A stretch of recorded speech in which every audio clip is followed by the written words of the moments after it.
As the Redwood Inn continued to be filled with chattering and lively atmosphere, at one table situated near the window, the atmosphere was quite different. "So you've been toying with me all along, huh?" Su Feng fixed his glasses, creating a sharp glint in reflection as he questioned Zhao Kai. "Not at all. I don't overthink much like you do, and I really came in here to enjoy some food. But I thought you would want some reasons along the way to follow through." Zhao Kai responded, proclaiming his innocence. "You should know I really don't want to involve myself with complicated things, especially when it's a game. But for you, I did some investigation and research so that I won't become a burden. You definitely wanted my assistance, seeing how you tried to convince and persuade me previously to drop the school competition and join you." Smiling briefly, Su Feng nearly forgot Zhao Kai's intelligence was no less than his, albeit with less usage.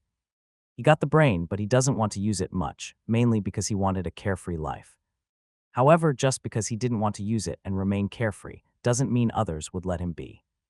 Otherwise, he wouldn't have lost contact with him in the future. "Back then, I was occupied by the Reaver Guild, so I couldn't assist you. But not this time," Su Feng exclaimed inwardly, clearly enraged about what happened to Zhao Kai. "Well, I'm glad you picked up on that, and I just treat it as a repayment for punching you in the face," Su Feng calmly said, calling the staff from earlier and ordering the dishes that Zhao Kai mentioned, plus extra. "Oh, Brother Feng, you really know how to treat a fellow brother." Zhao Kai laughed heartily. "But there's too much food.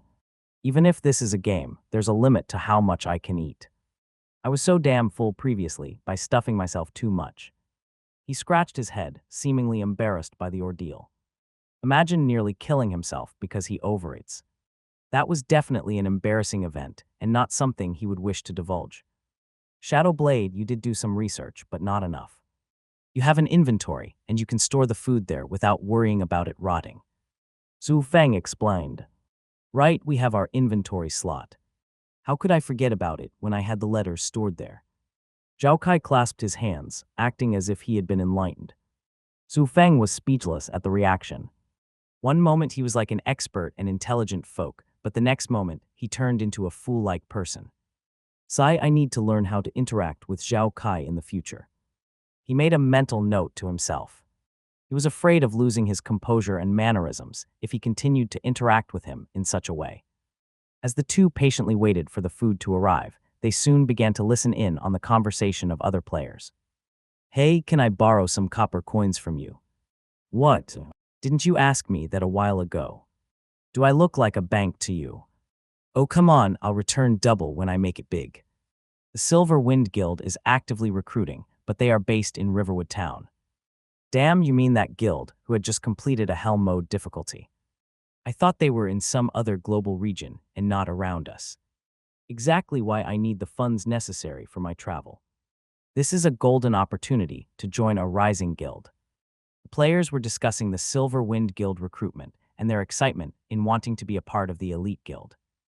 After all, anyone who had managed to complete the Hell Mode difficulty dungeon at this stage, when no one else was able to even clear easy mode, spoke volumes of the achievement. "It's this Silver Wind Guild topic again. I kept hearing them that I'm annoyed by now." Zhao Kai shook his head and said, seemingly disappointed by the discussion he was eavesdropping on. "It's not a surprise that this kind of event would garner tons of attention everywhere," Su Feng casually said, acting as if he wasn't an involved party. "Tusk, it's just some first clear achievement and extra advance rewards that might give them a head start when compared to others. It's not that big of a deal. Games are meant to be fun. But games are also meant to be competitive. Otherwise, why would anyone want to level up and grind for equipment? I guess it just depends on the player's mindset." Zhao Kai knitted his brows. "Anyway, there's no point in listening to the conversation further. Let's talk about you.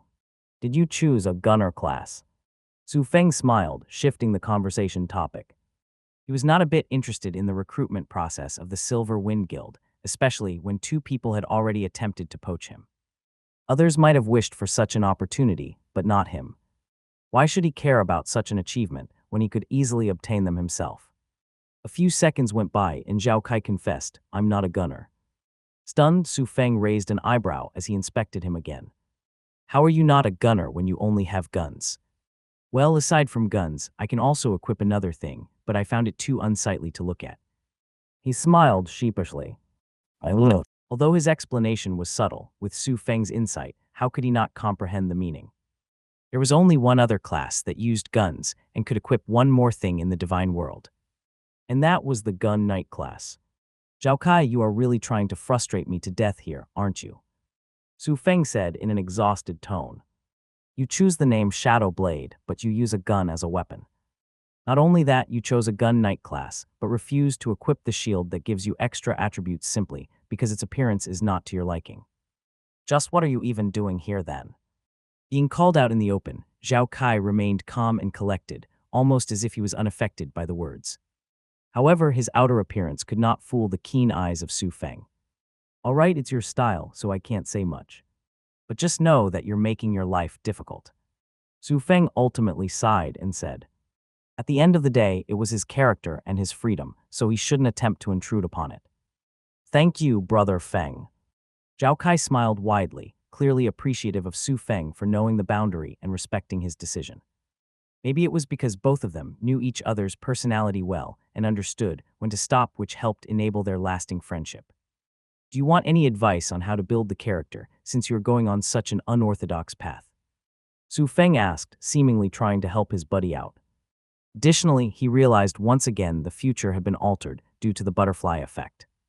He was positive of Zhao Kai being a gunner, not just because of the equipment he saw, but because of the past timeline of him being a gunner. However, it became quite clear that the timeline was now starting to change, and his knowledge advantage was decreasing slowly.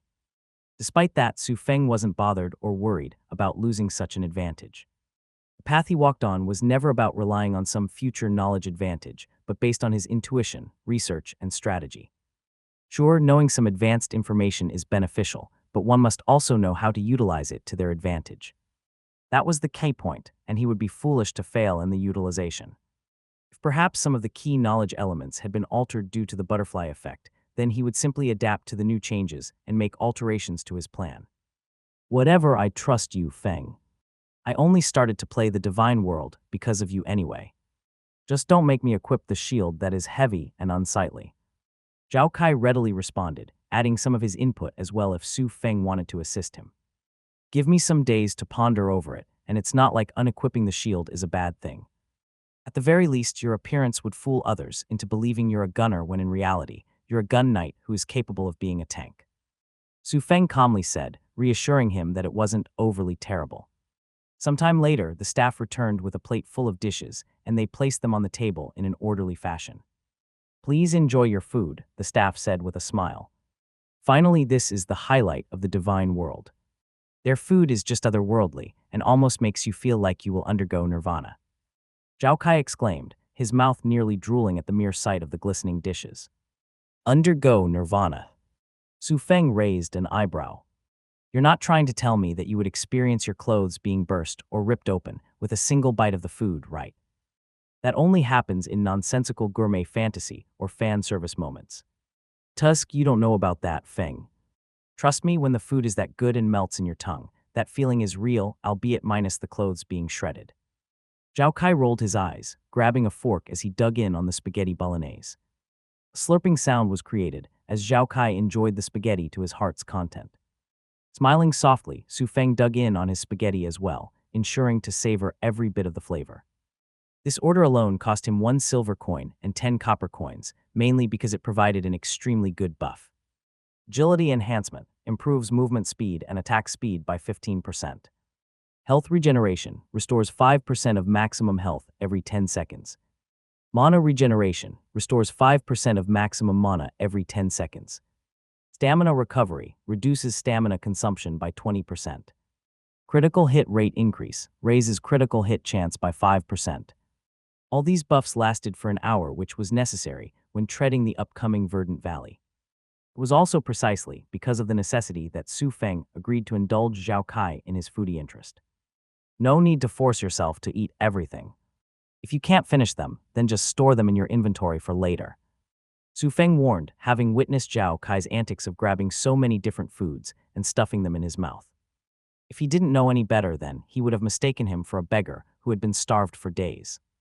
Luckily, the other players were too immersed in their own conversation, and their table location was quite inconspicuous as well for others to notice them. Otherwise, Su Feng might really ask for a second table and switch his seat. Time slowly passed by, and Zhao Kai finally felt his stomach bulge a bit. "Ah, I swear this isn't a game, but another way to fulfill your hunger," he exclaimed in bliss, rubbing his tummy as if he was some old man. "Unbelievable, you should join some food-eating contest." Su Feng sighed, unable to fathom how he was able to consume so much food. Just the spaghetti bolognese alone had filled his stomach already, and he could barely eat a few barbecue ribs. After all, it would be a lie if he wasn't tempted by the aroma and fragrance emitted from the tenderized ribs. As Su Feng paid for the food, he felt a bit of heartache for losing his hard-earned money. "I'll make sure to exploit others thrice for this expenditure," he vowed silently, wondering if Harold Fist was in need of information or items. That person had been played like a fiddle, so by throwing some more juicy bait out for him, he could easily earn big money. Anyway, let's get this show on the road. Just this delay has caused us quite a bit of time. Su Feng stood up and said, getting ready to leave the inn. "What's the rush, Feng?" Zhao Kai scratched his head. "You really became weird. You're constantly rushing now, almost as if you are in a state of urgency. Just relax a little bit and take a deep breath." With Zhao Kai's seemingly lax attitude, Su Feng wanted to scold him at first but halted himself in time. Zhao Kai doesn't know his sense of urgency stemmed from his years of expertise, so even if he attempted to explain these, he might not get it. Taking a deep breath as he suggested, Su Feng smiled softly. "Well, I suppose we should relax a bit when it comes to food as well. The menu earlier had a lot of good food, but I guess we can wait a long time till we can try other new food," he calmly said, hitting right at his weak spot. Sure enough, Zhao Kai's attitude and behavior seemed to have taken a 180-degree turn as he stood up. "What are we still doing here, Feng?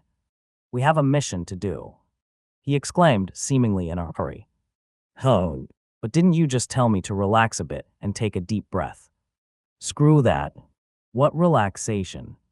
There's no time for relaxation." "Ha ha ha, I'm glad we're on the same page then." Laughing heartily, the two smoothly exited the inn as they made their way to Verdant Valley. As they walked near the streets, the two of them suddenly took a right turn, entering a discreet hallway. "All right, why don't you reveal yourself already?" Zhao Kai suddenly said, pulling out his guns. However, a minute had gone by, and there was no movement at all. "While they got scared by you, Shadow Blade. Your words must have frozen them as they log out to cry to their mommy." Su Feng snickered coldly. "Oh, their mommy? That's impossible. After all, they're busy cooking in my house and waiting for me to please them." Zhao Kai exclaimed in shock. "Are you sure they're cooking in your house and not mine? Of course, I just sent one of them to heaven earlier." "Die bastards." Just as the two were smack-talking, an unfamiliar voice echoed through the discreet hallway, followed by a barrage of spells. Whoa, they really fell for the oldest taunt in the book. Amused, Zhao Kai easily dodged the incoming spells, clearly expecting a sneak attack. As for Su Feng, he merely buffed himself and tanked the spells on purpose, prompting his health point bar to decrease slightly. "Why didn't you dodge?" Confused, Zhao Kai didn't know why his buddy didn't just dodge. Both of them already knew they were being targeted back at the inn. Hence, they acted rowdy and ignorant to bait them out while communicating through private messages. Therefore, in theory, Su Feng should have been able to avoid the attack, especially when he was the first one to sense something was amiss.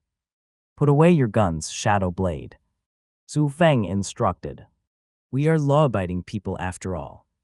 "Did you eat the wrong food?" Zhao Kai quickly corrected himself before he finished his question. "No, that can't be when we had the same thing," he muttered, wondering why Su Feng would want him to withdraw his weapon. Despite his confusion, he listened and withdrew his guns, making them both vulnerable. "Ho, it's good that you know to surrender.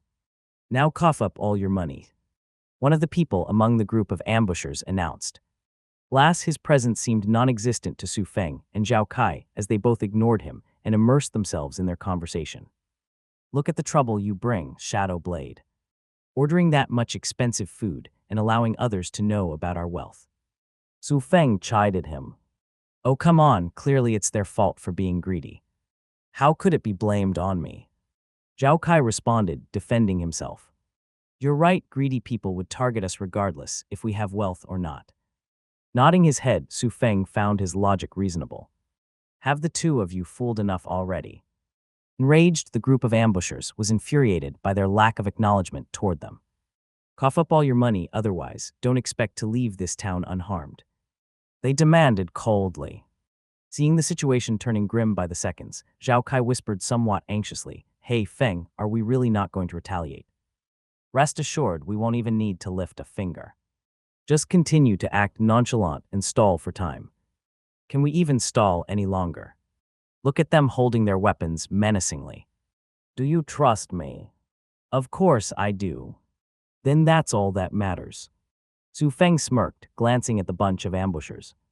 "Boss, let's just kill them and rob them. Although the loot would be minimized, we can still get a ton seeing how rich they are." One of them was impatient and suggested killing them outright. After all, players in the divine world who died would have their items dropped, and depending on their luck, they could either lose their valuable items or invaluable items. "Feng, please tell me that these ambushers aren't being for real. Are they really trying to kill us in the town? Don't they know the consequences?" Zhao Kai asked. "When people are blinded by greed temporarily, they forego all consequences." Su Feng explained, having witnessed this type of scene multiple times. To a logical person, they might be saying how retarded their actions were, but to these people who are blinded, they think it was the best course of action. With these two constantly talking down on the ambushers, they finally had enough as they advanced forward, launching deadly attacks. Zhao Kai, on instinct, wanted to defend and retaliate, but Su Feng held him by the shoulder and dragged him back. He then shook his head, reminding him to not make a move, while he calmly watched the attack fiercely launching at them. Just when they were a few millimeters away from being hit, the attacks were deflected, and Zhao Kai mistakenly thought Su Feng made a move. However, he quickly came to realize it wasn't Su Feng, as numerous noises echoed through the hallway. "How dare you openly attack in Oakwood Town?" The thunderous voice, followed by a rumbling of footsteps, astonished both Zhao Kai and the ambushers. Only Su Feng was carefree, almost as if he expected the outcome. "And this is why one must study the geography of their location," he exclaimed inwardly. "How did the NPC guards arrive so quickly?" One of the ambushers was astonished. "Fuck, we were played by them." Another one was more clever and realized they had fallen into a deeper trap than they initially thought. "That's right, this hallway looks discreet on the surface, but it's secretly connected to the NPC's training ground. Thanks to you dummies making such loud noises, it attracted them over here." Su Feng suddenly exclaimed, letting these ambushers know what was up. "Oh, so that's why you told me to stay put." Zhao Kai clasped his hands, having realized Su Feng's terrifying insight. Even when baiting out the enemy, he had calculated the strategic location to confront them. At first, he thought that Su Feng merely wanted to find a discreet place to finish the enemies tracking them. Who would have thought Su Feng had another plan in mind? And one that doesn't involve moving a muscle. "You have my like, brother Feng." Zhao Kai gave him a thumbs up in respect and admiration. Su Feng rolled his eyes at his response, taking a step forward to the NPC guards. When the NPC guard noticed his approach, he was cautious initially, but his face turned solemn upon detecting something. Barrow, before the NPC guard could call out his noble status, Su Feng stopped him. "Hello, guards, these people just attempted to rob me and even harmed me in the process. How do you think we should handle it?" Su Feng greeted him and proceeded to explain the situation. The moment Su Feng finished his statement, the NPC guard's eyes turned cold. Zhao Kai and the ambushers might not know the current status of Su Feng, but these NPCs were different. With a bit of scrutiny, they could easily detect the barren status Su Feng held. Now that he was informed, some lowly adventurers had the nerve to openly initiate an attack within the town, but their target was also a baron, whose jurisdiction was directly under the Etheria Empire. The matter had turned serious. "Quickly detain these criminals," the NPC guard ordered sternly. Upon hearing that, some of these ambushers naturally wanted to retaliate, with some even trying to flee the scene. However, their efforts were futile. In front of these powerful NPC guards, the players were no different than ants. Thus, within a few minutes, all the ambushers totaling 5 people were captured and detained. If it was the normal protocol, these players would all be sent to jail for 3 days in real time before being released. Unfortunately for these unlucky ambushers, of all the people they had to target, they had to choose the one player who currently held a prestigious noble status. Thus, the normal protocol does not apply to them. "Sir, the criminals have all been detained. What do you wish to do?" The NPC guard asked, cleverly avoiding to call his noble's status. Their intelligence was shown very subtly, but Su Feng was able to detect it and realized the NPCs are slowly able to act very human-like. To even understand his intention and avoid calling his status made him somewhat anxious. It seems like I need to act fast, he thought to himself, realizing the divine world was changing at a rapid rate. My friend and I were visiting Oakwood Town due to its scenery and reputation. Alas, it was unfortunate that we met with such an incident. Su Feng sighed in a bitter tone. We will definitely increase the security here. The NPC guard turned rigid and said solemnly, clearly afraid of Su Feng leaving the town with a bad memory. It would be over for their town if Su Feng went ahead and complained to the upper management that he was ambushed and attacked right under their nose. I know and I trust in you. Su Feng patted the NPC guard and slowly guided him to the corner. I don't want to make a big deal out of this, and neither do you. Let me take all of their possessions, and you throw them in jail for a few weeks, and I'll pretend nothing happened. He whispered softly. The NPC guard was stunned initially, but upon weighing the pros and cons, he felt this wasn't so bad. After all, they wouldn't be punished, and the matter would be resolved, given Su Feng had already claimed he would pretend nothing happened. A noble's words were still convincing, and he doubted a noble would go back on their words.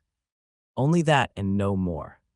The NPC guard asked, seemingly still suspicious of how easy the resolution would be.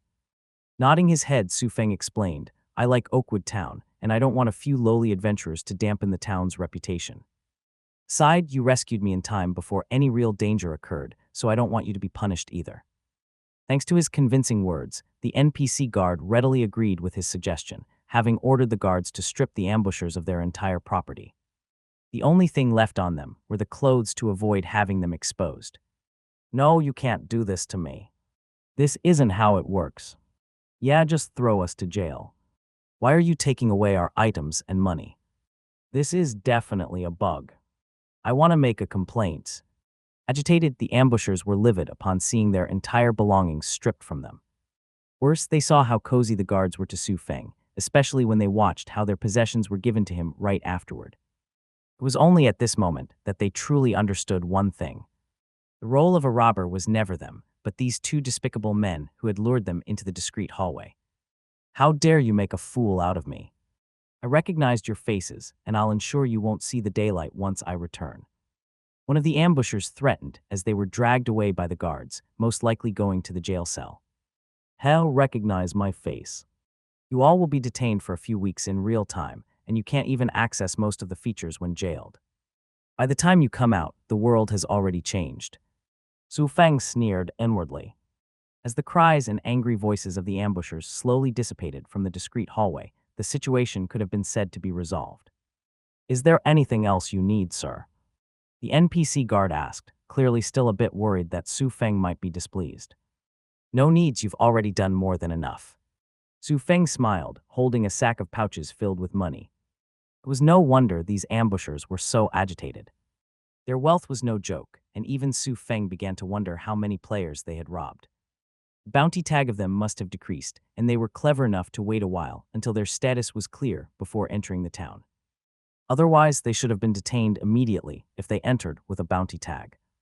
There was simply no way these players were able to obtain such vast wealth with their crooked ways and greedy behavior. Hence, Su Feng quickly determined their wealth was obtained from other players. As the NPC guard was about to ask for leave, Su Feng kindly gave him a silver coin as a tip. Don't try to refuse it. This is my thanks for saving me from earlier. Su Feng said sternly, making it clear that he would not accept a refusal. The guard's initial surprise melted into a grateful smile. Thank you, sir. He accepted the tip with a bow, then ordered the other guards to exit the hallway while bidding farewell to Su Feng. As the guards left, Zhao Kai turned to Su Feng, eyes wide with admiration. You're too cool, brother Feng. You earned all that without lifting a finger. He exclaimed, giving him a thumbs up. Su Feng chuckled, slipping the money and the items into his inventory. It's all about knowing the right moves. But why tip the guard? We could have used that silver coin for more food, Zhao Kai asked, scratching his head in confusion. From his understanding of Su Feng, he was a through and through stingy person. To see him tipping someone, especially when it was an NPC, made him confused. Su Feng sighed, rubbing his temples. Listen, don't underestimate the NPCs. They remember how you treat them. A small tip now could mean they'll save our skins later.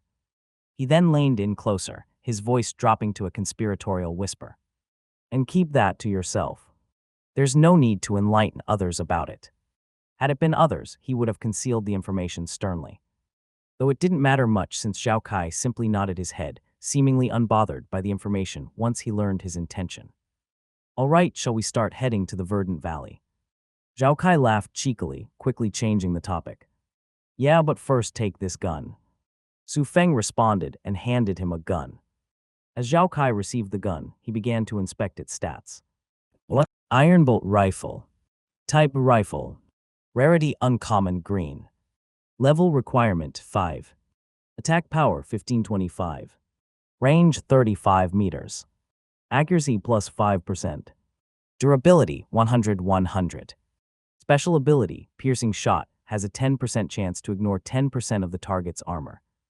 Description, a sturdy and reliable rifle crafted from iron. What? Whoa, this gun is insane, but Feng, the level requirement. Zhao Kai exclaimed in joy, followed by a tinge of bitterness.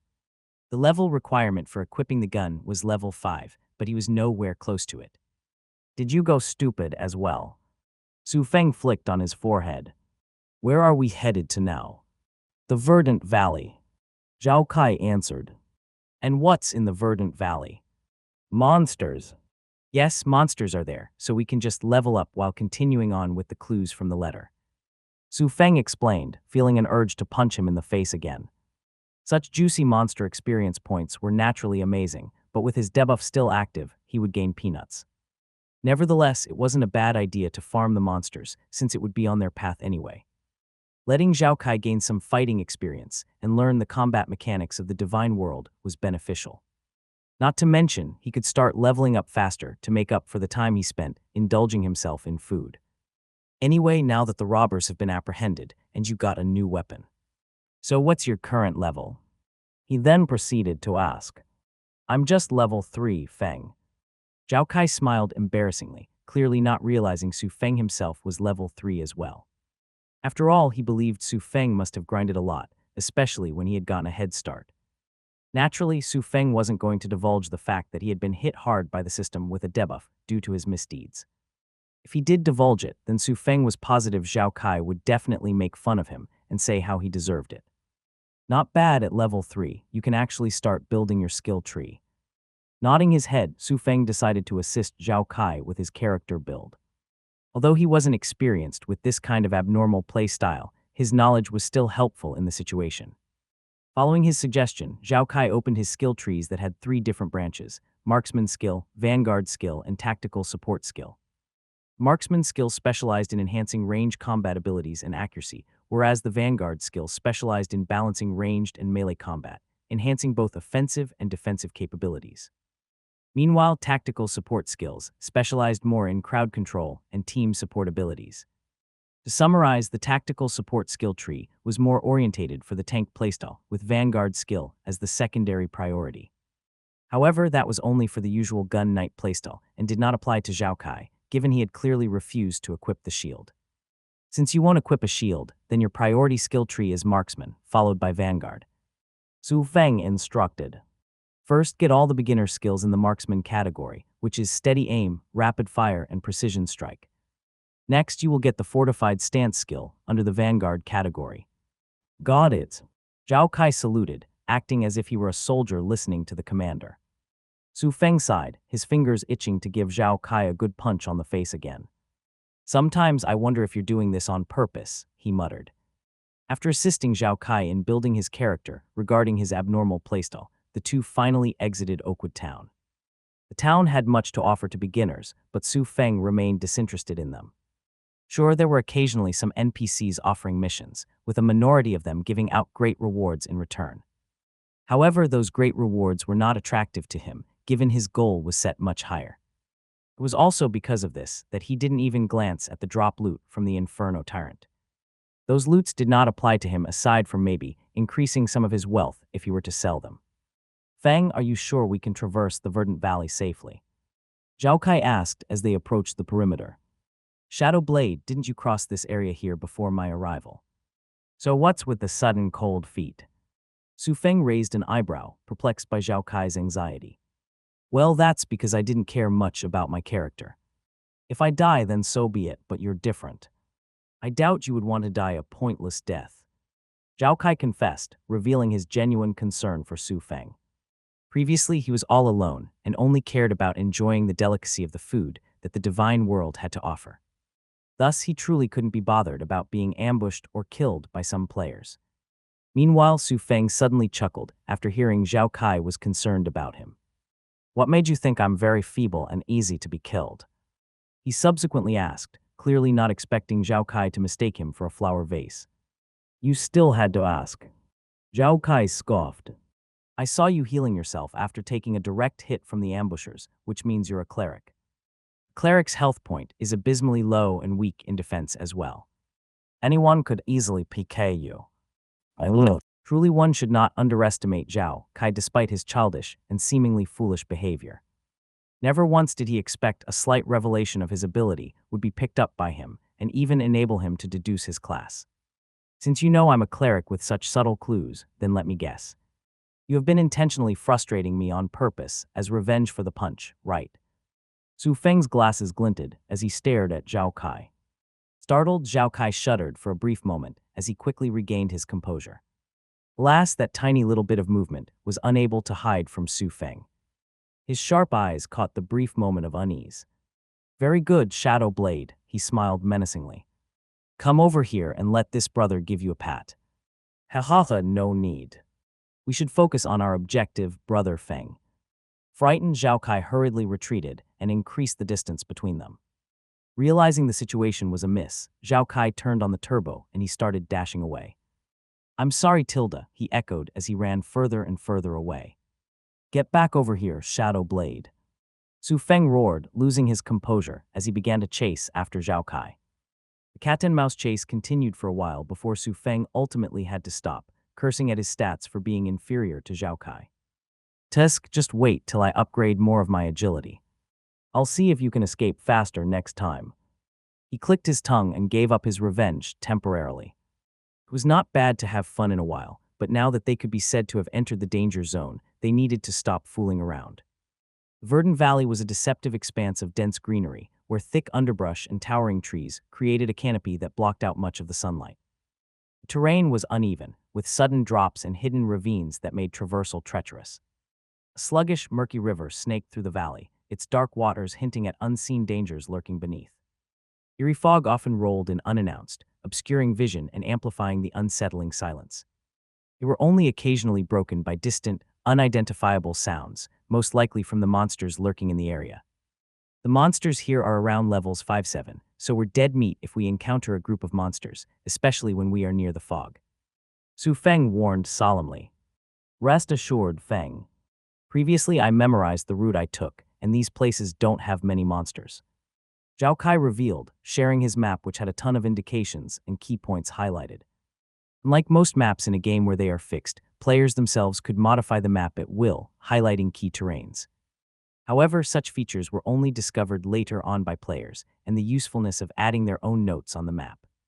Who would have thought Zhao Kai himself was already utilizing the feature to his benefit? You are really playing a pig to eat a tiger. Su Feng exclaimed, stating that he was acting like a fool to deceive others into lowering their guards against him. Others might think he was just a foolish foodie who only had food in his mind, but secretly, he was planning and plotting all of this. Zhao Kai shrugged his shoulders and defended his actions. If I don't play a pig, then I probably won't live long. Those who show off or reveal too much tend to die early. Nodding his head in agreement, Su Feng no longer bothered to continue with the topic as he inspected the map done by him. The map was quite detailed, and having seen the symbols of the letter that Zhao Kai obtained, he now has a somewhat idea of where the hidden Willowbrook village was located. This area of the map that you marked is most likely the place we need to go to, Su Feng said, pointing at the highest concentration of eerie fog. It was marked as dangerous on Zhao Kai's map. I knew this letter was bad news. Zhao Kai scratched his head, clearly annoyed that the most dangerous area was most likely their destination. Stop acting so surprised when you clearly explore everywhere aside from this. Su Feng rolled his eyes as he exposed him on the spot. Aside from exploring the area, Zhao Kai also labeled everything he had witnessed and the dangers of the area. Meticulous work done somehow made Su Feng suspicious of something, and as he pondered deeply, piecing the puzzles together, he finally understood one thing. Shadow Blade, did you drop a few levels because you died too many times from marking these? Su Feng asked coolly. Sure enough, redness rose from his face, clearly indicating that he had indeed died too many times, which resulted in his drop of level. Damn, so he was actually higher level than me, but lost it because of dying. Su Feng cursed silently, having realized the debuff was truly taking a toll on him. How many more secrets are you concealing from me? He subsequently asked, clearly wanting to know just how far he had advanced. Well, not as much as you, that's for sure. Zhao Kai responded cheekily. At the very least, you can expect me to know my way and how to fight. These monsters are truly too realistic and unpredictable. He added, having been reminded of his early struggle of fighting the monsters. They're not that unpredictable once you figure out their pattern. Su Feng explained. I've tried to, but it's hard to comprehend their patterns. Zhao Kai frustratingly said. Obviously, it's not going to be easy to predict them. Otherwise, everyone would have become a pro. It takes time and experience to comprehend their patterns. Tusk, you speak as if you have a lot of experience. Didn't you just play a few hours earlier than me? Do you want me to smack you again? Oh, what did I just say? I can't remember.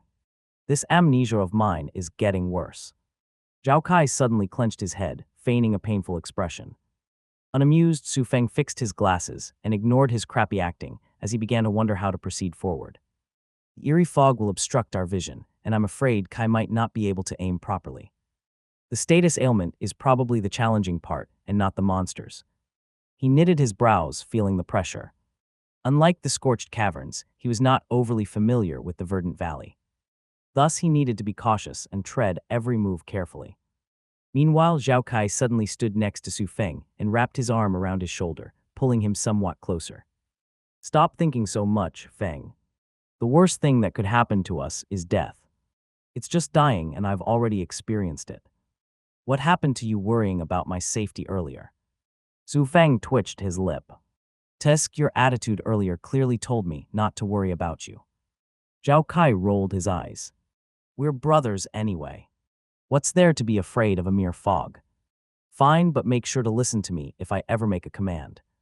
Su Feng said, albeit with some grumble as he pushed his arm aside. Sometime later, the two entered the eerie fog, and soon a system prompt appeared, warning them of the status ailment. System, you have been exposed to the eerie fog. Your strength and defense are reduced by 12%. As expected, status ailment as usual. Though it didn't even bother mentioning how our vision is now limited. Su Feng smiled bitterly at the system prompt. As helpful as the warnings were, the system prompt doesn't always list out everything for the players. After all, this was not some nanny or babysitting game. Our vision might be affected, but our senses remain. Zhao Kai remained optimistic and exclaimed. He was not a bit afraid of having his vision limited. It wasn't like he became blind or anything. It was just going to be a bit hard to navigate and detect danger from afar. I supposed it's not that bad. Nodding his head, Su Feng proceeded to buff Zhao Kai early on. His mana was full at the moment anyway, so using his spells now and letting it regenerate slowly while advancing forward was more probable. By buffing him constantly, Su Feng won't need to worry about not being able to react in time to assist Zhao Kai. Our map might be blurred, but we can still make our own mark. Su Feng advised, glancing at his map. Upon entering the fog, the original clear map was covered in fog, preventing the players from being able to take advantage of the map feature to navigate around. Nevertheless, that didn't mean there was no loophole to such implementation. Although most of the path was blurred by the fog, they were still able to plant their footsteps.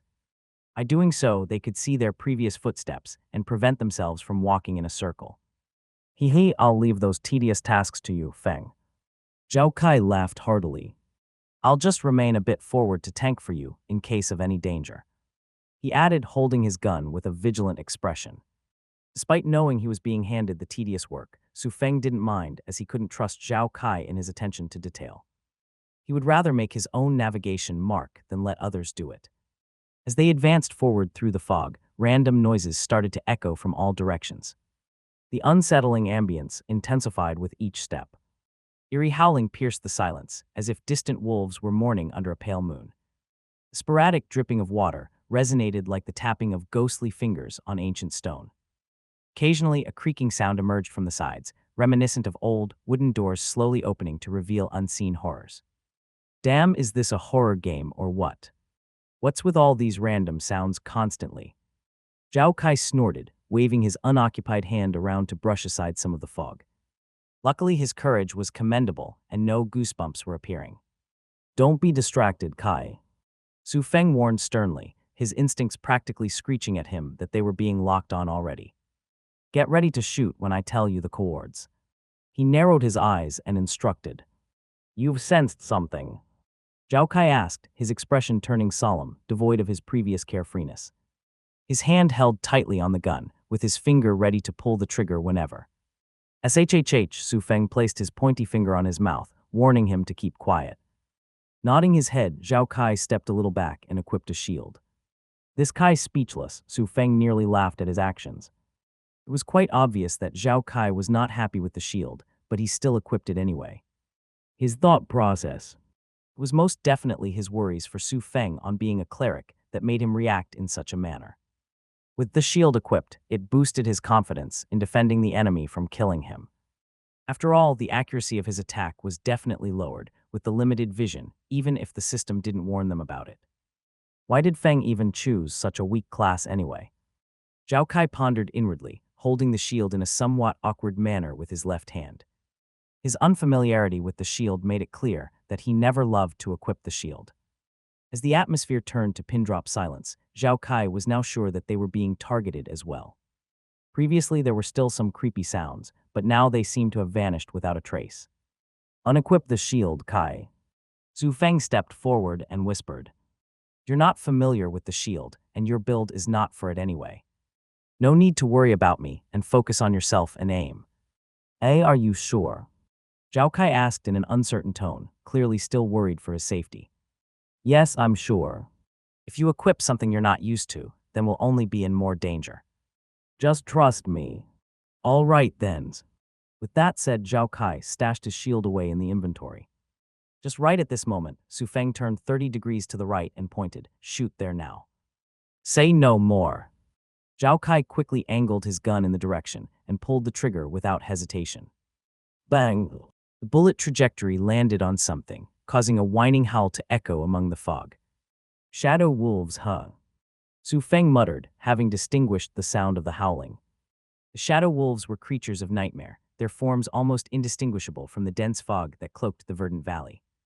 They had sleek, muscular bodies covered in fur as black as midnight, with patches of dark gray that helped them blend seamlessly into their surroundings. Their eyes glowed with an eerie, luminescent yellow, piercing through the mist like beacons of dread. Long, sharp claws clicked softly against the ground as they moved with predatory grace, their movements so silent that they seemed to melt into the shadows. With Zhao Kai successfully landing an attack on one of them, shadow wolves started to emerge amidst the fog. Their elongated snouts revealed rows of razor-sharp teeth when they snarled, and their breath hung in the cold air like wisps of smoke. Geez, they're shadow wolves. You might as well call them cowardly wolves. Zhao Kai gritted his teeth. Coming at us with a pack. Don't they know any honor? Fight me 1 versus 1. He exclaimed coldly, pointing his gun at the wolves. There were a total of 4 shadow wolves, including the one that he had shot initially. However, just one bullet was barely able to do much. This was still a game after all, and his attack power was pitifully low. Nice shot, but it didn't even graze the wolf, much less damage it. Su Feng commented, Are you on my side or the wolves' side? Disbelief filled Zhao Kai's eyes when he found Su Feng still had the leisure time to tease him. The person who should be the most afraid now was Su Feng. Yet not only was he not afraid, he was even making comments as if he were a commentator. Naturally, I'm on your side, but you seriously need to learn how to fight. Su Feng shook his head and said, aim at their critical flesh to double the damage instead of just shooting randomly. Their critical flesh. The neck, heart, eyes, joints, and the lower abdomen are their weaknesses. If you aim your gun there, the damage would be multiplied. Oh, so it's just like real-life hunting wolves.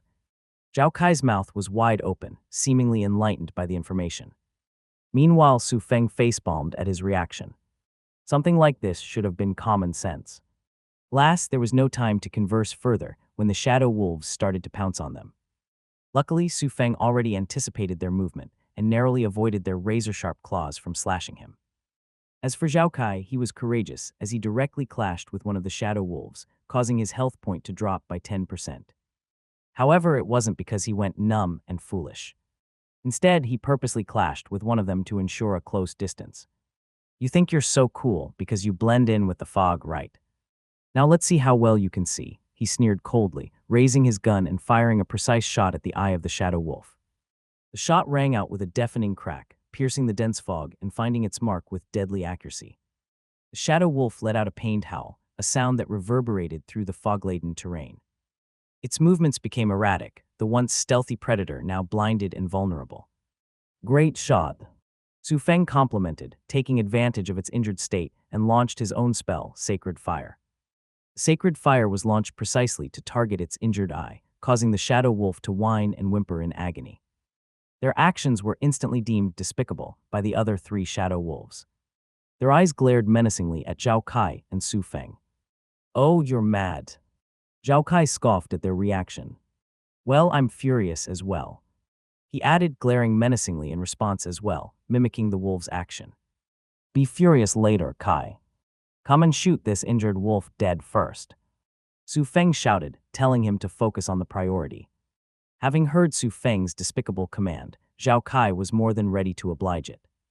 Retreating to Su Feng's side, Zhao Kai glanced at the struggling shadow wolf as he mercilessly fired multiple rounds of bullets. Rapid fire and precision strikes were used simultaneously as Zhao Kai targeted all the critical flesh mentioned by Su Feng. However, the other three shadow wolves aren't just going to sit still and watch. As Zhao Kai attempted to kill the injured one, they took advantage of his distraction to target Su Feng.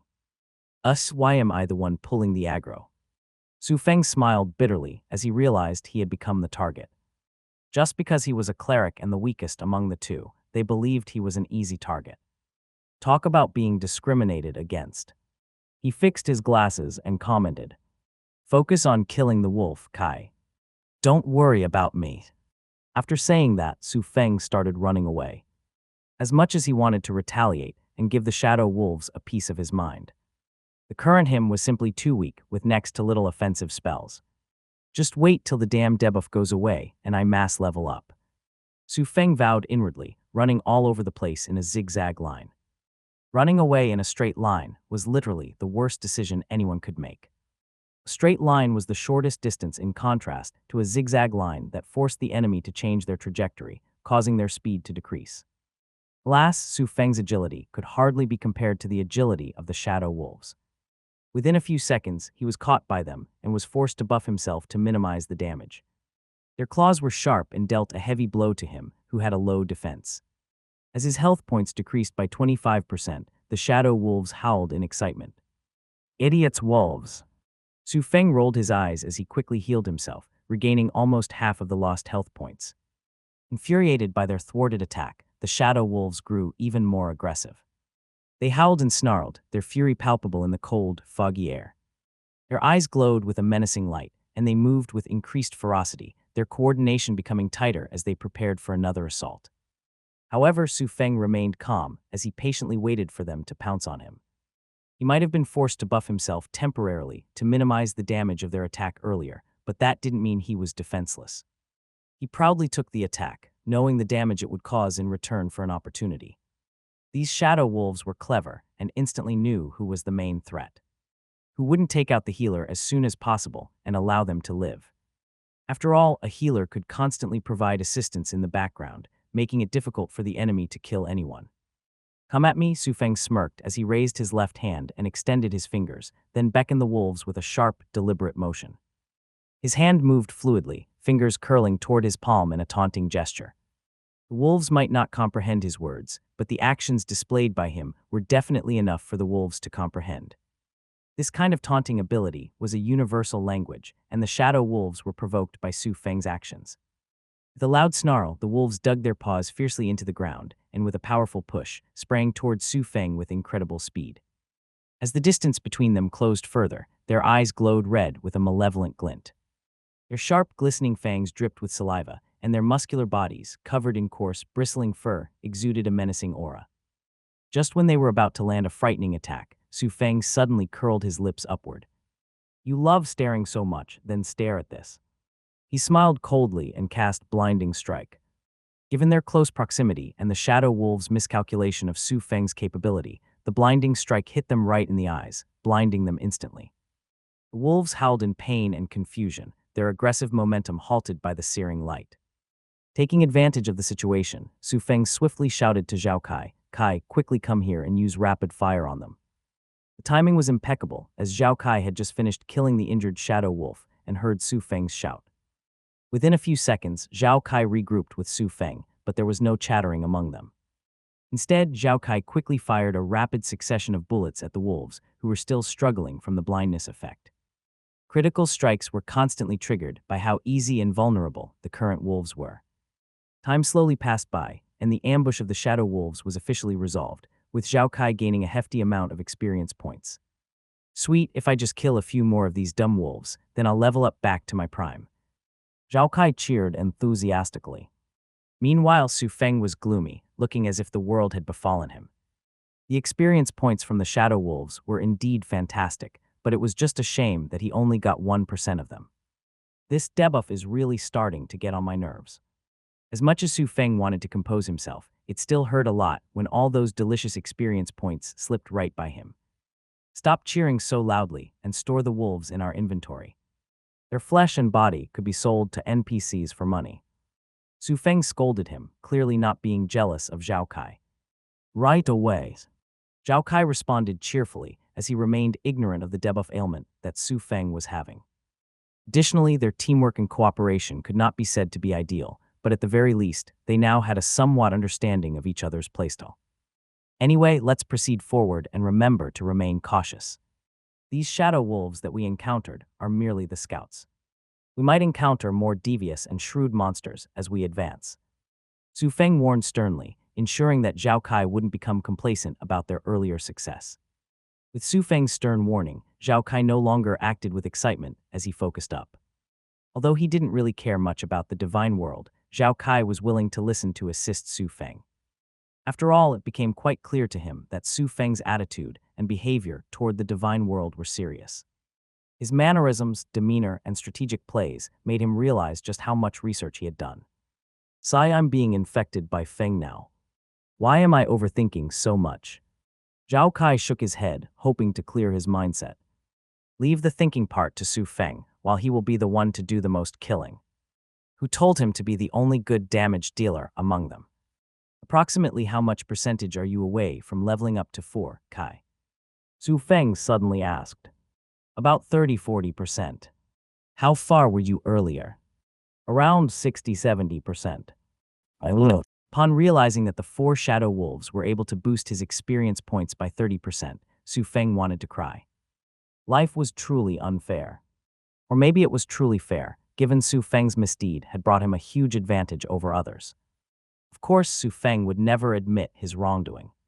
The herbs in the miracle herb garden were going to be wasted by the NPCs anyway. By kindly taking the herbs away from them, Su Feng was able to assist and help people. Yet instead of being repaid by kindness with his kindness, he was repaid with punishment. The system had truly done injustice to him. "Since the experience points are nice, let's grind a bit in the fog before we look for the location," Su Feng suggested. "Are you fine with that, Feng?" Zhao Kai glanced at him skeptically. "We don't need to grind for monsters if you're busy with things. HMPH, worry about yourself more. I'm experienced while you're not." Su Feng rolled his eyes in response, baffled by his constant concern. Sure, time was ticking down for him, but he wasn't a bit worried. What was important at the moment was to get Zhao Kai to level up and obtain new skills. After all, he wouldn't have much free time in the near future to help Zhao Kai gain combat experience and learn the fundamentals of the divine world. "Fine, but I don't want to take too much of your time." Zhao Kai scratched his head, having understood Su Feng's intention. He was no fool and knew Su Feng was trying to educate him regarding the game. It was just that he didn't want to delay his tasks. Had he known beforehand that he would distract Su Feng, then he would have waited till later on before informing him about joining the game. Alas, it was a little too late, and it would be rude of him to reject his goodwill. Then let's proceed toward this path. Su Feng pointed in a direction and said, having encountered the shadow wolves and adapting to the eerie fog, he could somewhat infer the location of the wolves' camp. Although it wasn't going to be completely accurate, it should be adequate enough for them to encounter more monsters on the way to farm. With that goal in mind, the two spent the next few hours grinding for monsters and occasionally almost dying in the process. There were numerous times that Zhao Kai got caught in a pincer and nearly died. His movements were still rigid and clumsy at times, resulting in his predicament. Luckily, Su Feng's perception as a cleric was amazing and always ensured Zhao Kai's health did not fall below 10%. Despite Zhao Kai's seeming enthusiasm and motivation, his stamina was starting to take a toll on him. Haha, I can barely move my fingers to pull the trigger, Feng. Zhao Kai panted heavily. Sweat started dripping on his forehead as his stamina dropped abysmally low. The food buff from the Redwood Inn had long expired with how much time they had spent grinding. Not to mention, his stamina recovery wasn't enough to restore his constant actions. How are you still fine, Feng? Zhao Kai sat on the ground as he glanced at Su Feng, realizing the latter was still fine. He was dumbfounded at how Su Feng could still move around and barely had any sweat. I don't make any unnecessary movements. Su Feng flatly responded. You kept running around and showing off, so your stamina decreased tremendously. Be more practical next time. Knitting his brows, Zhao Kai seemed to be pondering his advice, but the next moment, he shrugged his shoulders. Now, what's the point of playing a game if not to show off? He laughed heartily. Right after laughing, he finally slumped to the ground. I need a break, he gasped, wiping sweat from his brow. Afterward, he retrieved the food that was bought from the Redwood Inn earlier. With some utensils, he started making some slurping and munching sounds right in the open. You are unbelievable, Su Feng facepalmed, feeling helpless at Zhao Kai's nonchalant attitude. Nevertheless, he didn't reprimand him, given Zhao Kai had managed to level up once and almost reach level 5.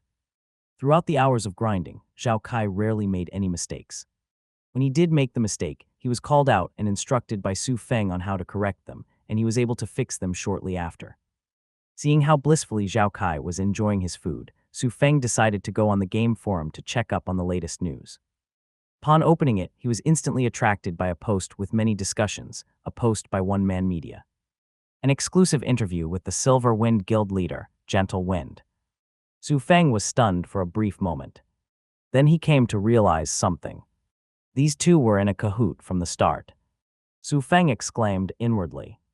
It was no wonder why One Man Media seemed to know much more than the rest, and was able to ask good questions to bring the focus of attention to everyone else. No, maybe it wasn't a real collaboration, but a temporary one. He murmured, opening his private message list and clicking on One Man Media. After opening the contact of One Man Media, Su Feng turned on anonymous mode to converse with him as the mysterious boss. Anonymous user, you are quite a clever person. To use my appearance at the town hall to obtain a deal with Gentle Wind, and then proceed to attract my subordinate's attention in wanting to recruit you. A few seconds after sending the message, One Man Media replied to him. One Man Media, are you really the boss of Lin Feng? If so, then I offer my apologies, because it was not my intention to use you to gain a foothold. Also, my deal with guild leader Gentle Wind is just to help her advertise her raid while giving some brief information about my findings. Oh, so he really did make a deal. Surprised, Su Feng couldn't believe himself to have hit the mark. He sent that message out merely to test the water, yet One Man Media was quick to expose himself. Of course, the message could have been perceived as an imposter, but the fact that he mentioned his subordinate was attempting to recruit him ensured it couldn't have been an imposter. After all, the conversation between those two was a secret. Without Lin Feng informing his boss, there was no way he would have known. Thus, One Man Media was quick on his feet and deduced the sender must have been the real boss of Lin Feng. Even if he deduced wrongly, no harm could be done since he was a solo player anyway. Anonymous user, my subordinate did recommend you to me, and you rejected him, which is quite a surprise. Lin Feng rarely recruits people. One Man Media, Lin Feng did mention it in return for an interview. But I don't like to involve myself with guilds, corporations, or teams. My collaboration with guild leader Gentle Wind was an exception because I needed funds. Anonymous user, rest assured, I'm not here to reprimand you or anything. I just want to remind you that the recruitment has a time limit, and by that time, even if Lin Feng wants to recommend you to me again, it'll be pointless. After sending that final message, Su Feng closed the conversation. To hook someone, one must be patient and throw out a good bait. By subtly implying that the recruitment had a time limit, he was highlighting that there would be more bigger things that he would do. If one man media was truly a clever person, then he should know his underlying meaning and make his choices wisely. Who were you messaging? From out of nowhere, Zhao Kai suddenly appeared behind him and asked curiously. Turning around, Su Feng glanced at him and his greasy mouth. Did you just finish eating? Yeah, I was starving, so the food just vanished into my stomach. Zhao Kai rubbed his stomach, satisfied with the food, as well as the additional buff that came with it. Now he wasn't as exhausted and fatigued as before. Then let's proceed with our journey. We're nearing the end. Su Feng nodded his head and commented. Nighttime is about to begin, and when that happens, the monsters here will gain a huge buff. We would be no better than dead men when that happens. He explained, letting Zhao Kai understand the danger. Frightened, Zhao Kai anxiously readied himself to start advancing again. As he fumbled with his gear and glanced nervously into the fog, he snapped, "Why didn't you tell me earlier that the monsters would become more difficult at nighttime?" Well, you didn't ask me. Su Feng shrugged, unwilling to take the blame for this matter. This kind of thing doesn't need to be asked, Feng. It should be told in advance. Zhao Kai grumbled, increasing his pace. Do you even know where to go? I will. Faking a soft cough, Zhao Kai slowed down his pace and waited for Su Feng. Stop being so slow, Feng. I don't want to confront these buffed monsters when they're already difficult enough. Su Feng chuckled softly at his impatience, finding his behavior hilarious. We're already arrived, Shadow Blade. He teased, revealing that they were at their destination. Arrived? Where? Confused, Zhao Kai started looking left, right, up, and down, hoping to see the so-called Willowbrook village. However, all he saw was a mist of fog and nothing else. Hell, he wouldn't even know if they were actually still moving forward or not.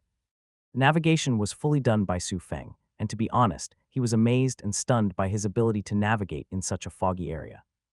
Everywhere he looked seemed no different than the starting position. You'll get used to utilizing the map feature efficiently sooner or later. Su Feng smiled and patted his shoulder. Take out your letter first. He instructed. Nodding, Zhao Kai retrieved the letter from his inventory and handed it over to Su Feng, only to be rejected. No, the letter must be opened by you, otherwise the teleportation won't work. Su Feng shook his head and warned. Letter was indeed something they needed to deliver to Willowbrook Village, but it also acted as the medium for the teleportation. Only the person that was assigned to it could utilize the true function. If it was anyone else aside from Zhao Kai, opening the letter would have no effect. Meanwhile, Zhao Kai's hands seemed to freeze as he held onto the letter. He was hesitant to open the letter, knowing it was a rude and disrespectful action. Are you sure we need to open the letter? I'm not supposed to read the content. He turned to Su Feng and asked reluctantly. Yes, the letter is merely a facade. The content inside is protected and encrypted. Only the intended NPC that you need to deliver it to will be able to decipher and comprehend it. Su Feng explained. I screw it. Worse goes to worse, we'll just become bad guys. Losing his cool, Zhao Kai ripped open the letter, and soon, a circle formation appeared beneath his feet. Don't mind me. Right at this moment, Su Feng hopped on Zhao Kai's back, creating a piggyback ride scene. Get off me, Feng. You're heavy. Astonished, Zhao Kai wanted to fling him off, but it was a little too late. Both of them subsequently disappeared from the eerie fog, leaving zero traces behind them. System, you have discovered a hidden location, Willowbrook Village. As the system prompt appeared, somewhere in the sky, two people could be seen free-falling. Feng, quickly get off me. Zhao Kai screeched in panic when he realized Su Feng was using him as a safety net. Hey, one person taking the full damage is better than two. Su Feng, like a persistent leech, remained steady as he clutched tightly on Zhao Kai's back. My health points are lower than yours, so unless you want to be a bad friend and let me die from fall damage, then you will take one for the team. He added, warning Zhao Kai of the consequence of flinging him off. I just knew you were up to something. Zhao Kai cried in agony as he closed his eyes, knowing it was too late to even attempt to fling him off his back. Thump! As Zhao Kai fell right to the ground, creating a small crater as dust began to pile up from the impact. His health became abysmally low, with only less than 2% of them remaining. Meanwhile, Su Feng casually got off from Zhao Kai, brushing aside some of the dust that got onto his clothes and glasses. His health remained perfectly fine. Phew, that was quite dangerous. I truly am blessed. I will. Still on the ground with his face kissing it, Zhao Kai curled his fingers together slowly, forming a fist. Just how heartless and cold-blooded was Su Feng? He was safe and sound because he tanked the whole fall damage for him. Yet instead of even giving him thanks, he had the audacity to say he was blessed. Feng, I want to punch you, he exclaimed, struggling to get up. The pain sensation in the game was minimized, so he wouldn't actually feel much pain, but the damage done to his body was still in effect. To fall from such a height, any regular human would have been injured heavily or died. You're over-exaggerating too much, Shadow Blade. Su Feng fixed his glasses and said, as the delivery man, do you think they will kill you upon arrival? The design is quite mischievous as usual, ensuring you only have around 2% health. After saying that, Su Feng proceeded to heal Zhao Kai's health and extended a hand out to help lift him up. Although still somewhat skeptical of his explanation, Zhao Kai also couldn't pinpoint anything wrong with his explanation. He was indeed a delivery man, and it made zero sense why they would have him killed upon teleporting to the destination. Once Zhao Kai stood up, he began to inspect the surroundings. Apparently, they were teleported to the outskirts of Willowbrook Village. The outskirts of Willowbrook Village were peaceful, with thick forests and rolling hills, dotted with ivy-covered cottages and glowing flowers that gave a magical touch. Cobblestone paths lined with tall willow trees wound through the area, adding to the tranquil atmosphere. Staring with a dazed expression, Zhao Kai asked, "Are we still near the verdant valley? What happened to the eerie fog? The environment and vibe here is so different." He couldn't fathom the sharp contrast of scenery from just previously. The dark and gloomy atmosphere was replaced with a tranquil and beautiful atmosphere. Did you not read the system prompt? Su Feng chuckled softly. You mean the discovery of the Willowbrook Village? Strictly speaking, we are still within the Verdant Valley, but also not quite. It's more like we're in a separate dimension, and the NPCs here are living in their own world. Separate dimension. So like a parallel world, or a new world within the world itself. Sure, if that's how you want to word it. Su Feng coughed, clearly confused by his summarization and conclusion. Nevertheless, he found it pointless to explain these complicated things to him. All right, let's enter the village now, he calmly said, walking toward the village's entrance. Wait up. Zhao Kai clicked his tongue and quickly followed behind. Once they neared the village entrance, two guards started to glare at them with an unfriendly expression. Do you think we're welcome here? Zhao Kai moved closer to Su Feng and whispered. Of course, just show them the letter and explain the reason for our arrival. Su Feng responded. Nodding, Zhao Kai quickly retrieved the letter and showed it to the guard with a somewhat nervous expression. After all, the letter was opened, and as a delivery man, that was the biggest taboo thing one could do. No one would appreciate the delivery person opening any type of package that they were supposed to deliver to a recipient. However, to his surprise, the guards didn't seem bothered by the letter being opened and simply granted them entry. It was that easy. Zhao Kai asked the moment they entered the village without any hiccups. What else did you think? Su Feng rolled his eyes, feeling exhausted by his constant worries. But if he had to choose between his lax attitude or worried attitude, Su Feng would choose the latter. At the very least, it meant that Zhao Kai was starting to take the divine world seriously and not some simple game. Last, Zhao Kai's behavior easily changed once the crisis was over. He began to walk around and admired the scenery. Inside the village, small, thatch-roof cottages clustered around a bustling square, creating a cozy and inviting atmosphere. The square was lined with shops, each displaying colorful wares, while the well-known blacksmith's forge emitted a warm, constant glow. The sound of hammers ringing against metal mixed with the chatter of NPCs made the village feel lively and full of life. Is this really a village? Zhao Kai asked curiously, clearly astonished by the lively atmosphere. Oh, they even got some food stalls. His eyes lit up once he spotted some food vendors selling their food to the villagers. Without hesitation, he quickly rushed up to line up behind the villagers, unaware that his appearance had already attracted quite the attention among the NPCs. Zhao Kai's addiction to the food from the divine world was shown in full display. His attention to his surroundings seemed non-existent as his eyes were locked on the skewers that the food vendor was selling. Although there wasn't any drool in his mouth, Su Feng doubted it would take long for them to appear. When did this Kai become such a foodie? He wondered silently.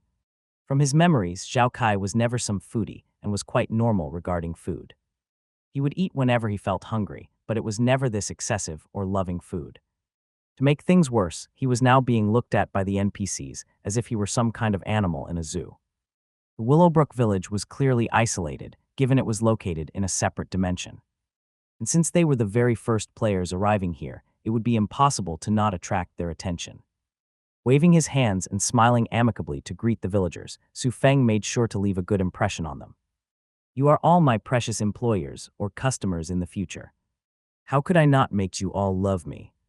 He began to greet them even if some were wary of him or outright avoided him like a plague. Hey Feng, stop greeting the villagers and come over here to give me some money. I'm still broke.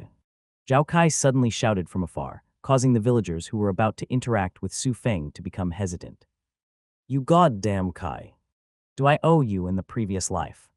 Retaining a friendly smile on the surface despite wanting to beat Zhao Kai up for ruining his deed. Sorry everyone, my friend just arrived here and is eager to try out the local food to enjoy. He apologized to the villagers for his friend's behavior and excused himself. A few seconds later, Su Feng caught up to Zhao Kai and resisted his urge to punch him. Instead, he flashed a smile and promptly paid for the skewers. Once Zhao Kai got his skewers, Su Feng grabbed him by the sleeve and dragged him away, hoping to avoid catching any more bad attention. The attention he wanted was to let the villagers feel comfortable around them. However, thanks to Zhao Kai, the villagers were wary of them. Why are you such a foodie, Shadow Blade? Su Feng knitted his brows and asked. I don't recall you ever being such a foodie. Still munching on his meat skewers, Zhao Kai responded, I don't know either, but there's just this intense urge I have whenever I see some delicious food or when I smell the food aroma. And when did this symptom occur? It was right after I purchased the food from that random person, the one that told me to deliver this letter. Were you the first customer?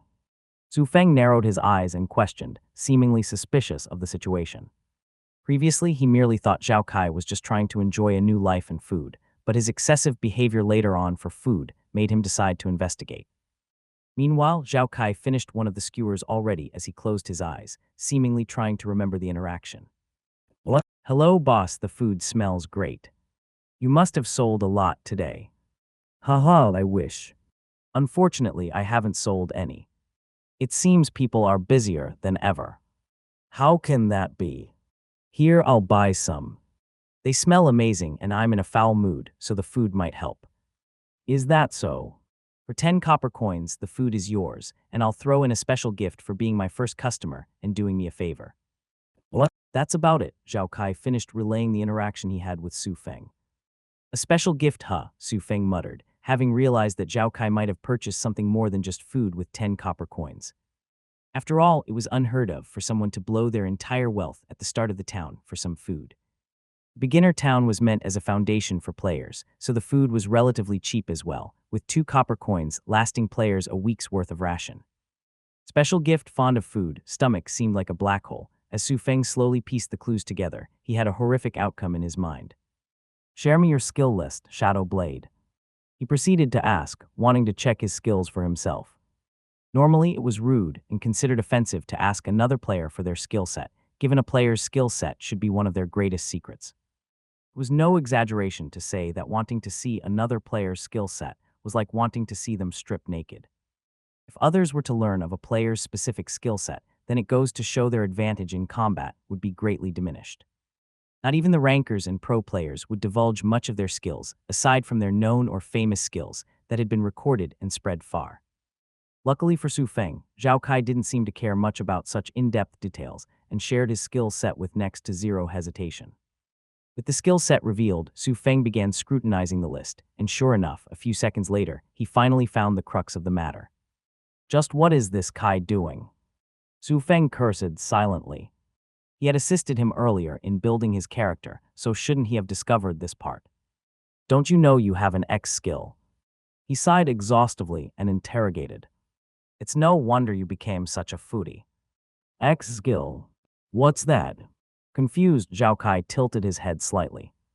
An X skill is an exclusive skill that bypasses the character class restriction. These types of skill could either be passive or active, and they are usually very difficult to obtain. Su Feng facepalmed, feeling quite jealous of his luck. How could he obtain an X skill for simply wanting to elevate his foul mood? This was so unfair. Having discovered the crux of Zhao Kai's sudden insatiable hunger and foodie behavior, Su Feng realized he needed to reflect upon himself. The symptoms were there, but I somehow missed it. He bit his lips softly. This was definitely an oversight on his part. There were many troubles he could have prevented if he had just discovered it earlier. Shadow Blade, deactivate the Gluttony X skill for now. Su Feng instructed, guiding him on how to manually turn it off. The Gluttony X skill empowered the user through the consumption and absorption of enemies and resources, enhancing stats and unlocking unique abilities. Due to Zhao Kai's low level, the current skills available to him were only a partial fraction of the real thing. What? Essence Drain. Effect absorbs a portion of the target's health, replenishing the user's health by 10%. Cooldown 20 seconds. Mana Feast. Effect absorbs a portion of the target's mana, restoring the user's mana by 15%. Cooldown 30 seconds. Skill Assimilation. Effect temporarily grants the user a random skill from the target for 30 seconds. Cooldown 2 minutes. Power Conversion. Effect converts absorbed essence into a temporary 20% increase in attack power. Cooldown 1 minute. What? Skills were awesome, but the side effect of having it active was insatiable hunger, and many more which would only occur if the skill was used for a long duration. Luckily, Zhao Kai was ignorant and didn't overuse the gluttony skill much, otherwise, the consequences would have been hard to imagine. Shadow Blade, the gluttony skill, is an active skill unless you manually turn it off like now. It was set as active by default previously, so you have been slowly using the skills subconsciously. Su Feng explained, clenching his fist. He was frustrated with himself for not detecting it earlier, especially when the subsequent hunting of the monsters during their grind had become easier. He was overly complacent and thought their teamwork was near flawless, causing the grind to be easier. However, it became easier mainly because Zhao Kai had been subconsciously activating gluttony and absorbing the monster, granting himself a buff. The buff overlapped with his own buff, making it even more difficult for him to detect the changes. You don't have to blame yourself too much, Feng. Zhao Kai smiled brightly and patted his shoulder. The blame should have been mine for not checking it. Nodding his head, Su Feng smiled. I supposed we're both at fault then. With that said, he continued to warn and advise Zhao Kai. Anyway, the Gluttony X skill isn't bad, aside from making you feel extremely hungry after usage. As long as you turn it on during combat only, you should be fine. Got it. Zhao Kai gave a thumbs up, but then glanced at the remaining skewer he had left. It's true that my desire for food has decreased a lot, but it'll be a crime to let these skewers go to waste, right? He chuckled, handing a few of them to Su Feng. Speechless, Su Feng shook his head as he grabbed the skewers. Soon, the two of them began to eat the skewers as they searched for the recipient. Hi, do you know where we can find a person named Thorin Forgifier? Zhao Kai asked a passerby villager, only to end up frightening them away. Confused, he scratched his head in response and turned to Su Feng. Do I look that scary? I'm just asking a question. Su Feng held a stoic expression and ignored his question. He was too lazy to even answer that question. If you didn't have that gluttony side effect active, then would we have been stranded out here? Discreetly, Su Feng made sure to distance himself from Zhao Kai, hoping to inquire with the villagers that he had made some progress previously. Stay here for a while, he instructed him, having found a familiar villager's face from earlier. Running toward the villager, Su Feng flashed his signature amicable smile and asked, Hi, I'm new to the village, and I heard there was a famous blacksmith, Thorin Forgifier. Do you know where I can find him? Oh, you're looking for Thorin. He's usually busy with forging, but you could find him near the east corner there. You just need to follow the sound of the hammering. The villager kindly pointed in the direction of the location. Thank you for your help. Su Feng bowed in respect and said before excusing himself. Meanwhile, Zhao Kai's jaws nearly dropped when he saw how easily he was able to gather information. He glanced at the villager and then at Su Feng repeatedly, his mouth stuttering. How did you get them to talk with you? No, why aren't they even running away from you? Maybe if you hadn't been focused on yourself and the food, then you would have learned a thing or two. Su Fen responded, grabbing the remaining skewers that were in his hand and eating them. Huh, my skewers. I paid for it. Mini, with his head lowered, Zhao Kai's expression turned gloomy as he followed behind Su Feng lifelessly. Even if there were no more gluttony side effects active, the skewers actually tasted good. Alas, there was nothing else he could do, given the food was indeed paid for by Su Feng. Not to mention, with the constant guidance from Su Feng, helping him to navigate the divine world, he had already repaid the punch. As they continued to walk, they heard the hammering sound echoing from afar. Stop sulking already. Su Feng chided. If you behave properly and manage to gain the rapport of Thorin, then I don't mind treating you. Instantly, Zhao Kai's expression changed. Excitement and enthusiasm replaced his earlier sulking and gloomy expression. Oh, just tell me what I need to do so I don't mess this up. Zhao Kai clenched his fist and said with a determined tone, Are you sure you deactivated the gluttony skill? He raised an eyebrow and questioned, finding his enthusiasm a bit overboard. Naturally, but good food is hard to resist in general. Zhao Kai pounded his chest and responded righteously. However, the next moment, he scratched his head and asked, By the way, what do you mean by rapport? Is it another quest of some sort? After spending a few minutes explaining the rapport system to Zhao Kai and emphasizing how to behave with the NPCs, Zhao Kai finally understood why the villagers were friendly with him. No wonder the villagers were willing to interact with you. Zhao Kai clasped his hands and exclaimed, You were respectful and friendly to them. Not just that, Su Feng shook his head. You also need to make sure to integrate yourself with them, meaning you want them to feel comfortable and take you as one of them. He corrected him. But how's that possible? We just entered the village, and you already became one of them. Skeptically, Zhao Kai raised his eyebrows and looked at him. Isn't that thanks to your outrageous behavior? Su Feng scoffed. Thanks to you, it made things easier for me to be the good guy while you are the, he added, not bothering to finish the last word as it was pretty obvious what it was going to be. Tusk, so I became your stepping stone. Zhao Kai clicked his tongue, feeling displeased that he was used. Unfortunately, he could only blame himself for it. Who told him to act so rashly and paid no mind to the villagers from the start? However, as he pondered further, he realized this mishap wouldn't have occurred if Su Feng had warned him earlier. I've been played for a fool. Like a thunderbolt had struck upon him, Zhao Kai realized this was Su Feng's revenge for his earlier scheme of frustrating him on purpose. Damn, how petty can he be? Sometime later, they arrived at the blacksmith store. So this is the Forgifier blacksmith shop, Zhao Kai muttered, glancing at the exterior of the shop. The building's exterior was marked by a large, intricately wrought iron sign that displayed an anvil and hammer, symbolizing their craft. Thick wooden beams reinforced the stone walls, and a wide, open doorway allowed the sounds of clanging metal and the warm glow of the forge to spill out onto the cobblestone street. Do you remember what to do when we entered? Su Feng asked, not paying much attention to the shop's details. After all, most blacksmith shops had similar designs, especially the hammering sound. Though that didn't mean the quality was the same, given different blacksmiths could produce different products. Some blacksmiths were proficient at weapons, while some were proficient at armor, etc. Rest assured, Feng. I've kept your words in mind. Patting his chest, Zhao Kai reassured Su Feng that he wouldn't commit the same mistake twice. Nodding, Su Feng extended his hand as a gesture of telling him to enter first. With an air of confidence and pride, Zhao Kai calmly entered the Forgifier blacksmith's shop.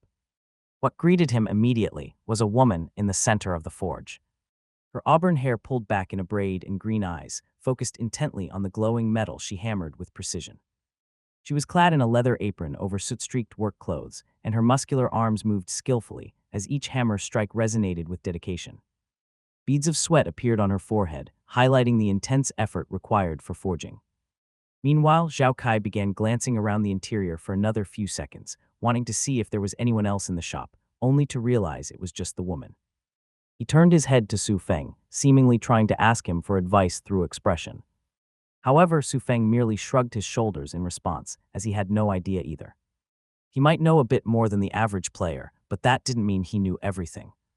If that was the case, then why would he even bother working hard?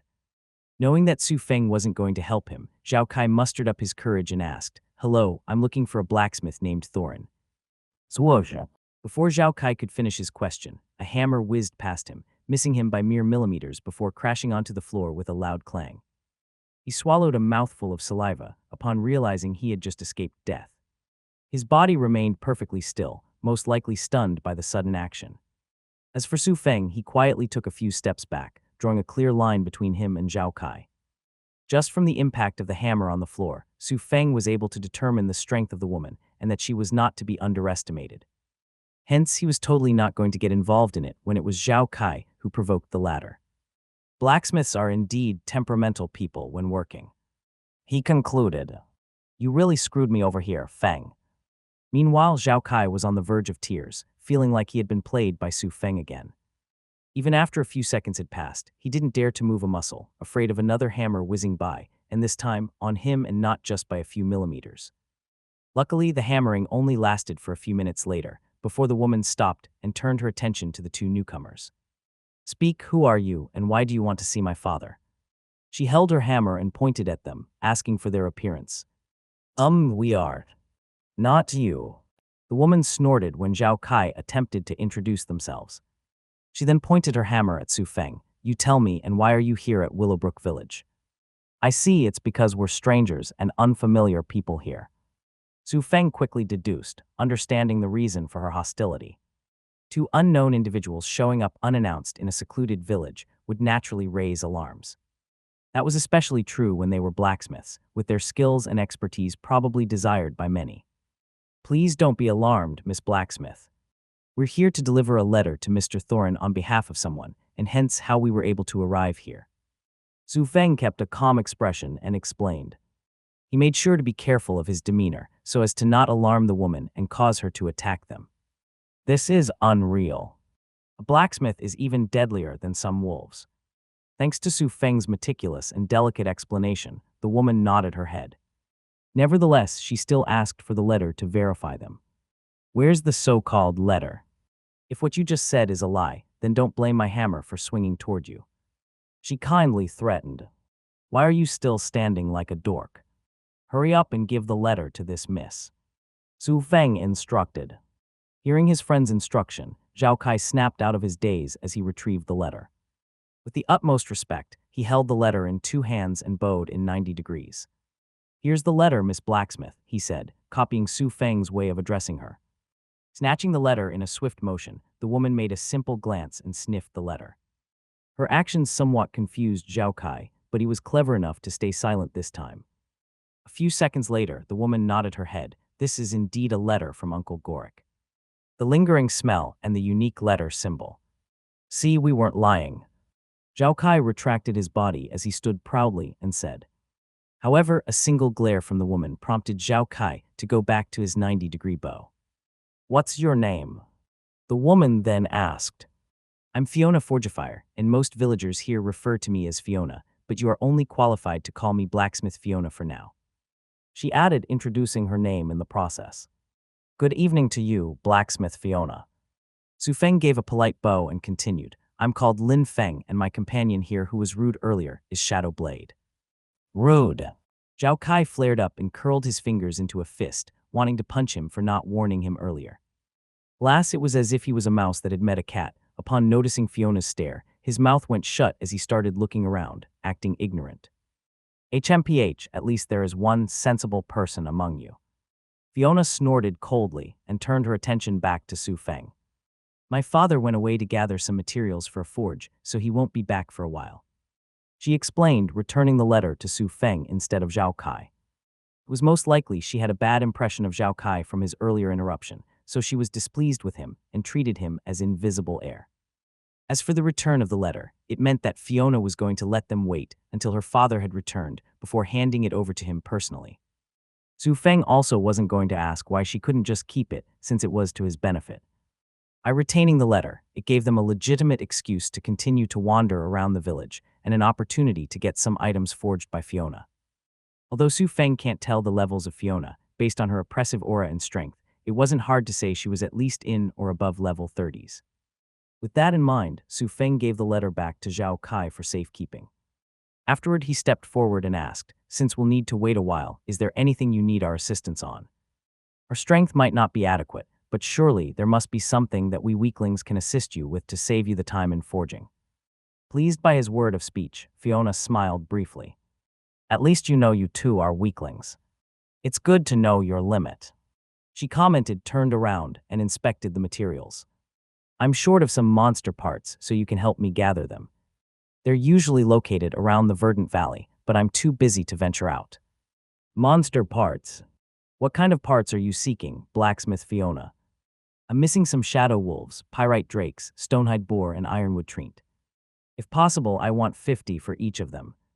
"Can you even call that sum?" Zhao Kai interrupted and questioned in a baffled tone. 50 each of them was equivalent to 200 whopping monsters in total.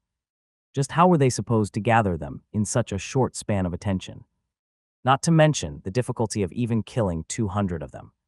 "Haha, excuse my companion's behavior." Su Feng chuckled loudly before raising his left hand and delivering a hard smack to the back of Zhao Kai's head. The smack echoed loudly, and Zhao Kai nearly fell to the ground from the impact. "No matter," Fiona raised her hand and said, excusing his offense. "I feel sorry for you instead for having such an inconsiderate and impulsive companion." Putting a smile on the surface, Su Feng secretly messaged Zhao Kai privately in the process to react later and leave everything to him. My companion was indeed impulsive, but he wasn't wrong that 200 monsters are somewhat out of our capability, Su Feng said, explaining the difficulty of the mission. Understandable, Fiona nodded her head in agreement. Their mediocre strength in her eyes was definitely not enough to handle the pyrite drakes, stonehide boar, shadow wolves, and ironwood treant. Unbeknownst to her, though, Su Feng and Zhao Kai had already dealt with quite a few shadow wolves. However, Su Feng concealed the matter from Fiona, lest she might actually believe they were capable without her assistance. "Here, you can borrow some of the equipment I have forged in the storage room there. Remember, you're only allowed to take 3 pieces of equipment max. And if you do a good job, then I don't mind selling them to you at a discount." Fiona pointed at the storage room near the right-hand corner door. "Thank you for the generosity, blacksmith Fiona." Su Feng quickly, while laughing inwardly. "Sell them to me. Heh, once they're in hand, it's hard for you to get it back." Pleased with the thought of having some free helpers to gather supplies for her, Fiona waved her hand to tell them to pick some already. Just as she was about to resume her forging, she remembered something. "Oh right, since you probably arrived here through the letter's hidden teleportation feature. It would be hard for you to return now that the effect is gone. Take the medal by the table and head to the village teleportation platform to register yourself." Thanks to Su Feng's impressing and pleasing Fiona, she decided to be a bit generous and allowed them to have a method to return to the village. Though the main reason was most likely that she needed them to return in the first place to deliver the monster parts. And it was right at this moment, a system prompt appeared for both Su Feng and Zhao Kai. What? Mission Quest, Blacksmith Supplies. Mission Giver, Fiona Forgifier. Description: Fiona Forgifier, the blacksmith of Willowbrook Village, has requested your assistance in gathering essential materials for her craft listed below. Shadow wolf pelts, pyrite drake scales, stonehide boar hides, ironwood treant bark. Rewards: increased reputation within Willowbrook Village. Gain access to the Willowbrook Village through any teleportation platform. Minus 15,000 experience points. Copper coins. Possibility to trigger rare custom weapon or armor crafted by Fiona Forgifier. Objective: gather and deliver the requested materials to Fiona Forgifier in Willowbrook Village. Accept mission. Yes/no. What? Zhao Kai glanced at Su Feng for a split second and accepted yes only when he saw the latter nod his head. "All right, I've said my piece. Now hurry up and choose the equipment to assist you." "Don't make me wait too long," Fiona said in a somewhat annoying manner, having wasted enough time chattering with them. Her mannerisms didn't surprise Su Feng, as that was how most blacksmiths were. They only have eyes in their craft and nothing else. "Go to the storage room first, Shadow Blade," Su Feng instructed while he walked toward the table where a single medal was placed. Picking up the medal and inspecting it carefully, Su Feng was glad his effort hadn't gone to waste. The medal was crafted from ironwood, featuring an engraved hammer and anvil design surrounded by etchings of flames and sparks. To make it even more intricate, It was embedded with pyrite drake scales and inscribed with Fiona's signature on the back. Such intricate design was made to prevent anyone from creating a fake medal when registering. Without this medal, I'm afraid we won't even be able to step foot here again until they are open to the public. Su Feng thought to himself. After all, there was a teleportation platform within the Willowbrook village, but it was off-limits to outsiders. This meant that Su Feng and Zhao Kai would no longer be able to return unless they encountered someone like Uncle Gorik again to offer them a medium to teleport here. However, that problem was now resolved with Fiona lending the medal to them for registration. This Kai nearly ruined everything with his outburst. He sighed inwardly. Had he failed to react in time and smacked Zhao Kai on the back of his head, Fiona might have retracted her mission from being displeased and angered. Sometime later, Su Feng quietly walked toward the storage room without disturbing Fiona, who was currently engrossed in her forging, hammering with intensity. Upon arriving at the storage room, Su Feng glanced at the interior. The storage room was dimly lit, with rows of sturdy wooden shelves lining the walls, filled with various tools and materials. Metal ingots, leather straps, and wooden handles were neatly organized in labeled crates. As he continued looking at the storage room, from afar, Su Feng was able to hear the excited voice of Zhao Kai. "Oh, this is good. No, this is even better than the previous. This Kai is really too carefree." Su Feng shook his head and stepped forward, meeting with Zhao Kai, who was engrossed with the weapons. He was holding different types of guns in excitement, almost like he couldn't bear to part with them. What surprised him further was that Zhao Kai already changed into a new armor. "Was you lying about your level earlier?" Su Feng twitched his mouth when he inspected the armor more intensively. Zhao Kai smiled sheepishly as he took off the armor and allowed Su Feng to look at the stats, saving him quite the effort in explaining. "What? Ironclad marksman armor. Type armor. Level requirement 5. Defense plus 30. Durability 100. Attributes. Agility plus 10. Accuracy plus 5%. Health. Special ability. Precision shield has a 10% chance to reduce incoming ranged damage by 20%. Description: a well-crafted armor designed by Fiona Forgifier, providing excellent defense and enhancing the wearer's agility and accuracy. What? Handing the armor back to Zhao Kai, Su Feng questioned, "How did you level up to 5 all of a sudden?" "About that, I received the mission quest completion when I handed the letter to blacksmith Fiona." Zhao Kai wore the armor and said, finding the situation a surprise as well. After all, they were supposed to wait for Thorin to return, but somehow the mission quest was listed as completed. "That's indeed weird." Su Feng knitted his brows, seemingly confused by the circumstances as well. "Well, let's stop thinking about something in the future and pick our equipment," Zhao Kai suddenly said and retrieved a few staff. "I spotted these staff from earlier and thought you might like it," he added. "Thanks, but no need." Su Feng shook his head, rejecting the staff. They weren't bad, but his standards were too high for these staff to enter his eyes. Not to mention, even if he grabbed them, he still couldn't equip them. Most of the equipment here required the players to be level 5 or above. Hence, it was pointless for him to even look at them. What was the point of holding onto something that one could not use? For money, as if he would be retarded enough to sell weapons and allowed others to get a massive advantage for a pitiful amount of money. Although he could manipulate the market and earn a huge profit in return, the cons overshadowed the pros. Unlike the consumable potions, the weapons or armor could be recycled among them and be permanently used. "I'll think about this market when things are more certain," Su Feng thought to himself, unwilling to dabble into this risk at the moment. As Su Feng rejected the goodwill of Zhao Kai, the latter was somewhat displeased as he shoveled one of the staff into his hand. "Listen, you might not be eligible to equip it yet, but what's the harm in having a backup for later?" Zhao Kai scolded. And with a fierce glare, he continued, "Also, just like what blacksmith Fiona said, you can lend the equipment to someone who might need it for a fee. The contract here is absolute, so you don't have to worry about the other party reneging their words." Boom! As if an explosion had just occurred in Su Feng's mind, he was astonished by Zhao Kai's words. What he just said wasn't nonsense, but something that made complete sense. Right? Who said we must sell weapons or armor to others? We can simply lend it out for a fee. He mumbled softly. He turned to look at Zhao Kai in a new light. "How did you even think of that, you filthy genius?" Zhao Kai shrugged his shoulders. I've merely learned this from someone. Compared to her, I'm not that much of a genius since she's even more ruthless and devious than me when it comes to business strategy. Nodding his head, Su Feng didn't plan on prying further, as he could sense it was not a topic that Zhao Kai wanted to discuss. Well, I guess it's not bad to collect them temporarily, but I'll only borrow 2 while you use my other quota to choose 4. Su Feng said, wanting Zhao Kai to have a bit more leverage in choosing the equipment. After all, he was the only one among them eligible to actually equip them. Additionally, Zhao Kai was going to be the main damage dealer for the mission requested by Fiona.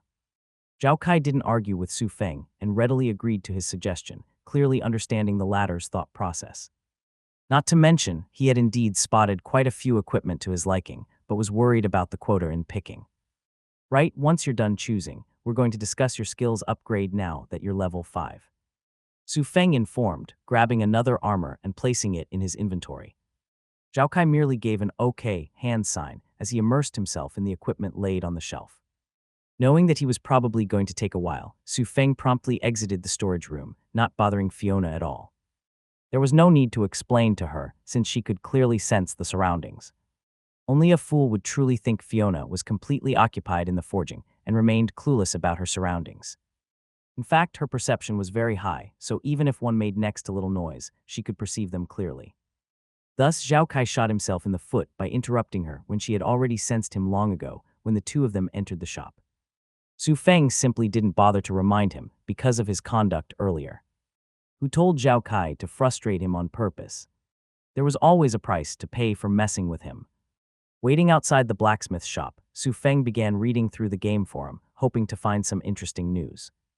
Unfortunately, there doesn't seem to be anything interesting aside from the fact that Herald Fist was threatening to declare war on Gentle Wind for cheating. Using his guild, Tyrant Fist, to make an official post, Herald Fist was demanding Gentle Wind to reveal the method of her Hell mode difficulty completion. After all, it was indeed hard to believe anyone capable of achieving such a feat when most guilds, including very famous ones, failed to complete even the easy mode. This Herald Fist is really one troublesome fellow. Su Feng muttered, having understood his insidious plot by making such an official post. By questioning the legitimacy, he prompted many to attempt the Hell mode difficulty dungeon as well.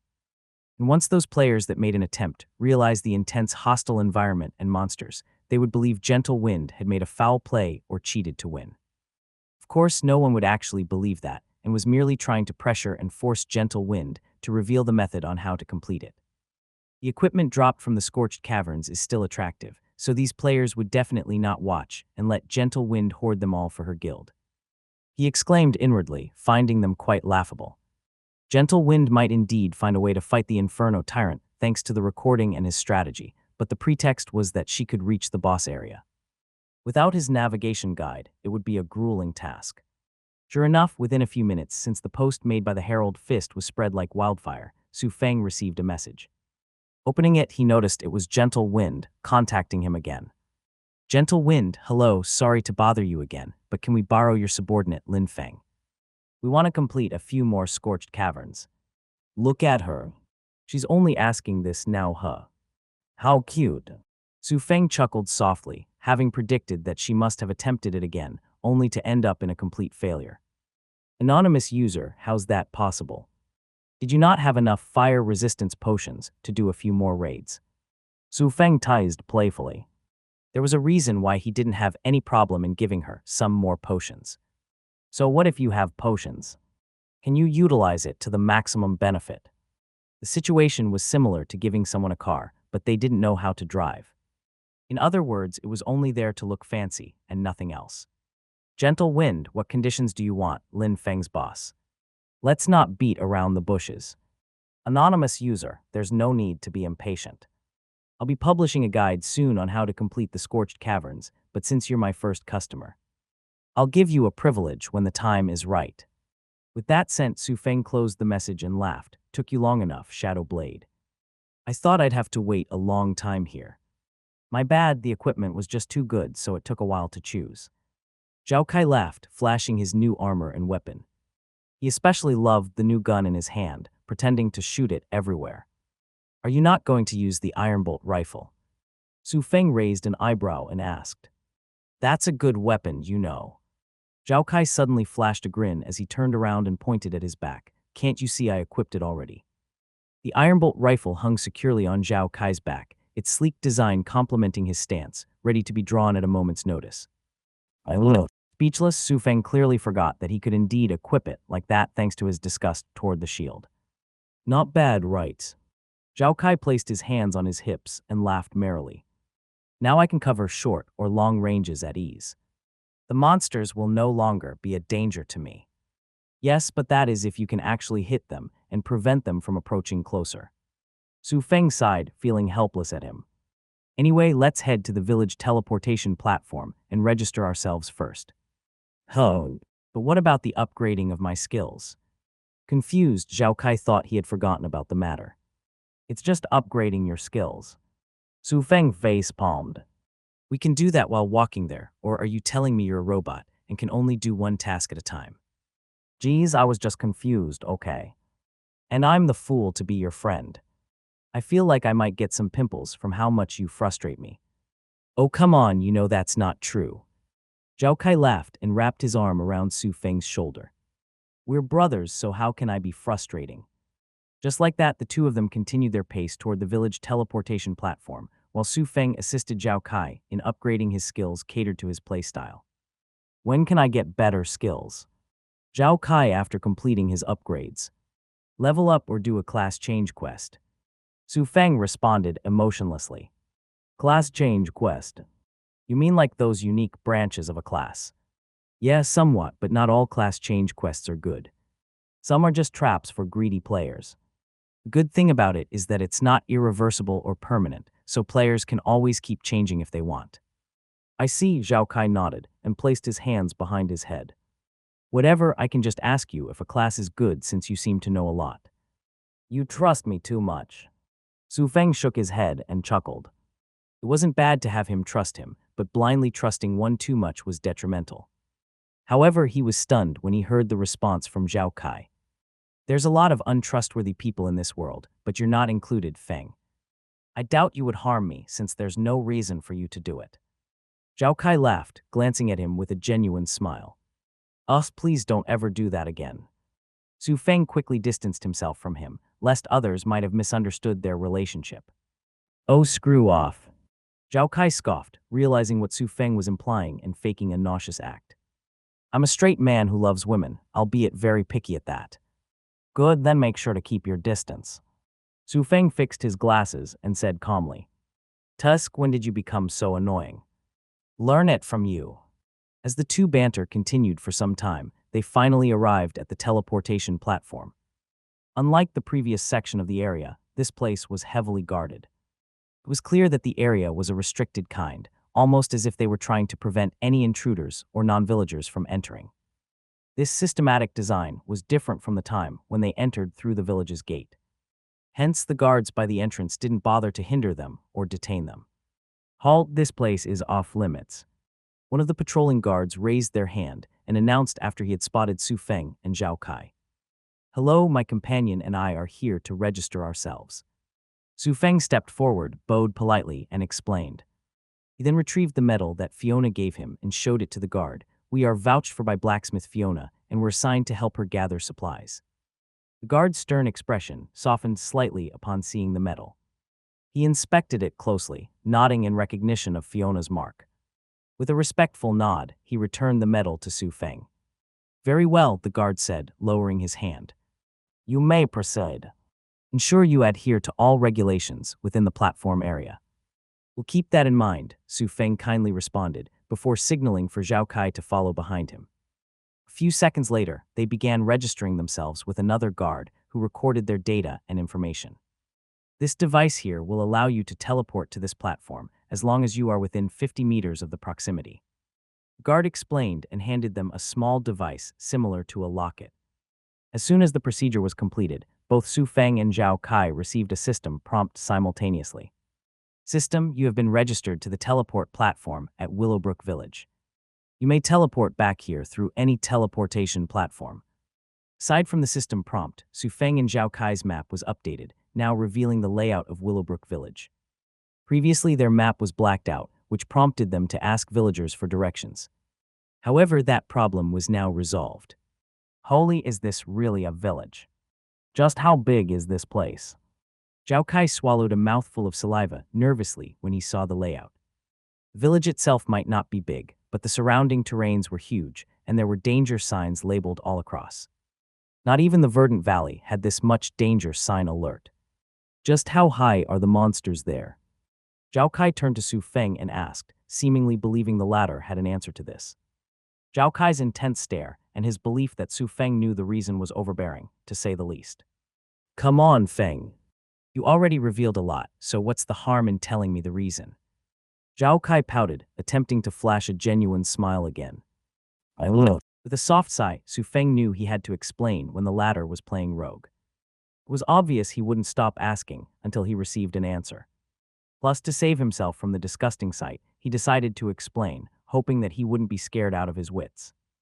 Any monsters that are 20 levels above us would have danger signs to warn players off. But it's just an indication, and not really accurate since the system doesn't take a player's skills and other things into account. Su Feng explained while carefully examining the expression of Zhao Kai. Luckily, it seemed like Zhao Kai was still the same, showing a completely nonchalant behavior. Oh, so it's just stronger monsters. Phew, I thought it was some big conspiracy or secret with the way you were acting. Zhao Kai shrugged, feeling relieved. Since that's the case, then it means we might return here sooner or later to tackle the danger zones.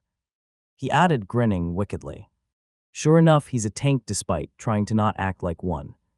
Su Feng concluded inwardly. Only those who choose tank's class are extremely eager to fight dangerous monsters above their capability to test their combat skills.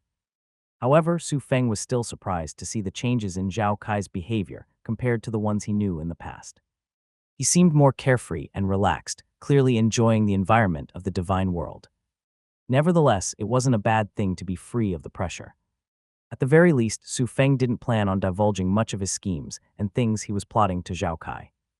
There was no need to make him feel pressured. Instead, he could just enjoy the divine world without knowing much. Hey Kai, if I ask you to do something for me in the divine world, will you help me?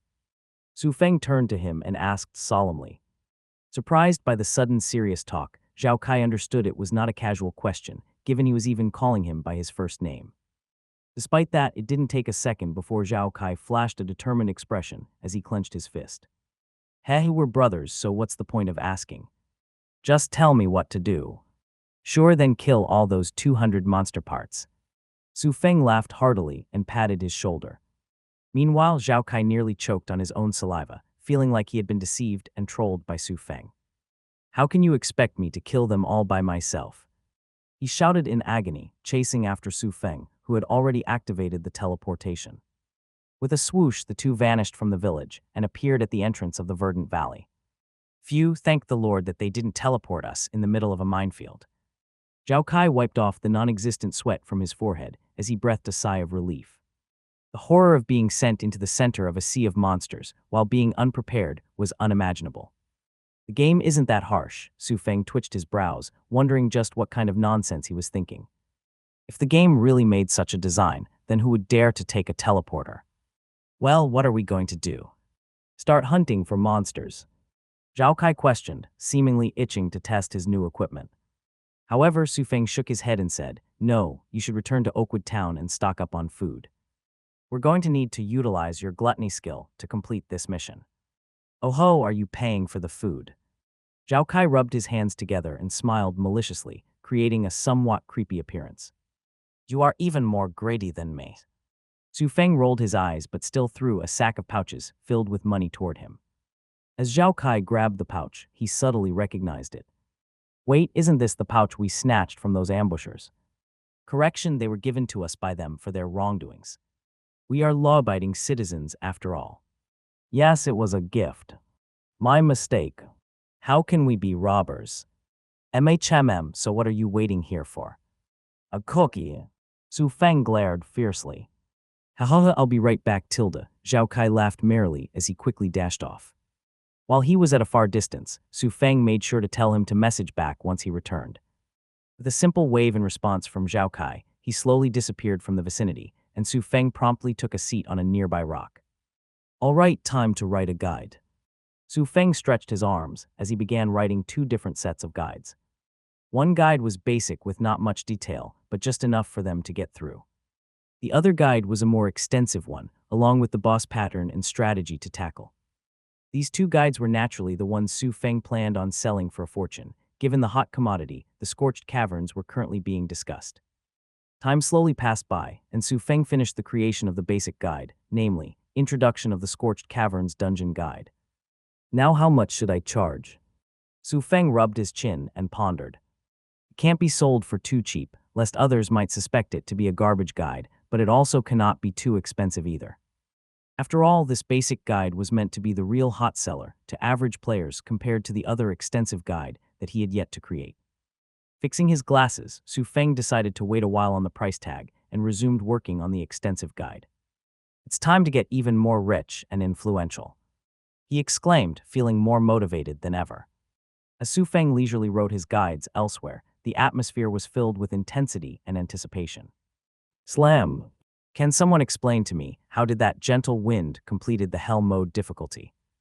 A ferocious roar echoed throughout a private inn room as his palms slammed on the wooden table. Standing in the middle of the room was Harold Fist, a towering figure with a muscular build that seemed almost too large for the confines of the inn. His eyes blazed with fury beneath a furrowed brow, and his clenched fists trembled with barely restrained rage. The inn was filled with 4 other people aside from him, and they were all supposedly his trusted and capable subordinates. Yet at the current moment, Harold Fist felt like these subordinates were a bunch of different people. Just how incompetent could they be? Ardent Lance, how about you? Harold Fist turned to the man, who clearly wished to hide himself at the moment. Have you increased the pressure and gathered public support in pressuring Gentle Wind to reveal her method? Smiling bitterly, Ardent Lance responded, reporting to the guild leader, the matter has already been done, but Gentle Wind seemed to turn a blind eye to it. Also, the public doesn't really seem to care much about our post. What? Harold Fist raised his eyebrow as he glared at Ardent Lance. Did you even do your job properly? Almost having his ears bud erupted from the shouting, Ardent Lance wanted to curse Harold Fist silently in his mind. He was already doing his very best to rile the crowd up, but never did he expect Gentle Wind to be even more decisive and cruel. That Gentle Wind to increase her recruitment process, she even offered up items from the Scorched Caverns to even the new people who enter the guild after completing a certain amount of merits. Just how am I supposed to compete with that? Ardent Lance exclaimed inwardly, wanting to shout back at Harold Fist with those reasonings. However, he knew better than to keep his mouth shut and lower his head. After all, Harold Fist wasn't an idiot either. He merely called for such a meeting to vent his frustration, since he was clearly scolded by his father, and probably the board directors for his incompetence this time. It wasn't just Ardent Lance that understood this point, but the other 3 fellow guild members in the inn also understood this. Hence, none of them dared to utter much sound. This was the reality and sad life for those who needed to rely on this kind of paycheck to survive. Bunch of useless people. Harold Fist scoffed as he knew not a single one of them was going to fall for his scheme of letting him vent further. As his anger peaked to a new height, he suddenly received a message notification. Lotus Lime. What does this bitch want? Confused by the sender, Harold Fist opened the message with a skeptical mindset. Lotus Lime, heard you are in quite the dilemma. Without the fire resistance potions, do you even have a chance to continue an attempt at an already completed raid? I will. Originally, Harold Fist was furious and was just trying to vent some anger, but this message from Lotus Lime was like poking at an already provoked hornet's nest. Steam seemed to be rising up from his head as Harold Fist ordered the rest to leave the inn at this instant. He was afraid of losing his temper completely and bashing them. Out. All of you get out. He roared in a thunderous voice. Ardent Lance and the other 3 guild members felt as if they had been pardoned. Not even hesitating a bit, they swiftly left the inn, leaving Harold Fist alone. As the private inn only remained Harold Fist, a surprising turn of events took place. The previous infuriated Harold Fist seemed to have vanished, replaced with a more calm and collected version. Taking a seat down, Harold Fist breathed naturally as he began responding. Harold Fist, let me guess, you want to resell those potions to me. Lotus Lime, you got it. These potions are useless to me, since Gentle Wind already snagged the glory and achievement. But I suppose you still need it for future endeavors, right? I don't mind selling it to you at 10 times the price. Harold Fist snickered coldly when he deduced the intention of Lotus Lime. Alas, she failed to realize one thing. If you had sent this earlier and didn't wait until now, then maybe I would have fallen into your trap. He exclaimed inwardly. Harold Fist, you looked for the wrong person, Lotus Lime. Go find another buyer. After sending that message, Harold Fist closed the message as he opened a new contact. Harold Fist, give me a copy of the basic guide first. I'll purchase half the deposit, and if the guide is indeed effective, then I pay you extra for the remaining half. Anonymous user, happy to do business with you. I sent an attachment of the contract, and you can read it over before signing. On the other side, Su Feng snickered evilly when he managed to attract a fat sheep into buying his basic guide. Heh, with the way he's acting, he's definitely trying to prove himself. Can he even resist my offer when I practically extend a saving grace hand? He smirked coldly. As for ethics in doing a favor for Gentle Wind's rival, that was not his problem. He merely had a business relationship with her, so what was wrong in doing business with other paying customers? Money doesn't recognize people, but people definitely recognize money. And it would be a sin to lose money for a dumb reason like loyalty. Wasn't he kicked out like an abandoned dog for believing in something like loyalty? Loyalty is only reserved for those deserving, and even then, it's a bare minimum. He mumbled, having received the contract signed by Harold Fist. The fat sheep has been hooked. Others might think Su Feng was blinded by greed for selling his basic guide to Harold Fist, especially the likes of Gentle Wind and Autumn Breeze if they got wind of this matter. However, what they didn't know was that Su Feng not only planned to get money from Harold Fist, but he was also using the latter to advertise for him. What better way to advertise the guide as credible and amazing than if the known irrational and furious Harold Fist approved of it? Such people like him are usually convincing, especially when they know about his fiery temper. It took me a while to finally recall the name, Harold Fist. He's Zhang Taiquan, heir of the Zhang's group. There's no way such a person is really irrational and prone to anger. Su Feng sneered inwardly. The Zhang's group was a multi-international technology company with many subsidiaries under them. If such a person was able to remain as heir despite their anger issues, then that was the real suspicious matter. After all, Zhang's group was a public trading company, meaning even the president and CEO would have to answer to the shareholders and public regarding their business and sales. It was a stark contrast to a private company, in which one family could completely dominate the decision of the company regardless of public opinion. But why does the family name Zhang sound familiar? Su Feng suddenly pondered. He felt that he had heard of this name just recently, but couldn't recall it. And since he couldn't recall the matter, then it meant one thing. It wasn't an important matter. Sometime later, Harold Fist deposited half the payment to his bank account. Su Feng curled his lips upward at the stinginess and cautiousness of Harold Fist to make such a bargain. One might think Harold Fist would spend recklessly as shown in public, but that was merely a facade to deceive others. Thank you for making me feel even less guilty about using you as an advertisement without paying you a single cent. He chuckled and proceeded to send the basic guide to him. Once that was done, Su Feng opened his other message contact, namely Gentle Wind and One Man Media. To spread this news, it naturally needed a middleman and someone who was known to post information already to do the deed. As for Gentle Wind, he did promise to let her be the first customer in the extensive guide version, of course, with a big price tag added along for such a privilege. How much should I charge her? Su Feng muttered. For Harold Fist's basic guide, he asked for 100 silver coins, equivalent to around $100,000. And Harold Fist already coughed up $50,000, given he was short on silver coins. After all, the person with the most in-game currency was him. No one else could possibly have more than him when he was the one manipulating and controlling the market. Whenever he sold the silver coins for dollars, he would receive the silver coins in return when these lovely players purchased his items. In other words, the circulation of in-game currency always goes back to his pocket to be sold again. Rinse and repeat, how could he not be the wealthiest player? The extensive guide is at least 10 times better than the basic and used up most of my effort. It'll be a shame if I don't charge $200,000. Su Feng thought to himself. Although he couldn't recall the name Gentle Wind, he recalled Harold Fist. For Gentle Wind to be capable of rivaling Harold Fist meant that her flow of cash was high, especially with how easygoing and straightforward she was when raising the offer. Sending a message to her while attaching the contract, Su Feng patiently waited for this cash cow to pay up. Anonymous user, I have the extensive guide ready.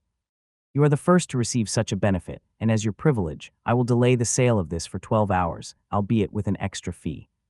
You can pay 200 silver coins, or $250,000. Gentle Wind, I signed the contract and sent the payment already. Anonymous user, happy to do business with such a straightforward person. As a bonus, I'll let you know that Harold Fist has purchased the basic guide from me already, but fret not. The basic guide is far inferior to the ones you just purchased. Su Feng was quite pleased with her decisiveness that he decided to give her some inside information. Of course, that kind of information was going to be revealed anyway, but by wording it this way. He was essentially making Gentle Wind owe him a favor. It was killing two birds with one stone, so how could he possibly not capitalize on it? Meanwhile, in another private inn located at Riverwood Town, Autumn Breeze was baffled by Gentle Wind's decisiveness.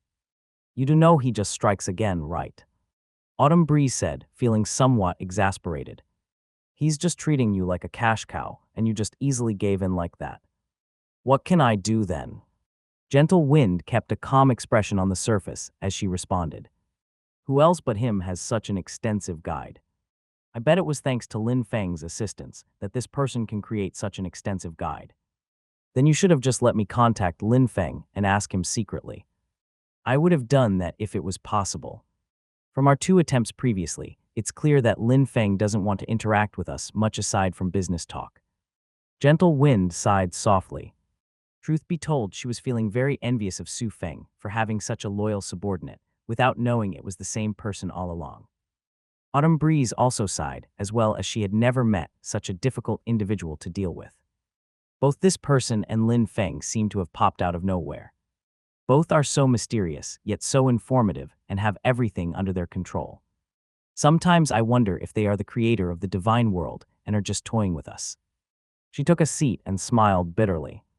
Gentle Wind was silent when she heard Autumn Breeze mention the possibility of Lin Feng and his boss being the creator of the divine world.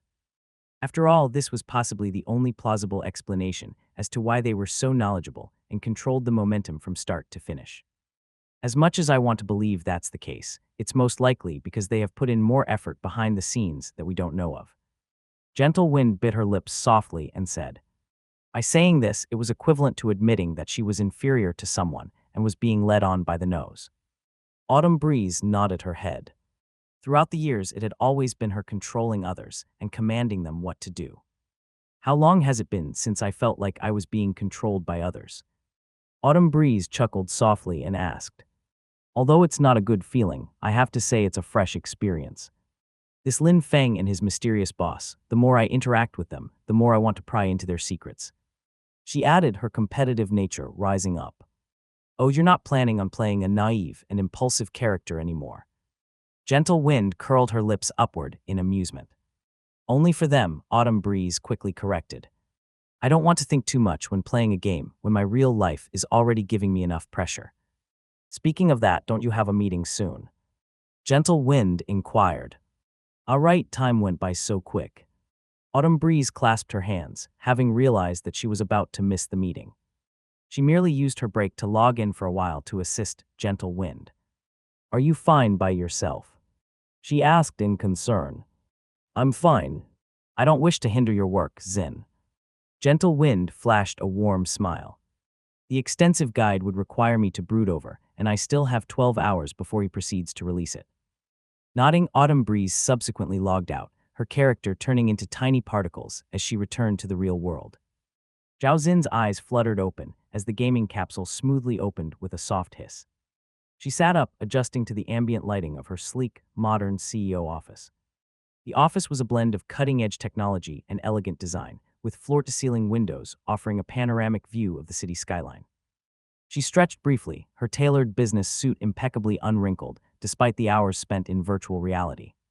The digital interfaces on her desk came to life as she stepped out of the capsule and walked to her desk. The stocks are looking good, and it seems like the other business deals are going smoothly. Zhao Zin muttered, her eyes staring at multiple data simultaneously effortlessly. While browsing through the data and getting ready for a shareholder meeting, she received a notification from her father. What does he want? Confused, Zhao Xin opened up the message by tapping on the hologram screen and opening it. Zhao Liang, my dear daughter, can you contact your stepbrother? He hasn't been answering my call, and he only listens to you. What kind of nonsensical play is father up to now? Zhao Xin rolled her eyes. For him to suddenly be concerned for her stepbrother was a hilarious moment. Had it not been for her vouching for him to grandfather, then Zhao Liang would have given zero damn about him. Or maybe it was because of her vouch that her stepbrother now held some value, since her grandfather was looking to give some opportunity to him. Finding it a nuisance to even entertain her scheme-driven father, Zhao Xin trashed the message and pretended that it had never been sent to her. She vouched for her stepbrother not because she wanted to use him, but because he was still running the blood of the Zhao family. To allow him to be left outside without any support, she couldn't do it, especially when he was not a threat at all. His interest in business was non-existent and only wanted to live a carefree life. Nevertheless, Zhao Xin was somewhat concerned about how her father was unable to contact him. Thus, she proceeded to open her contact list with the name labeled Zhao Kai. She decided to check up on him for a while and wondered if he still needed some allowance. Dialing his number, she patiently waited for the latter to pick up. However, a few minutes went by and the call soon went to voicemail. He's not picking up my phone either. Zhao Xin was surprised, wondering if he was truly busy with something. The last time he failed to pick up her phone call was because he was overwhelmed with tasks or was helping his so-called brother. He's probably busy helping that so-called Su Feng again. Just how much of a busybody do you want to be when you can barely help yourself, little Kai? Zhao Xin knitted her brows and wondered if he had been led astray. Just when Zhao Xin was wondering if she should deal with Su Feng, she received a call from her personal assistant, Anna Liu. Miss Xin, the shareholders are starting soon, and most of the people have already. Anna Liu's voice resounded, her tone somewhat anxious. Oh, who else besides me hasn't arrived yet? Amused, she wondered who was trying to show off by being late. As the CEO, it was natural for her to be the last one to arrive. So for someone to attempt to arrive later than her was clearly a challenge to her authority. However, even after a few seconds, her assistant still hasn't responded to her. This mere reaction alone was enough for Zhao Xin to understand just who the late arrivals were. Okay, no need to answer me, Anna. It's probably my two dearest eldest brothers, Zhao Ming and Zhao Heng, putting on a show again. Zhao Xin said in a stoic tone. She was used to them acting in such a manner and wondered if she had been too lenient with them. If they dare to bring up some nonsense, then I don't mind sending them to be a delivery man. After getting her materials ready, Zhao Xin walked toward the exit door of her office. As she neared the exit door, it scanned her swiftly and automatically opened for her. A creaking sound was made as the door slowly opened, and Anna Liu bowed her head slightly as a greeting. She wore a crisp white blouse tucked into a sleek black short skirt, complemented by sheer pantyhose that highlighted her toned legs. Her dark hair was neatly styled into a bob, and she completed the look with black heels and minimalist jewelry, exuding both competence and elegance. Any news of their time of arrival? Zhao Xin walked past her and asked, exuding a domineering aura. Anna Liu followed slightly behind her and answered, according to their secretaries, they should arrive around 10 minutes or so. So in other words, if I don't show up, they won't show up. How childish of them. Zhao Xin snorted coldly. Miss Xin, I've heard some rumors that your two eldest brothers are trying to complain about you in this meeting. Anna Liu revealed, unsure if the rumors were true. Despite this, she decided it was best to inform Zhao Xin of the matter. If the rumors were false, then nothing bad would happen. However, if the rumors were indeed true, then at least she had given Zhao Xin a heads up on what to expect. Yet much to Anna Liu's astonishment, Zhao Xin seemed to have anticipated this already. It indeed seems like my eldest brothers are quite free. Since that's the case, then I don't mind giving them some heavy-duty tasks. Zhao Xin's expression darkened. She had purposely set up this trap for them when she decided to assist Feng Qingru. Nevertheless, she never actually planned to utilize the traps if her eldest brothers knew better than to pick up a fight with her.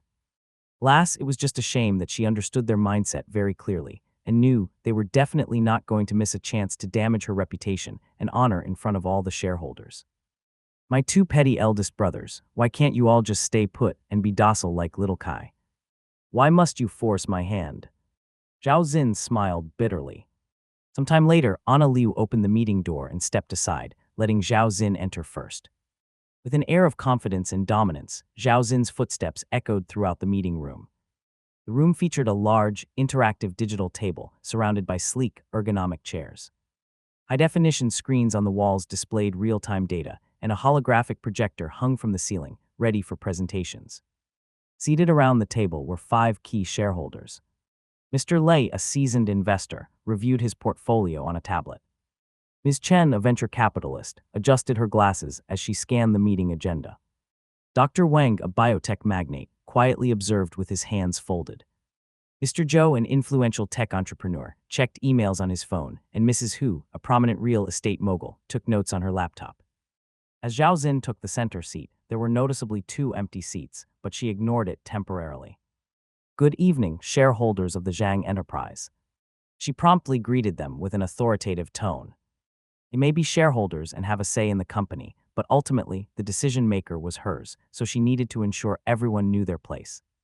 "Yes, CEO Xin, I want to hear about your thoughts regarding the current hype of the virtual game, Divine World." Mr. Lei was the first to speak out as he inquired about her for the details. "As you know, virtual reality is already like another part of our life, and as these games become more and more realistic, the market value is unimaginable. I dare say its value surpasses the cryptocurrency era." He added, giving his input on the overview.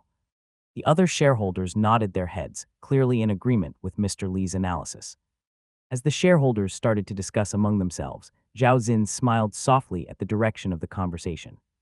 "What Mr. Li just said is exactly why I ordered this meeting in the first place," she suddenly announced.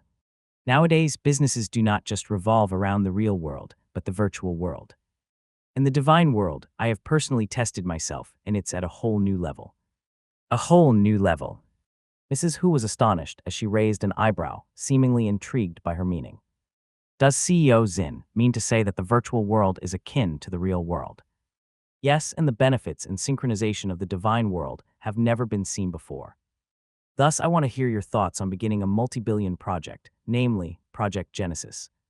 The main focus of it is to establish a foothold in the divine world." Zhao Xin revealed, sending a cold shiver down everyone's spine as they felt a wave of suffocation. Clearly, they were not expecting to receive such a nuclear bomb revelation in this meeting. Hesitation flashed across their faces upon hearing the idea of Project Genesis.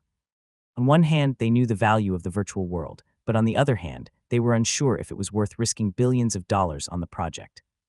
As everyone was hesitating on such a big decision, Mr. Zhou suddenly mustered up his courage, gazed at Zhao Xin, and asked, "If we invest in this project, what is the expected return value?" Zhao Xin remained silent for a second before flashing 5 of her slender fingers. "At least 5 times the return value is guaranteed." Gasp. 5 times the return value. Doesn't that mean this project can turn into a trillionaire success? This is unbelievable. Despite their wealth, for an investment that could result in a trillion return value, who could stay calm and collected? Not to mention, they didn't doubt Zhao Xin's words since she had stated them herself. Her trust was built and gained upon effort and results, not some flowery words or promises. Right at the peak of the excitement, the meeting door was suddenly barged open, followed by a snarky tone. "Haha, little sister really knows how to boast. Are you sure it's a 5 times return and not a 5 times loss for the Zhang Enterprise?" Zhao Xin's smile remained unchanged as she turned to face the intruders. Her 2 eldest brothers, Zhao Ming and Zhao Heng, walked into the meeting room with smug expressions. Zhao Ming, the older of the 2, wore a sharp gray suit and carried an air of arrogance, his eyes gleaming with the anticipation of undermining his sister. Zhao Heng, slightly more reserved but equally ambitious, followed closely, his gaze fixed on Zhao Xin with a mixture of rivalry and disdain. "Little sister, it's not that this elder brother wants to demean you, but aren't you being quite dishonest with our shareholders?" Zhao Ming said with a tone of sympathy, almost as if he felt bad for lecturing her. "Elder brother is right. You should be honest with the shareholders and how your actions are harming our Zhang Enterprise instead." Zhao Heng fanned the flame from the sides. The 2 of them were clearly in a cahoot, acting and supporting each other's claim to demoralize Zhao Xin, as well as her leadership ability. The shareholders glanced at each other, seemingly confused by the 2 brothers' statement. "Shareholders, you might not know this, but our dear CEO is trying to cause a war with the Feng Enterprise. Zhao Ming turned to the shareholders and with a cold smirk revealed the issues. It was a good thing he planted some spies in the company to oversee any movement or suspicious activities. Had he not planted them, he would have missed out that her dear sister had secretly sent a few core employees to assist her friend, Feng Qingru. You really know how to dig a hole to trap yourself, Zhao Xin. Zhao Ming sneered inwardly, clearly in anticipation of how her downfall would be. Meanwhile, the shareholders were somewhat in shambles, clearly not expecting Zhao Xin to jeopardize the company. Is this true, CEO Zhen? Ms. Chen held a doubtful look as she stared at Zhao Xin, hoping it was just a false accusation. However, to her disappointment, Zhao Xin nodded her head. Tell me this, how could you do this? Ms. Chen was dumbfounded and frowned deeply. As a capitalist, her main objective was to earn money, but if the Zhao enterprise was really starting a war with the Feng enterprise, then how was she supposed to earn any money? No, she would lose a large amount of money. Sayao Zhen. Before Ms. Chen could start complaining, Zhao Xin interrupted her and smiled brightly at everyone. Everyone seemed to have a misconception of something. Zhao Xin chuckled softly. Dear sister, what misconception are you talking about? I've heard that some of the people in the Feng enterprise were displeased with your actions in assisting Feng Qingru already. Zhao Heng snickered coldly, pouring more oil into the fire, hoping the situation would fester more and explode into chaos. Displeased? Zhao Xin raised an eyebrow, turned to Zhao Heng, and mocked, are you talking about those useless people who are barely hanging on? Just when Zhao Heng wanted to retort, Zhao Ming suddenly extended his hand, stopping him from speaking further. For some reason, he felt something was amiss here. Zhao Xin was too calm, almost like she expected them to barge here and bring up this matter. Meanwhile, Zhao Xin ignored her two brothers and turned to the agitated Ms. Chen. Ms. Chen, I hope you can take a few minutes to listen to me first before deciding your next action. Although agitated, her rationality soon returned as she took a deep breath and nodded. As much as she was disappointed, she hoped that her eyesight wasn't wrong when she chose to trust Zhao Xin. Having gained the approval of Ms. Chen, Zhao Xin gazed at the remaining shareholders, who all nodded their heads, giving their silent approval to listen to her explanation. Anna, open up the file G69. Zhao Xin snapped her fingers and instructed. Anna Liu, who was standing quietly in the back, quickly went to work and opened up the file. What can she even do? Zhao Heng snickered coldly. He believed Zhao Xin was merely making a final struggle and delaying the inevitable. However, when he noticed his elder brother had a gloomy expression on his face, he was confused. What's the matter, elder brother? He asked. Zhao Ming remained silent, his lips twitching uncontrollably, his hands closing and opening, almost as if he was having a seizure. Stunned, Zhao Heng decided to turn to the projector screen, and as his eyes laid on the images, he nearly lost his footing. This is, he quickly turned to Zhao Xin, only to realize the latter was smiling menacingly. Everyone, these images were taken and sent by an anonymous person, and after some investigation. I discovered my two brothers were actually dabbling into the internal affair of the Feng enterprise while causing harm to our business. Zhao Xin explained the images in which her two brothers were drinking merrily in a club with a few people, along with many women to accompany them. So yes, I'm going to war with the Feng enterprise, but not quite. I'm only after these people who have harmed our roots, so I decided to give some funds and manpower to my friend, Feng Qingru. She's my good friend, so when she gets control of the Feng enterprise, our two enterprises could ally, making us stronger than ever. Shocked amazement, disbelief, and all kinds of expressions were shown across the meeting room. The shareholders' initial disappointment turned to amazement at Zhao Xin's plan and strategy, as well as her decisiveness to retaliate against those who harmed their profit. As for the two eldest brothers, they plopped to the floor, their eyes losing colors as they wished to disappear from the scene. They could feel and sense that the shareholders had lost all shreds of hope for them. In other words, their time in the company might be over. What a marvelous plan, CEO Xin. Ms. Chen suddenly clapped, her expression brightening up. I support Project Genesis. I also support Project Genesis. Count me in as well. Soon, every shareholder was in agreement with Zhao Xin's big project. They were shrewd and naturally understood what Zhao Xin truly meant in her last sentence. Meanwhile, Zhao Xin smiled brightly as she sat comfortably in her seat while glancing at her two lifeless brothers. Me trapped. How humorous. As Zhao Xin managed to win the shareholders' trust and funds, she bid them farewell, saving the next discussion of Project Genesis for another time. After all, it was a multi-billion project, so much planning was needed now that they agreed to it. Not to mention, they needed time to comprehend what just happened, especially how there were two traitorous bastards in the company. What shareholders despised the most was people harming their profits. They invested to earn money and not to lose money. And those who deliberately caused them to lose money were essentially their enemy. However, since the two traitors were family of the Zhao, it would be an overreach for them to teach them a lesson. Additionally, it could be considered a favor to Zhao Xin, allowing her to clean up this mess internally. Sometime later, the meeting room was left with Zhao Xin, her assistant, and two brothers. My two dearest eldest brothers, the shareholders, have left. You can drop the act now, Zhao Xin said, her voice a blend of steel and disdain. Zhao Heng's finger trembled uncontrollably as he pointed at her, his voice filled with a raw mix of fury and disbelief. Why you set this trap for us? Meanwhile, Zhao Ming remained silent, his head lowered and deep in thought. His eyes flickered with realization and a hint of fear as he looked up at Zhao Xin, searching for answers in her composed demeanor. He lifted his head up, gazed at Zhao Xin, and asked nervously, "Does grandfather know about this?" Grandfather? Fear instantly erupted in Zhao Heng's expression at the mere mention of his grandfather. Where do you think I obtained the footage and images from? Zhao Xin responded to them with a question of her own. It was as if a truck had crashed into them, or a boulder crushed every bone of them, or possibly even struck by lightning. The two brothers were frozen on the spot. And knows, how can that be possible? Yeah, grandfather wouldn't be that ruthless to his own blood. Sighing softly at their pathetic reaction, Zhao Xin stood up and said, I've given the two of you many chances. Before this meeting happened, I had repeatedly told your secretary to relay my warning, but I guess they didn't care. My secretary?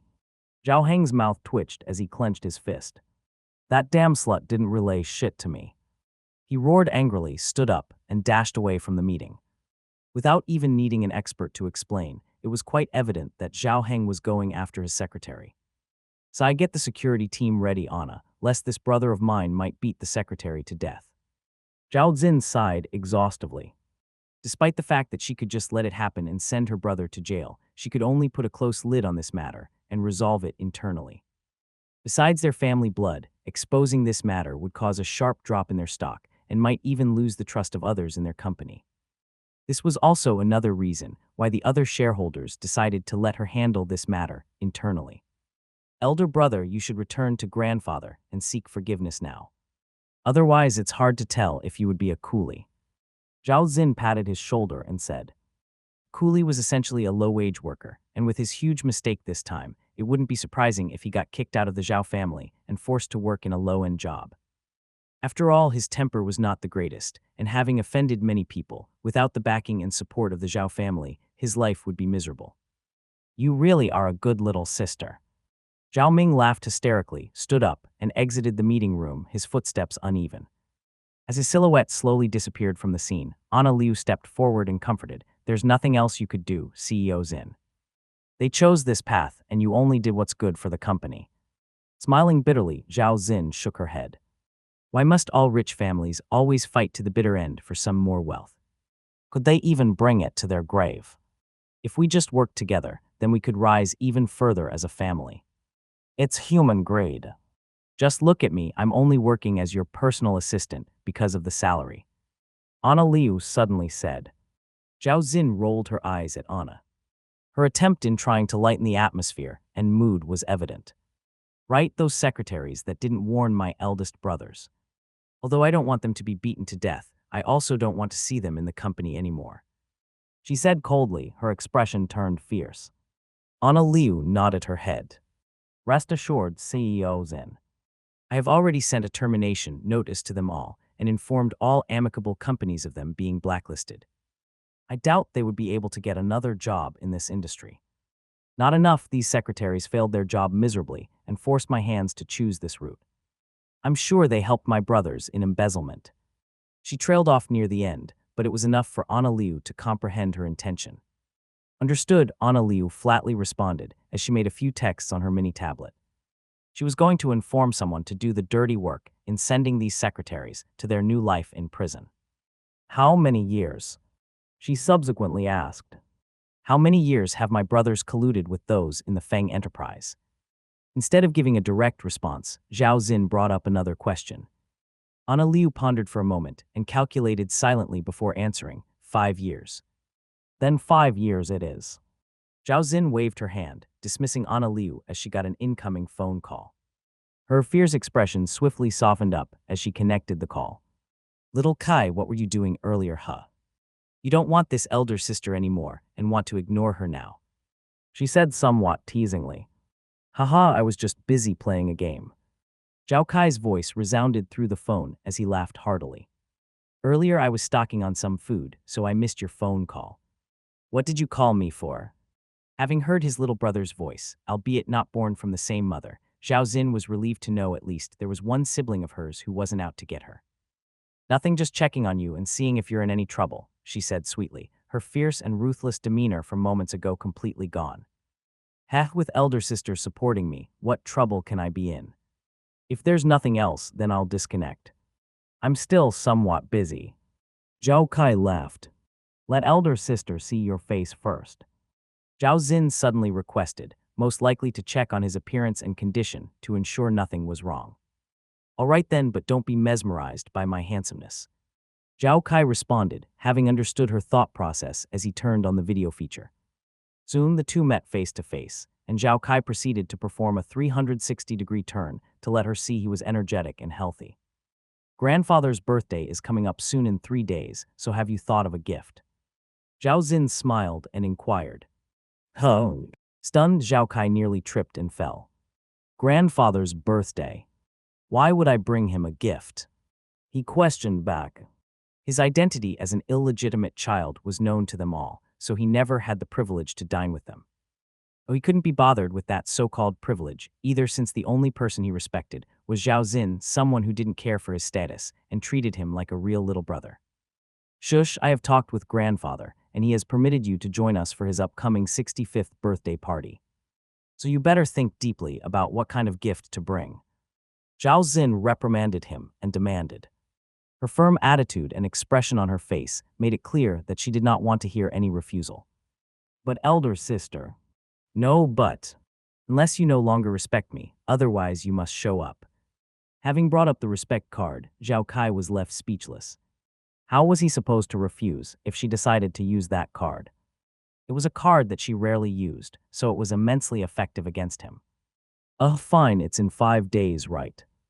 Zhao Kai scratched his head and said reluctantly. It's 3 days. Zhao Xin quickly corrected. I'll have my personal assistant reminding you constantly, so don't you dare make any excuse or make any appointments on that date. You're the boss, elder sister. Sighing exhaustedly, Zhao Kai soon bid farewell and disconnected the call. As he placed the phone down, he began cursing at Su Feng for telling him to log out temporarily. It's all Feng's fault. If I just continued to hide, then elder sister wouldn't have been able to trap me. He clicked his tongue, putting back his virtual helmet as he logged into the divine world. Sometime later, Zhao Kai reappeared in the Verdant Valley, followed by a casual remark from Su Feng. Welcome back. Su Feng waved, remaining ignorant of the phone call conversation that Zhao Kai just had. However, his keen perspective was able to come into play as he noticed something was amiss with him. What's the matter? He asked cautiously, getting ready to be prepared for any sudden movement from him.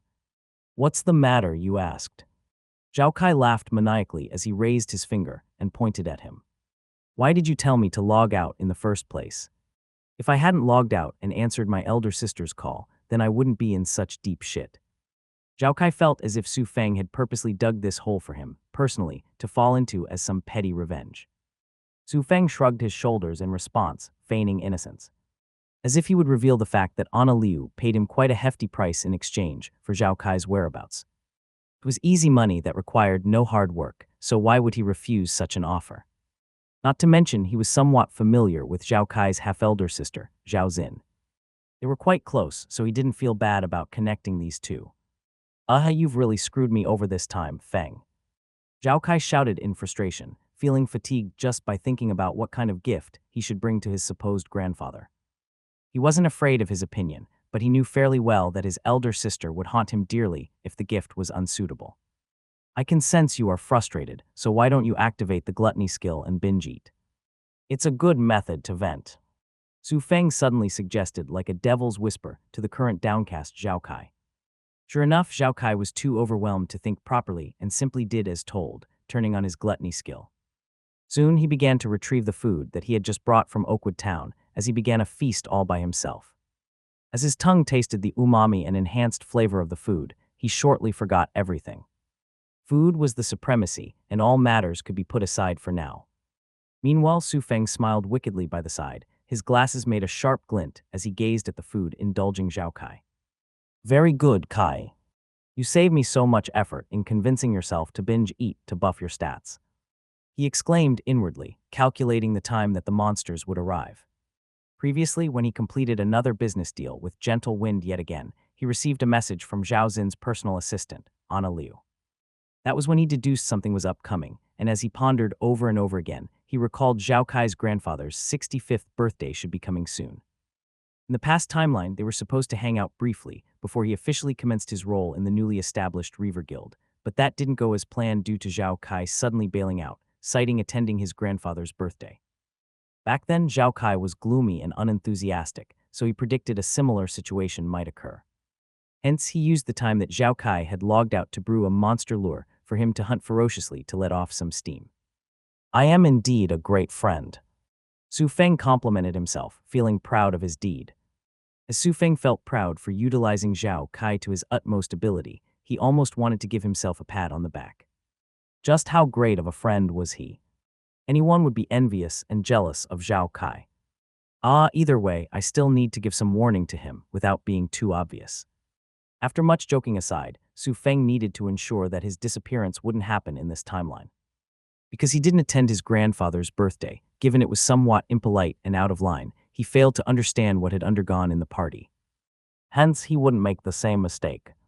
Kai, have you ever introduced me to your family? Su Feng walked toward him and suddenly asked. Oh, no, I don't think so. Still stuffing his mouth with food, Zhao Kai responded in a somewhat muffled tone. You've only known about my elder sister and her personal assistant, and that's about it. I don't talk to my family much after my mother died. Is that so? Then shouldn't you think it's time that I meet with your family, since we've been friends for a long time? You want to meet them? Are you sure? What do you mean by, am I sure? Pausing his eating temporarily, Zhao Kai placed his food down and gazed at him with a solemn expression. Aside from my elder sister, most of my family members are snobby as fuck. You might vomit at the mere sight of their appearance. He warned sternly. So are you sure you still want to meet with them? Naturally, Su Feng chuckled softly. You should know I am an orphan, so I don't even have a snobby family to begin with. At the very least, you have your mother and elder sister's love. I don't even know my parents' face. With Su Feng revealing his past, Zhao Kai suddenly remained silent. A few seconds later, he lowered his head and apologized. My bad, I didn't mean to have you bring that up again. No worries, I gave up trying to care about them and wonder why they abandoned me. They might have given birth to me, but they don't control my life. Su Feng took a seat, grabbed one of the untouched foods, and ate as he reassured him. Maybe he was still somewhat resentful and sentimental in the past, but he no longer cared about those anymore. So what if they abandoned him? This was his life, and he would live as he pleased with or without them. They could be rotting in some prison, or the usual cliché of pressure from opposing families to separate them, he doesn't care. Meanwhile, Zhao Kai felt somewhat bad for almost carving another wound in his past, so he nodded. My elder sister wants me to attend my grandfather's 65th birthday party. I can bring you along as an opportunity to meet with my family, and you can help me choose a gift in the meantime. He said lighthearted, seemingly trying to lighten the atmosphere. Sure, then it's decided. Su Feng quickly clasped his hands and agreed, concealing his true motive. As if he truly wanted to meet with his family. What he wanted to do by attending was to see who attempted or wanted to harm him. Although Zhao Kai was not an orphan like him, ever since he lost his mother, the two could be said to be in a similar situation. Thus, they clicked and vibed well together, and they remained great friends for a long time. It was only a shame that the friendship began to shatter when Su Feng took on another path and Zhao Kai's subsequent disappearance. This had been one of his greatest regrets in the past. To lose a longtime friend was not an easy phase, especially when you don't know how and when they vanished from your life. As the two continued to eat merrily, Zhao Kai smiled melancholy. You know, Feng, as an illegitimate child, my mother always wanted me to be a part of the Zhao family, even till her death. But not once had they ever shown a flash of sympathy, except for my elder sister. He clenched his fist and said with a hoarse tone, "If you hadn't been by my side and elder sister, I'm afraid I might storm into the Zhao mansion and make a scene, asking them why they are so cruel to my mother and what makes them think they are superior." The more he opened up, the more agitated he was becoming. Zhao Kai's carefree and easygoing nature was all a facade he put on the surface to conceal his anger. A deep anger that was always on the verge of exploding. His eyes started to turn red from the fury he was trying to retain. His hands clenched into fists, knuckles whitening as his voice grew louder and more strained with each word. Noticing his anger seemed to begin to spiral out of control, Su Feng quickly placed his palm on his shoulder, clenching it somewhat tightly. No words needed to be said. Once he sensed Zhao Kai was returning to normal, he consoled, "The hard times are over, and I'm sure your mother would hate to see you fall into anger and lose yourself." "Yeah, you're probably right. My mother always told me to not hate them, even on her deathbed. She said it was a choice she made, but I just couldn't let it go." "Then don't let go." "Oh, but didn't you just say my mother would hate to see me fall into anger?" Startled and baffled, Zhao Kai gazed at Su Feng, seemingly wondering if he was being a hypocrite. Su Feng flicked his fingers on Zhao Kai's forehead as he subtly understood the meaning behind his gaze. "I only said your mother hates to see it, but that doesn't mean you can't do it. Besides, who said anger could not turn into motivation and dedication?" He rolled his eyes at Zhao Kai and snorted coldly. "Since the Zhao family refused you, then all you need to do is gain control of their very lifeline, the Zhao enterprise. At that time, who dares to deny you or disrespect your mother?" Su Feng's seemingly outrageous proposal struck Zhao Kai like a thunderbolt. To take control of the Zhao enterprise. It was easier said than done when he had practically zero shares of the company, much less any money to even afford 1% of it. "Stop joking with me, Feng."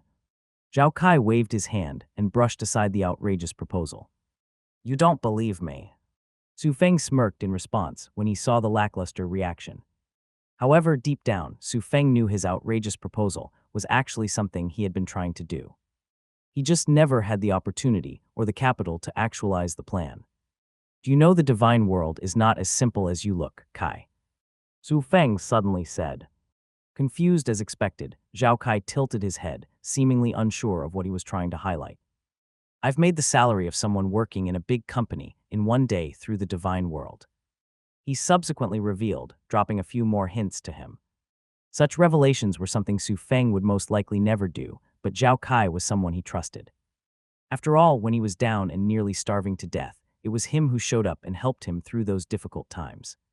Hence, it was a risk he was willing to take, and if Zhao Kai really betrayed this trust, then Su Feng could only accept it as another lesson. At the very least, he realized it early on and prevented more damage in the future. However, if he didn't, then Su Feng would want Zhao Kai by his side and assist him in the grand plan he had for the divine world. Being alone was naturally not wrong, but once he expanded further, Su Feng would require more trusted aides to assist him.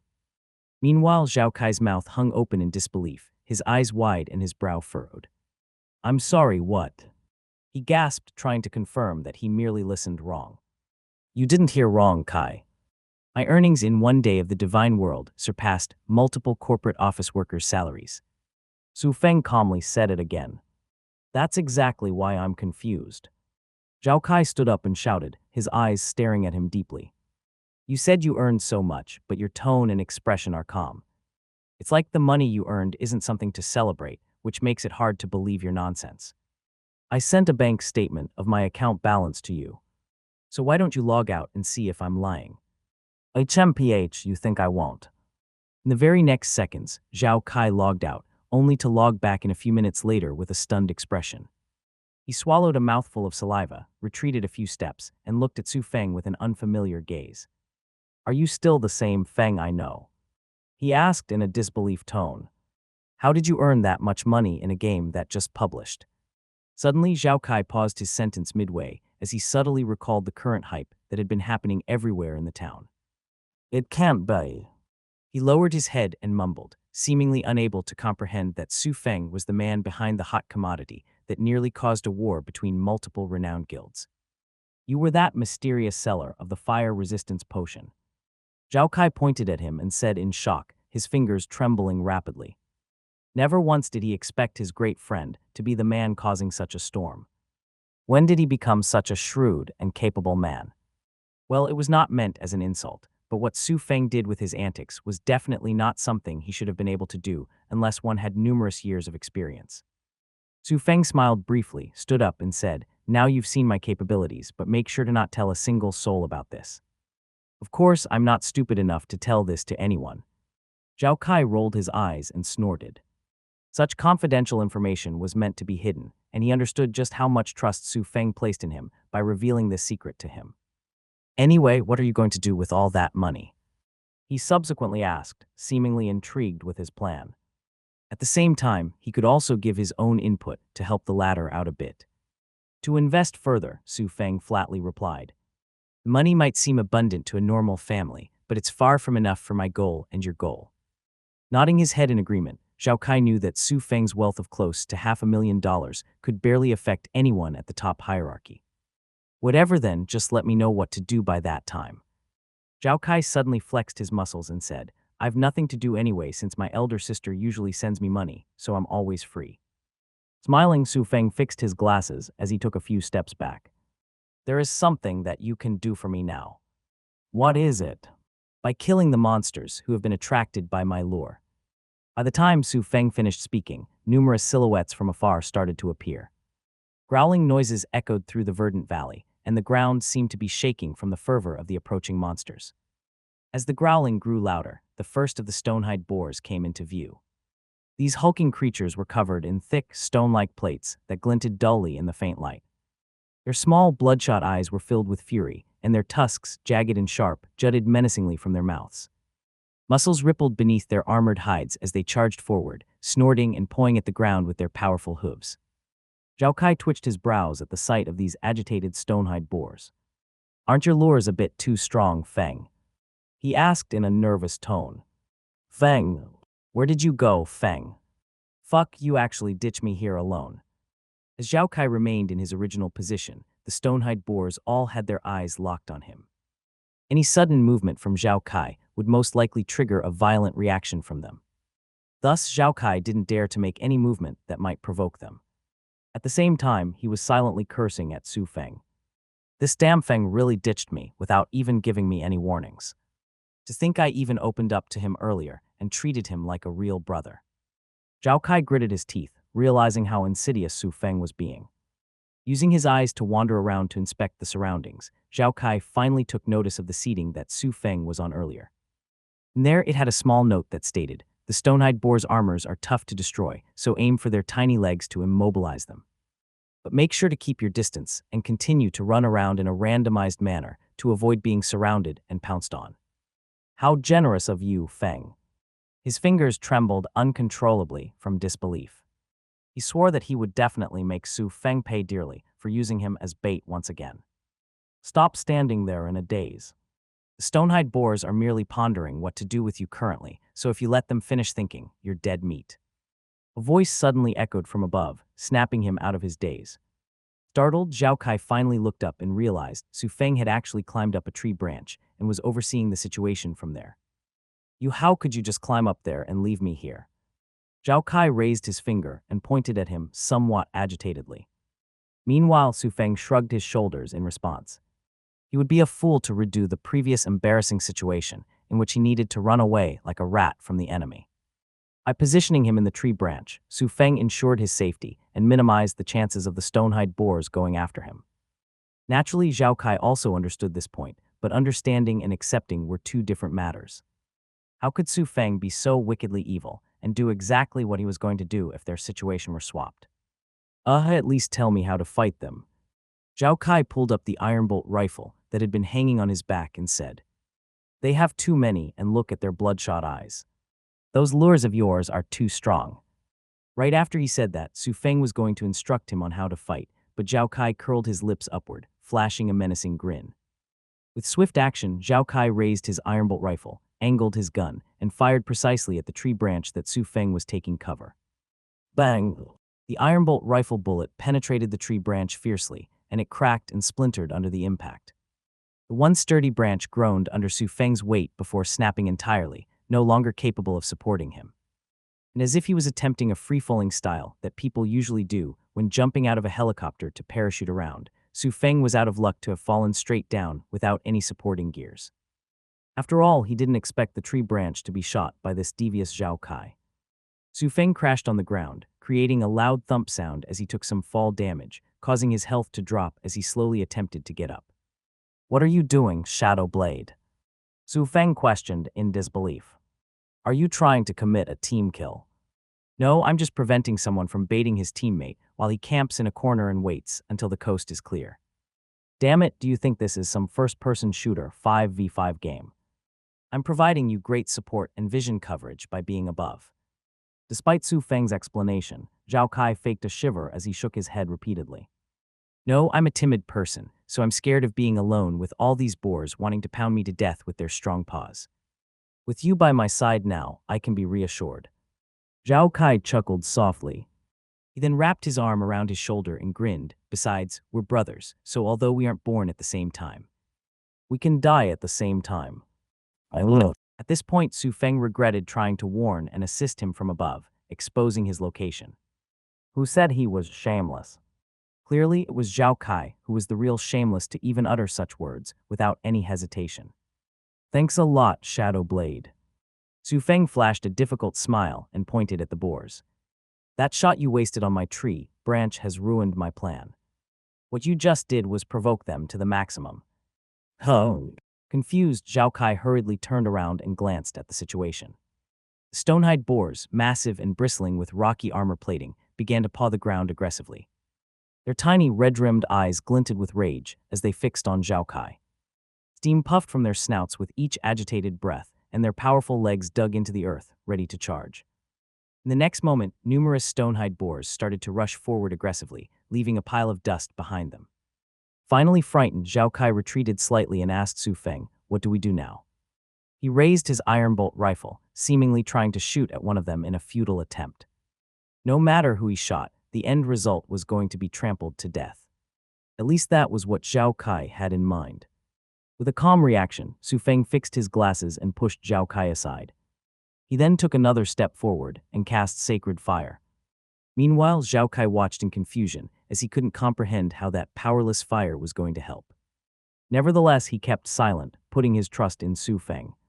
Soon, the boar's distance on reaching them was no less than 3 meters, and it was at this time that Su Feng threw his Sacred Fire. However, Zhao Kai nearly fainted on the spot at his horrendous aim. "Where are you aiming?" His eyes widened in shock as the Sacred Fire completely missed any of the boars and fell on some ground. Zhao Kai thought Su Feng had cold feet like him as well and missed completely. After all, the Sacred Fire landed nowhere close to the boars. Even the worst baseball pitcher would still hit one of the boars with the sheer number of them. He couldn't watch further and close his eyes with his palm, seemingly accepting their fate of death. It was not like he hadn't experienced death before. The worst that could happen was losing some experience, or items, or possibly being locked out of the game for some time. With his eyes shut, Zhao Kai's ears remained open as he suddenly heard numerous loud explosions, followed by multiple system prompts popping out sound. "Huh, are we not dead?" Baffled by the unexpected scenario he had in mind, he slowly opened one of his eyes, trying to see the situation.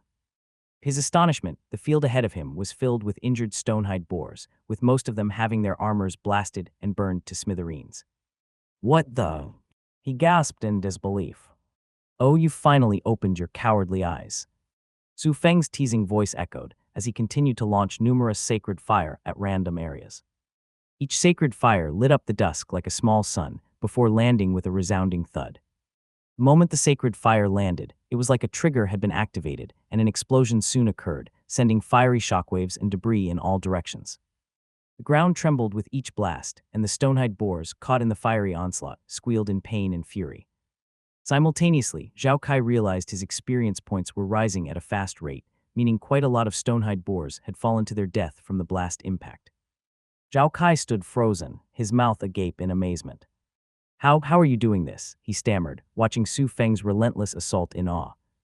His disbelief quickly turned to admiration as he realized the extent of Su Feng's power and tactical prowess. Stop admiring my coolness and start shooting at the injured ones. Su Feng's instructions soon snapped him back to reality. All right, away.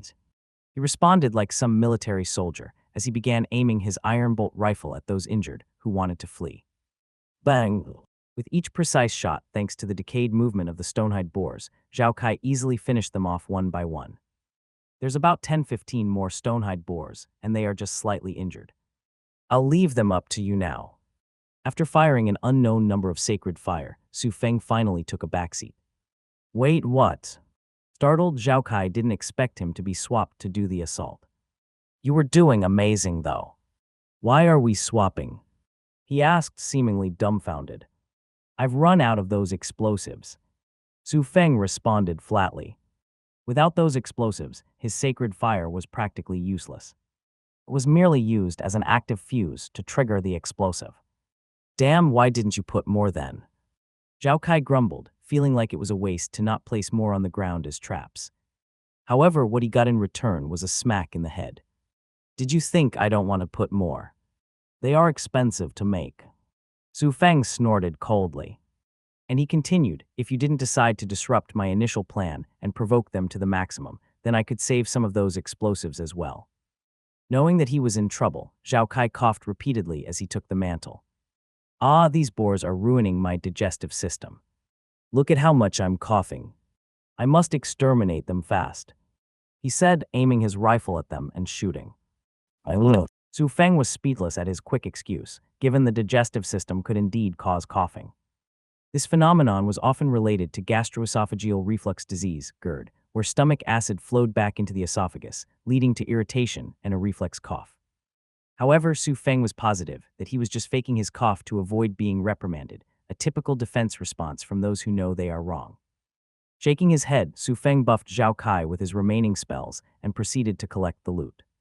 With the gluttony skill, he was positive that Zhao Kai could handle the remaining stonehide boars, albeit for a longer time. He wanted to hone his fighting experience, so he won't offer any assistance aside from buff. If you want to survive in the divine world, then it's a must to improve your overall skills. Su Feng thought to himself, picking up the hides required for Fiona's mission. System, you have collected one stonehide boar hide. A system prompt appeared as he collected one of the required materials. It served as a reminder and notification to amateur players that they were on the right track. Nevertheless, Su Feng quickly turned off this kind of system notification as he knew what he was doing. Not to mention, having a system prompt popping out every time he collected one would be beyond annoying. Time slowly passed by, and Su Feng managed to collect around 23 stonehide boar hides. And counting the remaining monsters that Zhao Kai was hunting, they should be quite close to completing it. The shadow wolf's pelt needed is 46, which is quite a hassle. Su Feng scratched his head lightly. Previously, they had fought against 4 of them and came out on top, but that was mainly because they were most likely the scouts. If they were to encounter the real fighting squad of the shadow wolves, then chances are they would probably die. Do I even have enough time to finish gathering? Su Feng mumbled softly. After all, he still had the insurgency mission that was given to him by receptionist Sandy from Riverwood Town. Hopefully, One Man Media did not disappoint me and will give me some good news soon. He prayed silently. Sometime later, Zhao Kai returned with 13 boars' hide with a prideful smile. Haha, these boars really tried to confront me directly. My defense is still rather strong. He laughed heartily, boasting about his defense as a gun knight. With the lure used up, there were no more stonehide boars attracted to their area. Nevertheless, Su Feng was quite satisfied with earning 36 stonehide boar hides from this one hunt already. Their skills alone could barely handle 10-20 and would have probably sacrificed quite a bit to obtain a decent result. Thus, Su Feng took matters into his own hands and wasted some of the precious herbs he had generously accepted from the holy sanctuary to synthesize some explosive powder. These explosive powders are specialized, and only some herbs could be extracted into such powder.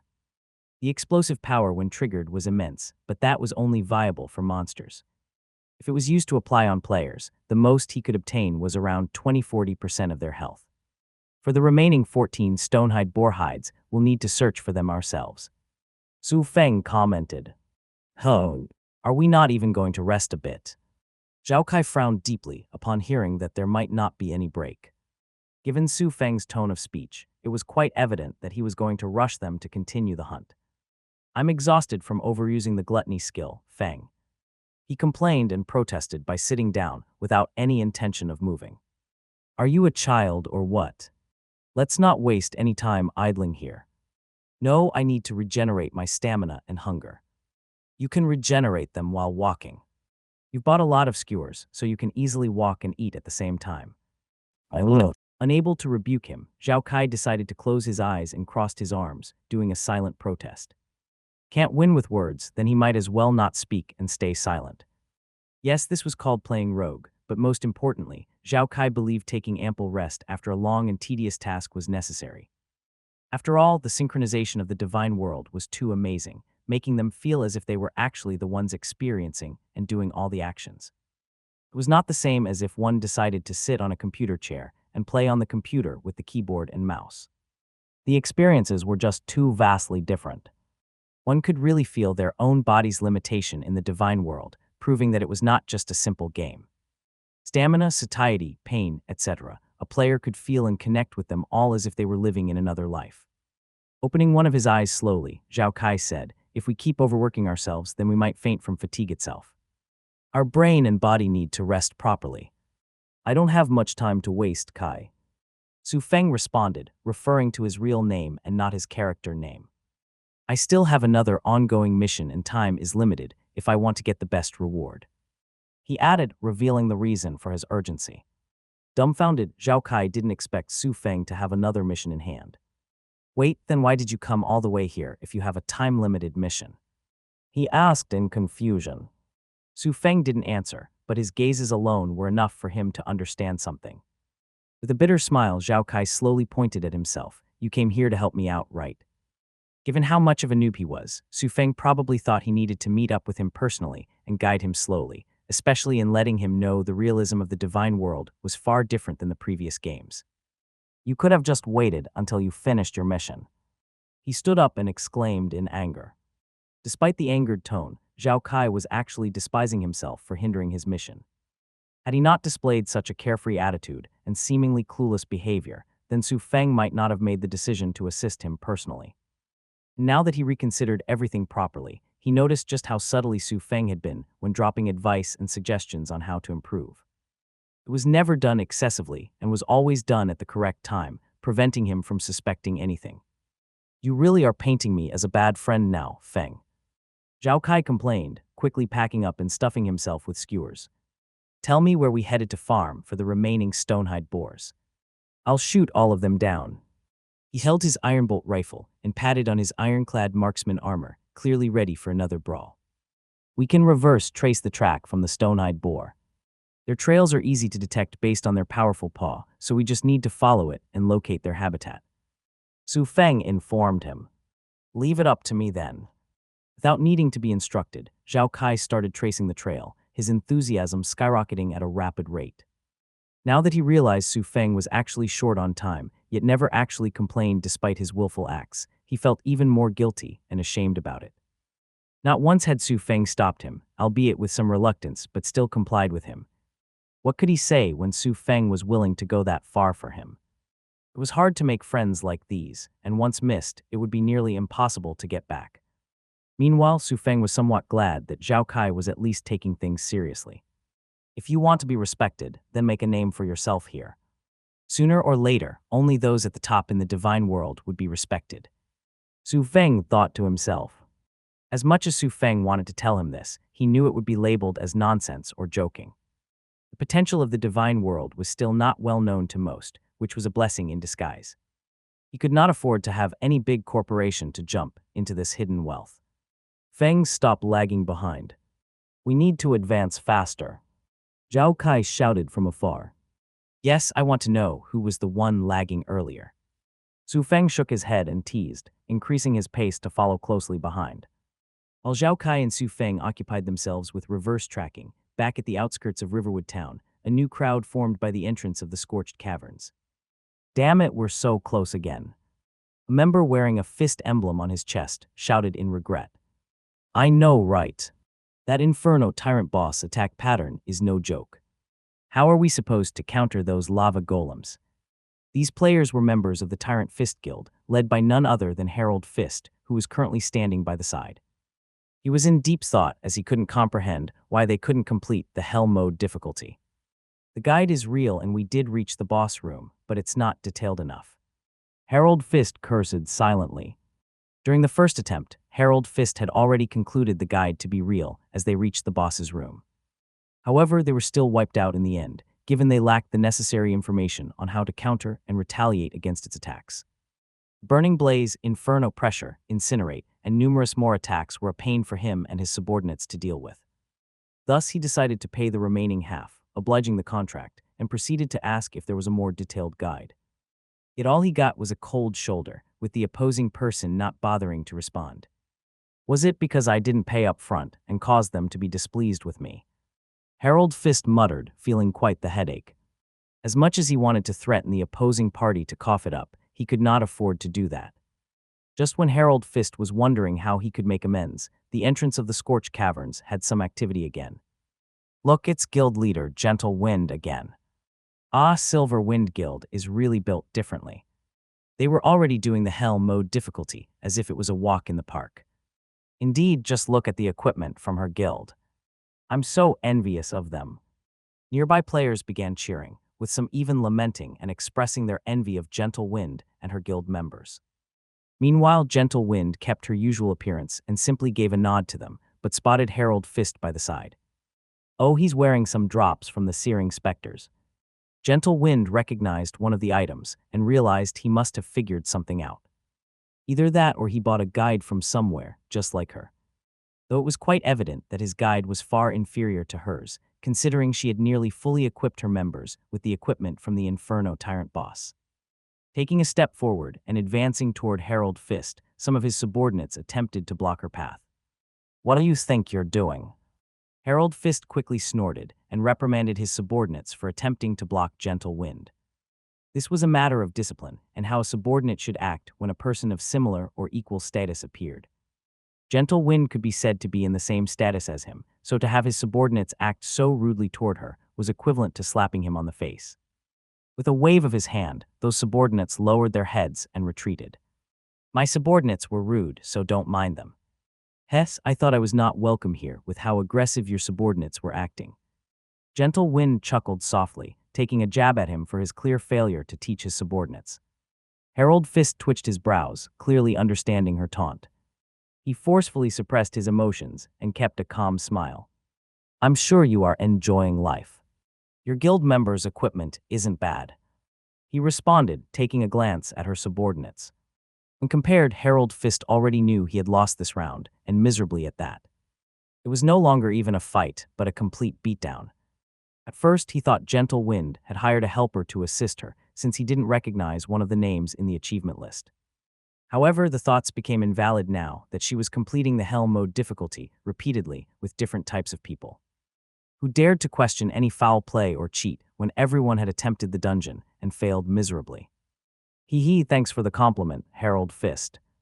Gentle Wind smiled amicably, but it was hard to mask the gloating feeling she was displaying. I still have a few elites of mine that need equipment upgrades, so we'll be doing the raid again in a few minutes. You can just continue to camp here. She added, preparing to turn around and leave him alone now that she completed her gloat. Wait a minute, Gentle Wind. Harold Fist suddenly called out and stood in front of her. You're completing these easily because you have an extensive guide on how to fight the boss, right? He lowered his voice and proceeded to ask. Gentle Wind didn't respond to him and merely kept a smile on her face, smoothly walking around him to return to her guild. Nevertheless, the silence of her was enough for Harold Fist to know the answer to his question. She didn't deny it, which meant the possibility of her having an extensive guide was high. So this person is the one that provided her with an extensive guide. Why not me's? Harold Fist's thoughts spiraled into frustration as he opened up his messages. His face twisted in anger, veins bulging on his forehead. He clenched his fists so tightly that his knuckles turned white as his brows furrowed deeply. Was it because he was too skeptical and unwilling to pay up front? A guild leader, that Gentle Wind, is entering the dungeon again with a new batch of people. Ardent Lance nervously stepped forward and reported. I got it. Harold Fist shouted, gritted his teeth, and decided to throw away his pride temporarily as he proceeded to send a message. Harold Fist, hello sir. I was somewhat rude earlier to you in the business negotiation, so I beg for your pardon. Hopefully we can continue to collaborate further. With the message sent, Harold Fist patiently waited for a response. Meanwhile, back in the Verdant Valley, Su Feng told Zhao Kai to continue the hunt while he took a mini break to rest. Taking the initiative to apologize, It's faster than I thought. Mused, Su Feng began thinking just how much of an apology fee he should request. Harold Fist's attitude earlier was indeed somewhat displeasing to him, but he was a future fat sheep as well. Thus, Su Feng couldn't go too overboard and needed to know his limit. I can't just scare away my fat sheep and lose such a valuable customer. Su Feng fixed his glasses as he pondered the price he needed to request. It definitely must not be cheaper than Gentle Wind, but must be more expensive as well. Otherwise, it might send a wrong misconception to others. You want to obtain benefits from him. Then you must treat him with respect and the proper behavior. He was not a masochist, so he would not be appreciative if one thought that beating him down would make him submit. In fact, it would only increase his ire and dislike toward you. As he was silently pondering, Su Feng heard the gunshot sound stopped. You've finished killing them already. Su Feng turned to Zhao Kai and asked in surprise. The time that it took him to hunt was getting shorter and shorter as they continued on. Their hunting spree was even becoming easier by the second with the rapid improvement of Zhao Kai. Not only was he aiming at the critical flesh wound of the monster, but he was also using his tank-like attribute to bully others, courtesy of his iron marksman armor. Whenever the boars were attempting to pounce on him and using their powerful paw to crush him, Zhao Kai would purposely ensure their hit would land on his armor, deflecting most of the damage he would take. By being so meticulous in reducing damage, he was alleviating the burden that Su Feng would need to do in healing him. Just what happened to you? You are like a reborn pro player. Su Feng raised his hand and gave him a thumbs up, praising him. Hee, it's okay la, Zhao Kai rubbed his nose repeatedly, seemingly bashful of his achievement. However, his next words made it pretty obvious he enjoyed such compliments. Praise me more. I will. A few seconds later, Zhao Kai handed over the remaining material for the stonehide boar's hide, completing their first requirement. Anyway, what were you doing earlier? He subsequently asked in concern. Although Su Feng said he wanted to take a small break, Zhao Kai wasn't that foolish to believe he was actually taking a break. Something must have come up to take away his time slowly. Do you know of a person called Zhang Taiquan? Su Feng responded with a question of his own. Zhang Taiquan. That name rings a bell. Zhao Kai furrowed his brows, pondering for a few moments. Zhang Taiquan, the heir of the Zhang's group. Yes, I've heard of him from my elder sister before. Good, then do you know how much wealth he has? Su Feng inquired and continued, I mean his secret wealth as well, not just the ones reported on the surface. His secret wealth, huh? Zhao Kai bit his lips, finding his question a bit difficult. I don't know about his secret wealth, but if I have to give an estimate, Zhang Taiquan should have a wealth of around $13 million. Is that so? Su Feng mumbled, wondering if he should charge $300,000 for the guide. As outrageous as it might sound, for rich people like them, especially when they want to prove themselves to their families, such a sum was considered nothing. All right, $350K it shall be. Su Feng clasped his hands and responded, realizing the time he gave Gentle Wind as privilege was up anyway. Anonymous user, you are too polite, guild leader Harold Fist. I have an extensive guide that could help you clear the scorched caverns, but the price is a bit pricey. I'm not sure if you could afford it. Having understood the mindset of Harold Fist, Su Feng was essentially tempting and daring him to buy it no matter the cost. Gentle Wind's probably getting quite a lot of successful raids, so if this Harold Fist is desperate, then he should know time is running out. He thought to himself, believing in the psychological aspect of people not wanting to lose to their rival. Sure enough, Harold Fist's response was lightning fast. Harold Fist, speak no more. I know you probably sold the extensive guide to Gentle Wind, and I want it. $500,000 is my offer. Hot damn. Su Feng suddenly shouted in joy, shocking the nearby Zhao Kai for his outburst. What the hell, man? Zhao Kai panted heavily as he patted his chest. I almost choke on my food for your outburst. He added, clearly not expecting Su Feng to lose his cool. Throughout their entire interaction, Su Feng had been calm and collected, even in the face of danger. Yet now he lost his cool when the coast was clear. How could he not be astonished?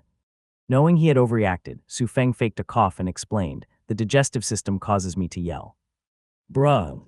Zhao Kai twitched his mouth and looked at him with a disbelief expression.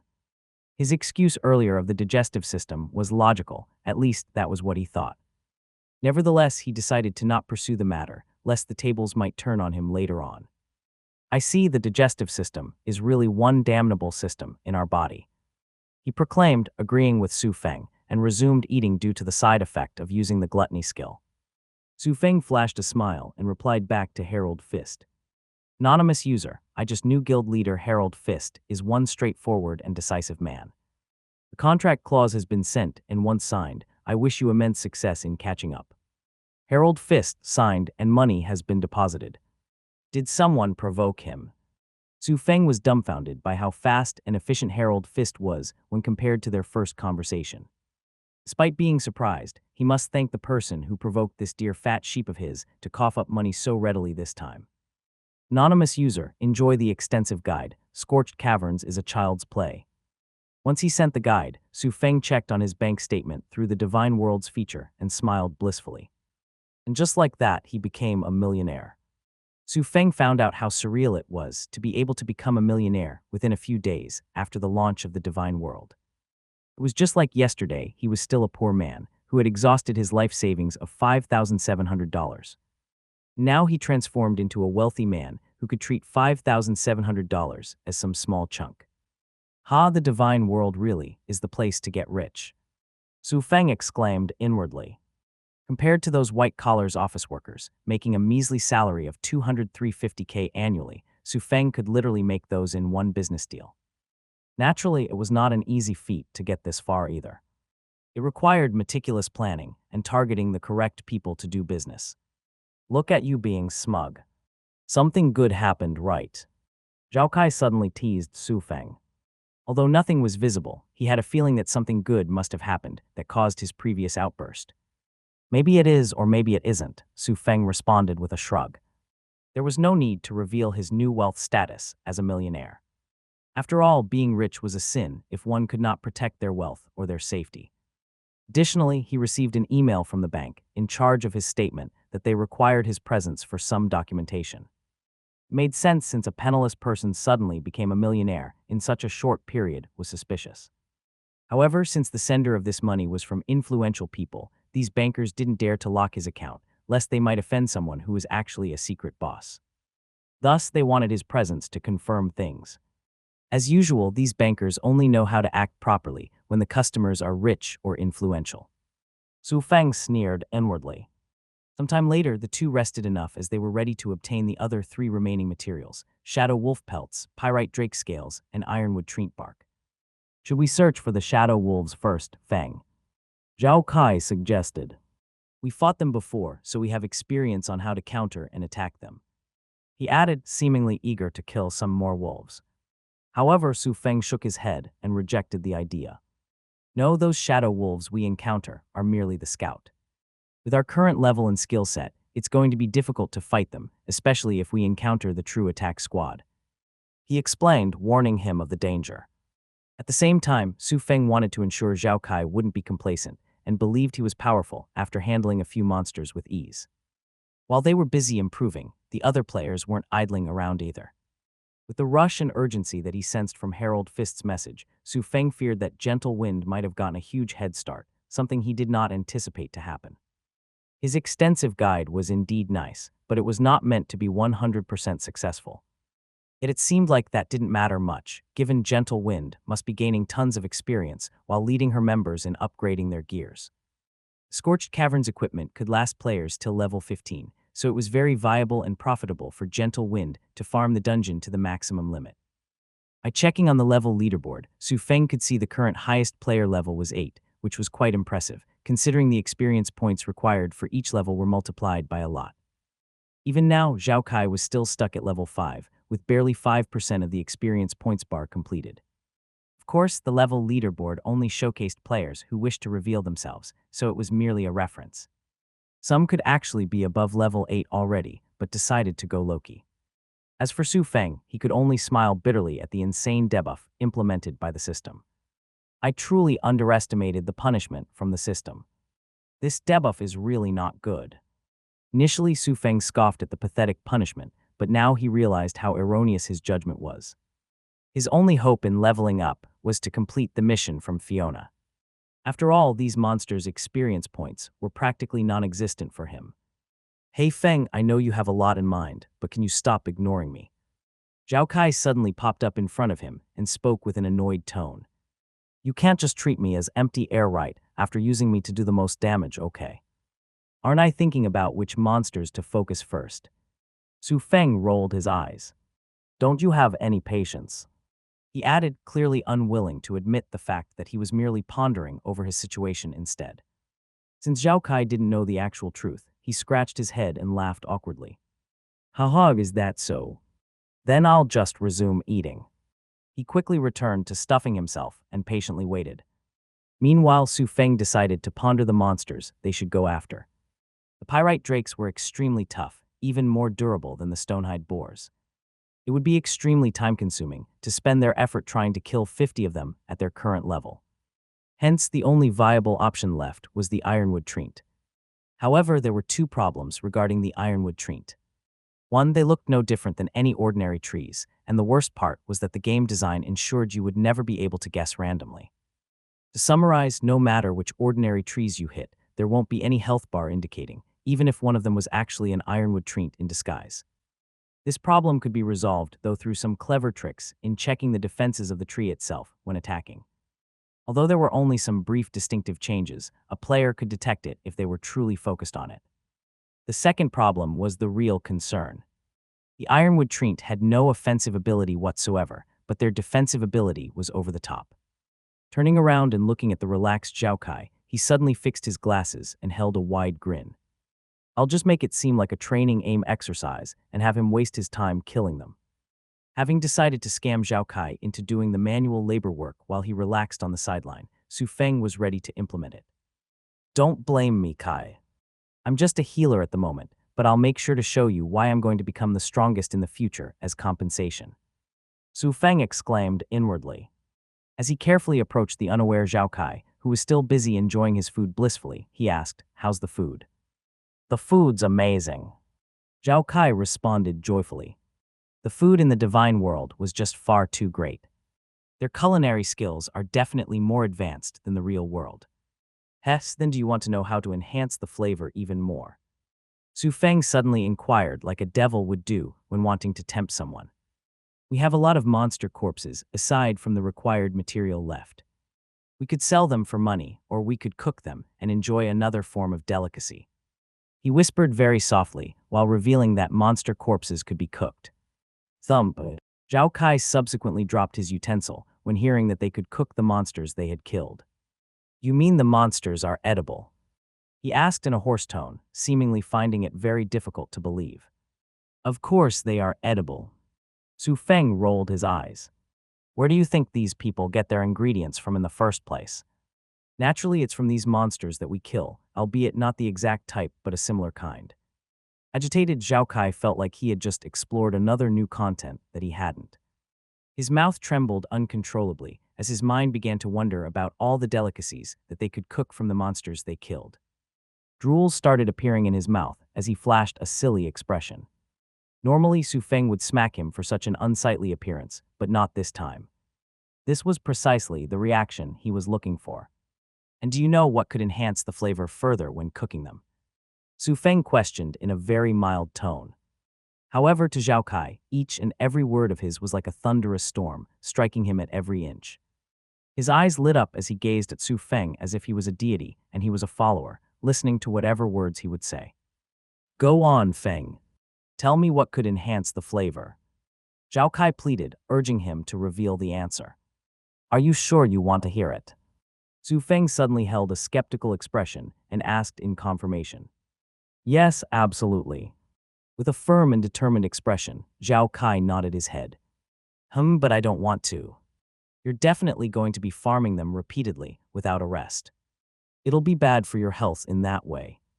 He refused adamantly, claiming it was for his well-being. Feng, that's not right of you. Zhao Kai stood up and continued, how can you think that way when you are beside me? Just tell me what to do and remind me when it's time to rest. I'll listen to your command. Gotcha. Within his mind, Su Feng was already laughing like a devil in hell, as he could have said to have captured Zhao Kai successfully into his cage. Meanwhile, on the surface, he kept a reluctant expression on his face as he nodded, seemingly agreeing to his proclamation. The ironwood tree, which is one of our required materials, is a great source of creating a charcoal flavor in enhancing the food. You know about how wood-fired oven pizza is superior to gas oven pizza, right? It's a similar concept, but even greater. He explained gently. As Su Feng finished explaining, he realized Zhao Kai was already on cloud nine. Wood-fired oven pizza. Ah, those pizzas are next level. Zhao Kai exclaimed, lost in his own imaginary world. In the next seconds, though, he snapped out of it and stared at Su Feng with an enthusiastic look. We need to find those ironwood treats now, Feng. No problem, and it can be considered a training exercise for you, as well in searching the enemy's critical flesh. Training exercise. The ironwood treats are a stationary enemy with no offensive ability, but their defense is very high. It'll take a long time to even kill one of them. HMPH, then it's just doing DPS. Zhao Kai sneered coldly. And here I thought it was some difficult or ferocious monsters. I'll just shoot them till they die. Smiling, Su Feng nodded his head and clapped his hands. As expected of our mighty Shadow Blade. Nothing can be challenging for him. Of course, Zhao Kai flicked his hair and made a cool pose, having zero shame of being praised. Alas, if he knew he was being treated like a fool, who knows what kind of reaction he would have. It was just a shame that Su Feng was simply too meticulous and devious to make any slip-up in swindling Zhao Kai. Zhao Kai could only blame himself and forever remain ignorant for having been played for a fool. Sometime later, they arrived at the region filled with numerous trees within the verdant valley. The ironwood tree looked no different than an ordinary tree, blending seamlessly into the forest. Its bark was rough and dark, with ironwood veins subtly woven through its trunk. Branches and leaves swayed gently with the wind, making it almost indistinguishable from the surrounding trees. Zhao Kai was rendered speechless when all he saw were trees. Just which one of them is the ironwood tree? He turned to Su Feng and asked, clearly unable to differentiate them. You can't differentiate them with just appearance alone. You're going to need to damage them and see the ripple effect. Su Feng calmly explained, pointing at one of the trees. Shoot that one and you'll see what I mean. Zhao Kai aimed and fired at the indicated tree. The bullet struck the bark with a solid thunk, and instead of splintering like a normal tree, the surface rippled as if the tree itself shuddered in response. Subtle cracks formed around the impact point, and a low, almost imperceptible groan emanated from within. Woo, look at this disguising tree, pretending to be a regular tree. Zhao Kai laughed heartily and commented. Zhao Kai was exhilarated to find the very ironwood tree in disguise on their first attempt, unaware that it wasn't by luck or anything. With his long experience, how could Su Feng fail to spot one of the ironwood trees? Even if it was incorrect at times, the chances of him getting correct were definitely higher than most new players. Don't be so happy just yet, Shadow Blade. Su Feng subsequently warned, having witnessed Zhao Kai jumping and running around in joy. The ironwood tree recovery ability is not to be underestimated. Look at the shot you did earlier. What's wrong with my shot? Before Zhao Kai could finish his sentence, he noticed the shot he made earlier was gone. The ironwood tree itself was intact, almost as if it had never been shot at all. The bark had seamlessly knitted back together, erasing any trace of damage. Zhao Kai rubbed his eyes repeatedly to ensure it was the correct tree that he had just shot and wasn't some other tree. After all, the fields ahead were just trees, so mistaking them accidentally was understandable. Damn, you didn't tell me they can recover, Feng. He turned around and complained, clearly not expecting such an outcome. I've already said it, but you just didn't listen. Su Feng shrugged his shoulders, denying any sort of responsibility. Why you did? Still skeptical, Zhao Kai was unable to recall, as his mind was occupied previously with the realization that monsters could be cooked, and the flavor of it could be enhanced further. Thus, he indeed could not remember if Su Feng did reveal the matter to him or not. The truth was that Su Feng purposely neglected such information, afraid that Zhao Kai's motivation might be quenched. However, there was no need to be honest, especially when all that mattered was Zhao Kai's gluttony skill had affected him quite a bit. Food had nearly become his highest priority now, so it would be rude to conceal such information on how to eat better food. Anyway, you should keep shooting at the ironwood tree, lest we will never kill one. Su Feng warned kindly. I'll be searching for more ironwood tree in disguise in the meantime. He added, passing on the responsibility to him seamlessly. Although Zhao Kai felt like something was wrong, he couldn't pinpoint exactly what it was. After all, Su Feng's words made logical sense and didn't have any flaws in it. Feeling like his brain was about to be overwhelmed, he scratched his head and responded, "All right then, leave this monster to me." He decided not to overthink like Su Feng and focused on the important task. With his rifle angled at the ironwood tree, he began to fire without any scrupulousness. Don't just shoot randomly, Shadow Blade. You want to aim at their critical flesh points as well, shouted Su Feng, hinting to him that every monster had critical flesh points that would maximize their damage. Huh. Even this ordinary bark tree has critical flesh points to hit. Zhao Kai was astounded by the news. From top to bottom, he couldn't spot any area that might injure the ironwood tree dearly. It was not like it had some actual flesh compared to the stonehide boars or the shadow wolves they fought earlier. There were only identical barks spread all across. Zhao Kai squinted his eyes, trying to spot any critical flesh to target, but alas, he was unable to. Are you trying to make fun of me, Feng? There is clearly no critical flesh point in this monster. What he received in response was a smack in the back of his head. Stupid, if it's that easy, then can this still be considered a training exercise? Su Feng scolded harshly. Although he was swindling him into doing manual labor, he wasn't kidding when he truly planned on making this a training exercise for Zhao Kai. The area here only had trees that didn't pose any danger to players. Thus, this was the ideal training exercise in his past timeline, in which multiple guilds and teams sent their members here to train. Not only could doing the same repeated attack on a defenseless target could improve their aim, stamina, and mentality, but it could also help them improve one critical aspect. And it was the ability to locate a monster's critical flesh point. Most of the time, similar to monsters like the ironwood tree, critical flesh points are not visible and straightforward. Hence, one must train oneself to determine where the critical flesh points are, and the divine world system isn't generous enough to teach players these mechanics. Aside from the skills granted by the system itself, players must also learn and adapt to the world themselves and explore things to improve. This was also what separated the pros and the noobs. If you don't want to be stuck here all day and night long trying to kill the ironwood tree slowly, then you must find their critical flesh points. Su Feng warned sternly. I understand. Gripping tightly on his ironbolt rifle, Zhao Kai took a deep breath and closed his eyes tightly. By the time he reopened them, a firm and determined expression appeared on his face. Isn't it just about spotting them? How hard could it be if I shoot each part and analyze the specific pattern of their location? He murmured, angling his aim to shoot at the previous shot. With a loud bang, the same effect appeared, and Zhao Kai could subtly sense there was no damage multiplier occurring. Now that he confirmed it, Zhao Kai walked forward and drew an X on the spot he shot. The ironwood tree could regenerate themselves, but they couldn't possibly remove a marking he drew. Meanwhile, Su Feng watched on the side with a satisfied smile. At least he knows to mark the location he tested already. It seems like I don't have to give him more advice on how to spot them. He was joyful at Zhao Kai's thoughtfulness and solution to tackling a seemingly difficult problem with ease. Bang! SCRITCH. Bang! SCRITCH. Two different sounds continued to repeat in the area filled with ironwood trees and regular trees. Zhao Kai was completely immersed in his training exercise to the point that he had forgotten about his entire surroundings except for his target. On the ironwood tree, there were already numerous markings on its bark labeled with an X sign, an indication that he had shot that place.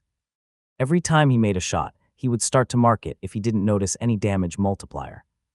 Additionally, to prevent any mistakes, Zhao Kai would purposely let the ironwood tree recover completely, without any scratch on its bark before shooting. It was time-consuming, but this method guaranteed that sooner or later, he would locate the critical flesh points without fail. And seeing his dedication and concentration in the training exercise, Su Feng realized he had underestimated Zhao Kai's determination. Originally, I planned to throw some bait to motivate him, but I guessed it's no longer necessary now. He mumbled softly, his expression flashing a rare, genuine smile. The smile was different from his usual fake gentle smile that he put up as a facade or out of politeness. He was genuinely glad that Zhao Kai was improving at a fast rate, almost to the point that his guidance was no longer necessary, albeit minus the crucial information that is still hidden from the current players. Unwilling to disturb or unintentionally ruin Zhao Kai's immersive training, Su Feng promptly logged out of the game, leaving 0 messages of his departure. Who knows if his sudden message might notify Zhao Kai and create the exact result that he wanted to prevent. Thus, he would rather exit the game quietly. If Zhao Kai was done with his training, then he would be the one to send a message to him. As for him, Su Feng knew this training exercise was going to take a while, and since he planned on assisting him till the end of the mission, he was going to see the end of it. The insurgents' mission could wait, given its importance was not as important as the growth of Zhao Kai, who would be one of his key players in the future. However, that didn't mean he was going to idle around. Su Feng hopped off his gaming capsule and stretched his body for a moment, still feeling completely refreshed.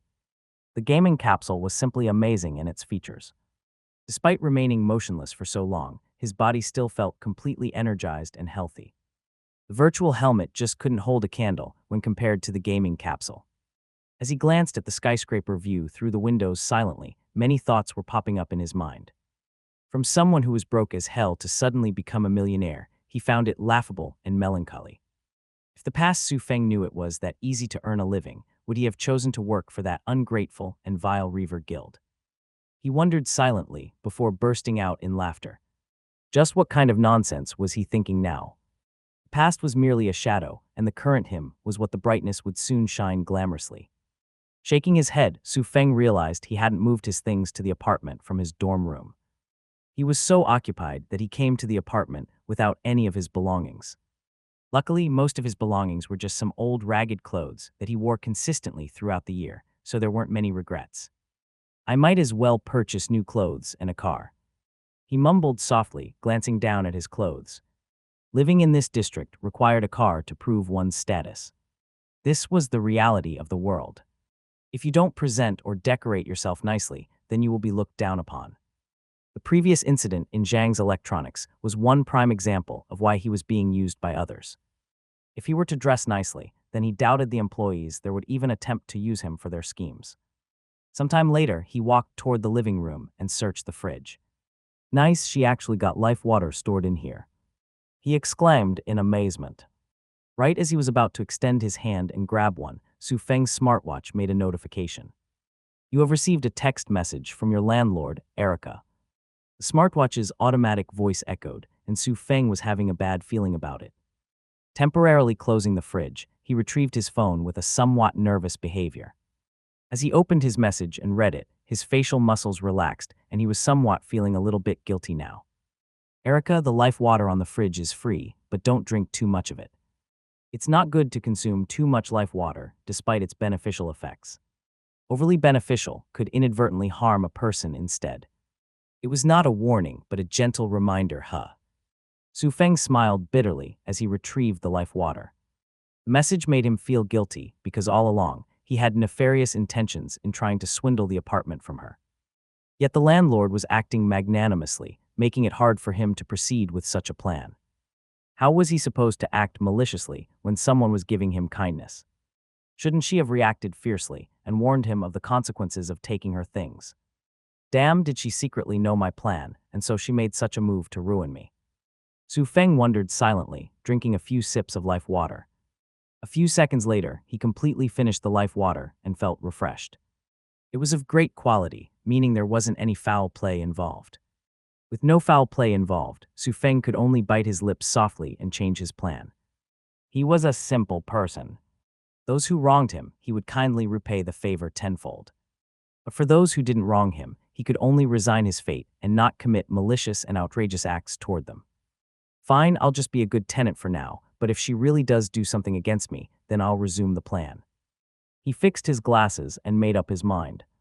Due to Erica's unexpected generosity, Su Feng reluctantly exited the apartment as he made his way toward the elevator.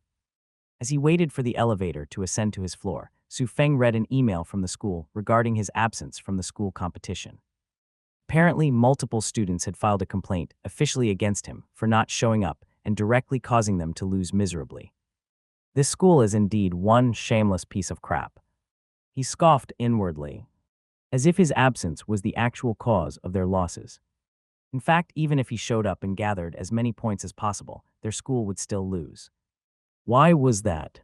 The answer was quite simple. His fellow teammates were all a bunch of spoiled rich brats who only got in because of their connection and not because of their skills. Hence, no matter how hard he tried, the blame would be placed upon him regardless of when they lost. And of course, the glory of victory would naturally belong to their contribution, excluding him, the poor student with no background whatsoever. This Dean Cairo loves to kiss the spoiled brat's shoes and blame me. Then I shall kindly accept his generosity and repay this favor tenfold. Su Feng exclaimed inwardly, fixed his glasses, and entered the elevator. As the elevator closed upon pressing the lobby button, a malicious smile could be seen hanging on his face. Sometime later, Su Feng arrived at the lobby, and he was astonished by the sight of the scene. Hey, I want to rent an office. Money is not a problem, okay? Do you even know what corporation is behind my back? How could you say there's no vacant space left? This is outrageous. Don't you have many upper floors available? Just use them to let us rent.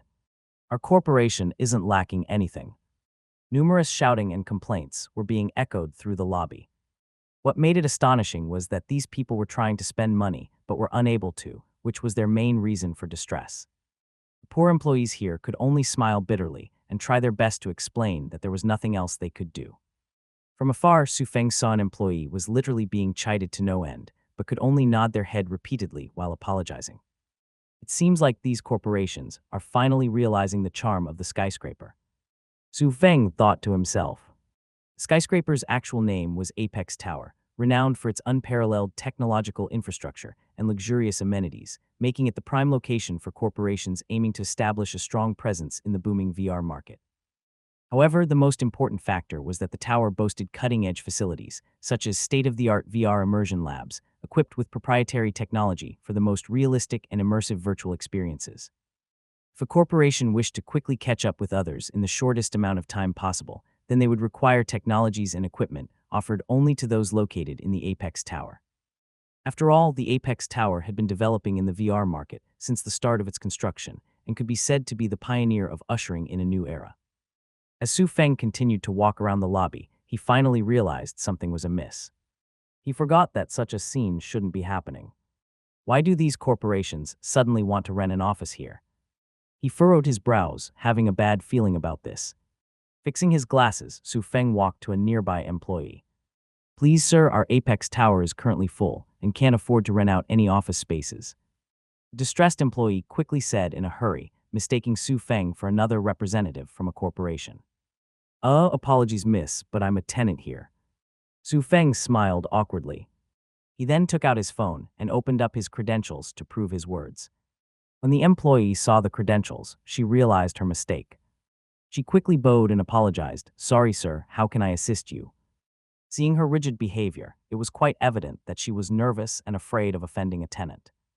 With the current circumstances, anyone capable of being a tenant only meant one thing: they had a high status. Of course, Su Feng was merely a pretender and got lucky in his timing to become a tenant before this mess. Glancing at her name tag that said Giselle, Su Feng nodded his head. Giselle, what's with the commotion in the lobby? He asked confusingly. It's like this. Rumors started to spread that the Zhao Enterprise was beginning to tackle this new VR MMORPG, Divine World. These corporations got wind of it and wanted to rent our office space, which was the ideal choice for those who want to venture into the VR world. Giselle quickly explained the cause. The Zhao Enterprise. Su Feng was taken aback. If he recalled properly, the Zhao Enterprise didn't enter this early. So what caused it to happen? Was it some bastard that's too free in their own time and pushed this decision forward? Just why would they want to enter the divine world with so many resources as a gamble? What made them so confident? Su Feng couldn't comprehend the reason. But he could comprehend how much of his plans needed to be pushed forward now that so many corporations were hopping on this bandwagon. Is there anything else you need, sir? Giselle asked once she noticed Su Feng was keeping silent. Nothing, thanks for the heads up. Su Feng smiled and gave her a $100 tip. The information she gave him was worth at least that much. Meanwhile, Giselle's face lit up upon receiving such a big tip, for such an insignificant help. She bowed 90 degrees and thanked him while Su Feng exited the lobby. Once he exited the apex tower, Su Feng was stunned by the sheer number of people waiting outside and talking on their phones, most likely to their superiors about the result. Fuck that decision maker in the Zhao enterprise. Su Feng cursed vulgarly in his mind, wanting nothing more than to strangle them. While Su Feng was feeling perplexed and angered by the sudden development of multiple corporations, an emergency meeting was commencing at the Zhao enterprise.